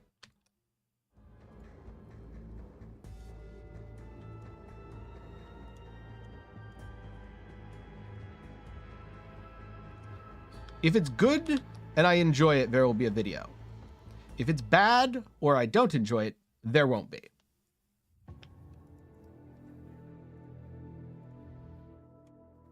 Oh, 86. That's very unfortunate because it would be way better for me to get to 90 here. Wait, no, never mind. I only needed 85. Oh, that's perfect. That's perfect. We unlocked another area. Oh, the progression on this is so much smoother now. I think the goal is to do this, then do these, then go down here and see what soul candles people are valuing the most.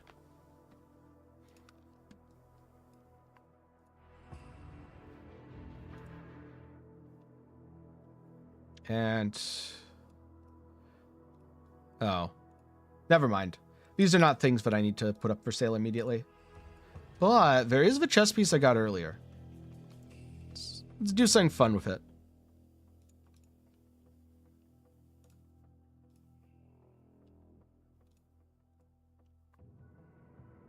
Ideally, we want this. Oh, I don't think that made it better. I don't know if that, maybe it did. Endless Fortress. Price check it. That. Price check.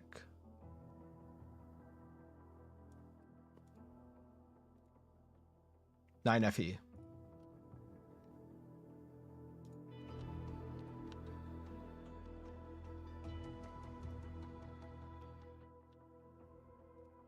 Reset city.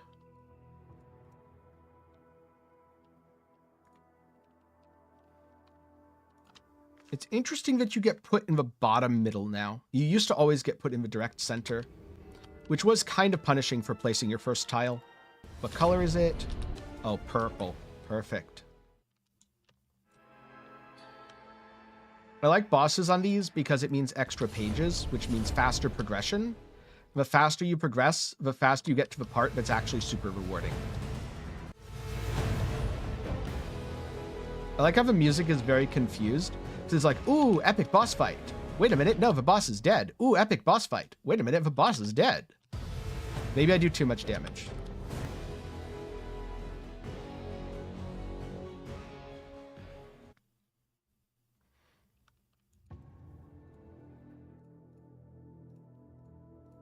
So I place that here. Then I do another 6. No, Petrified Blood is not. It's a buff with a reservation.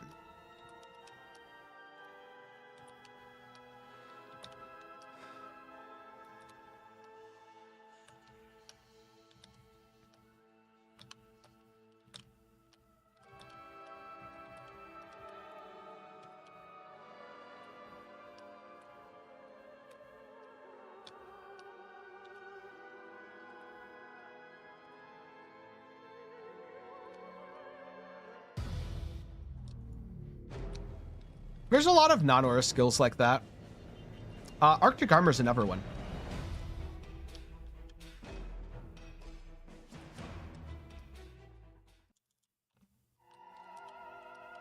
That boss will give me lovely, lovely loot. Oh no. I've locked it out of a room where it can drop its obnoxious AoE hand skill, but where I can't damage it. I was really hoping to pull it into the room so that I could kill it. There we go.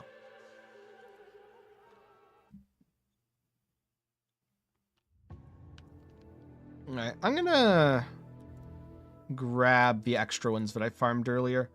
I wanted to get a rough idea of what I was farming, but I know from earlier I got 30. And there's a point at which I would much rather have fun with what I'm doing than be super scientific about the exact things I'm recording. Like, sure, I could record, oh, I farmed exactly, 324 FE, but nah. That would also require knowing how much after things sold. This was much more about a stream where I was, A, farming currency, because I need to farm currency for my next build, but also B, just testing stuff and experimenting. It's not supposed to be optimal. If I end up finding something optimal, that's what the YouTube video afterwards is for.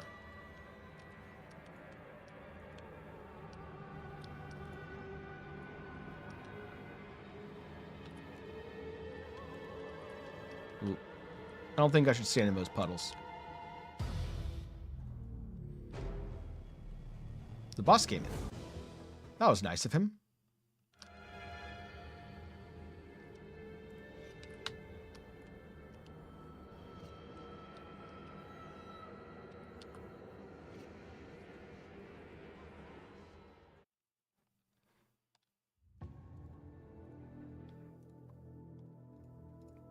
So if I put this here, I'm going to put it here instead.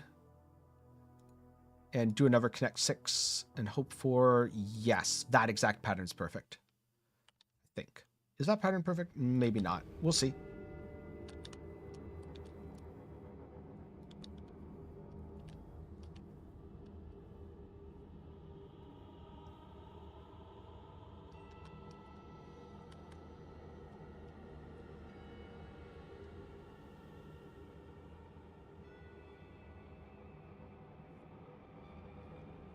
Enemies spawn in and go poof. Before I go in the circle, I'm just going to deal with this guy because of, well, the thing he just did there.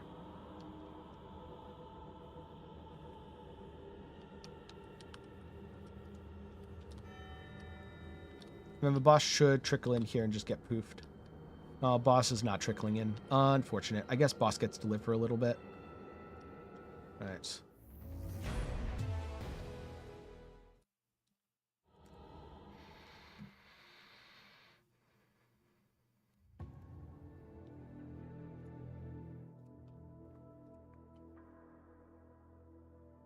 Yeah, that's good. Connect 4, because I can make the boss one work regardless.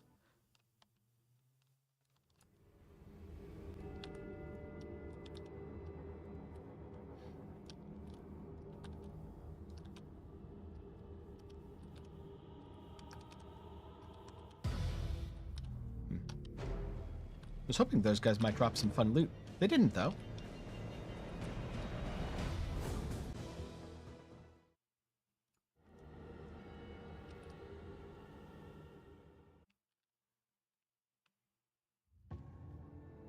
And here we go. So this misses everything valuable. Gonna grab the boss, then do a 6, then do either a 6 or a 4, depending. That hits most of the valuable stuff.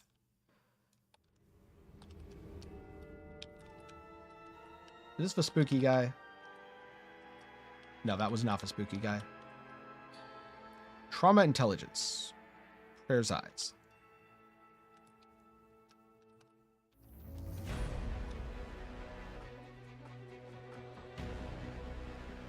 Yeah, once I go lightning beam, I'm probably going to be the only lightning beam Rosa on the ladder too. Which, I still don't know if that's actually good. But worst case, I can just take all the gear and reroll onto Frostbite and Gemma. So, it'll work out either way.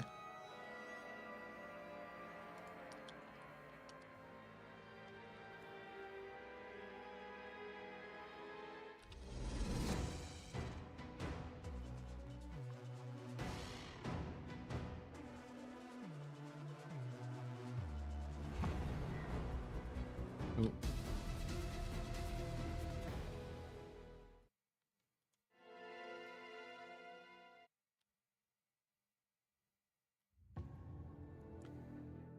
Place this. Oh no, I missed the one good one. Damn it. Ooh. So there's a very high chance. Ah, damn. I was going to say there's a very high chance that it hits 2, but it of course picked the only configuration. I think that is the only 4 configuration that can't hit 2 there. That is brutally unfortunate. And yes, I know. It was a risk. I took a risk. I could have just done 6. But on average, you get +1 from taking that risk. So it's fine. I'll just do it again next time. Next time it'll pay off. Except next time, I might even have more connections. So I do that. When I place an Eterna tile, then I call it good. Then I enter the city. We are at depth 21.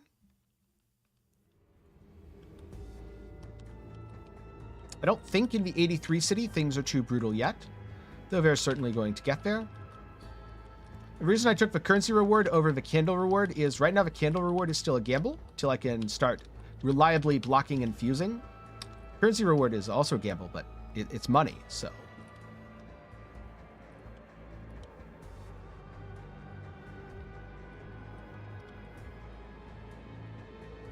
Ooh. Gotta love self-replicating treasure chests.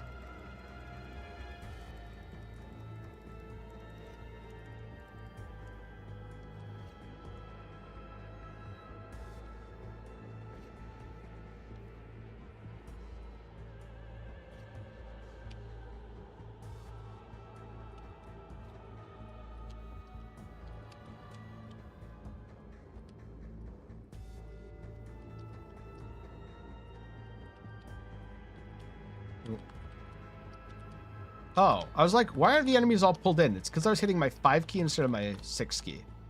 That would explain why all the enemies aren't getting pulled in.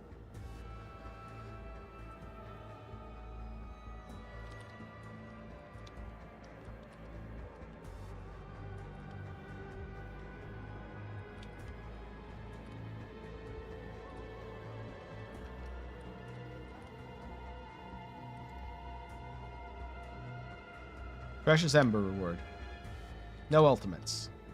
Ultimate would have been nice there, game. Not asking too much? Probably.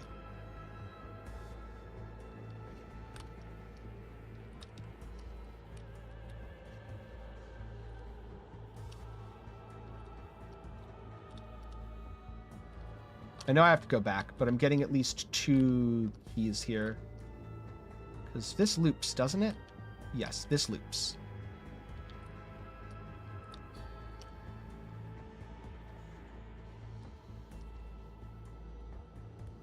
And this loops.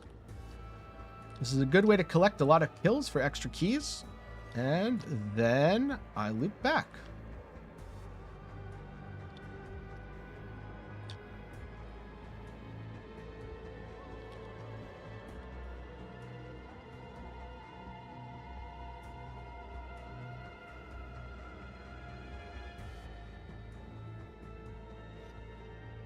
Find gear. Disappointing gear. Maybe next time there'll be a cool legendary.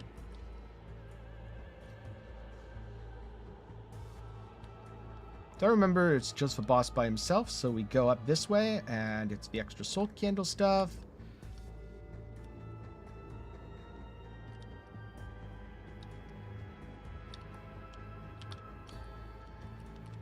Honestly, I probably should have gone extra soul candle over extra commodity, but it's whatever. Okay, don't need to kill enemies anymore. I have enough. Probably going to kill a couple more, though. Ooh, precious slate.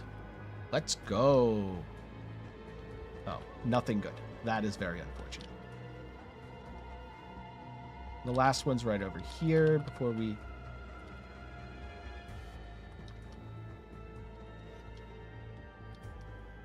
Alright, so we've got Aura Effect. good.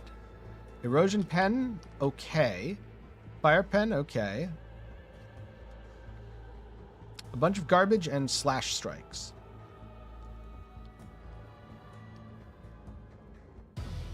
Boss strength 9. That shouldn't be too bad.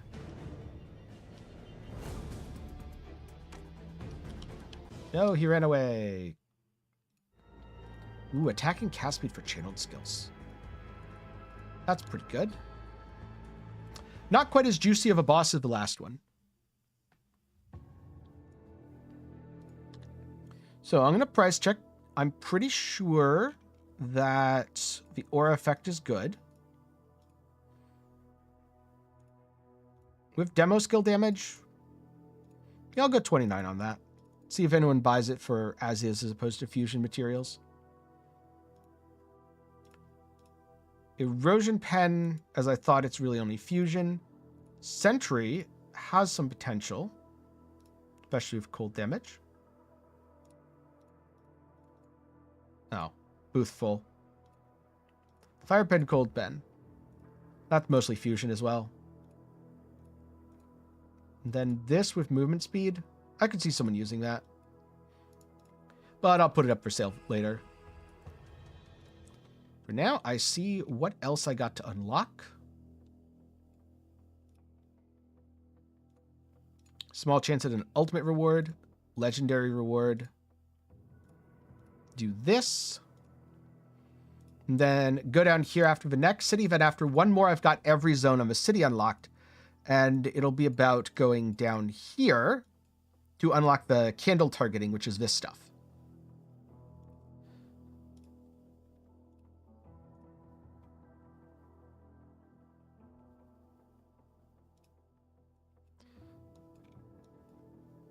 But with that said, I think it's time for me to get going. I hope you've enjoyed this little preview of my money-making testing. Remember, if you do want to know how it turns out, and if it turns out well, I will make a video. Do be sure to get subscribed, drop a follow, leave a like, all the things that help you find your way back. And for now, thank you to everyone who tuned in. I hope you enjoyed. I'm going to go get some dinner, and I'll see you later.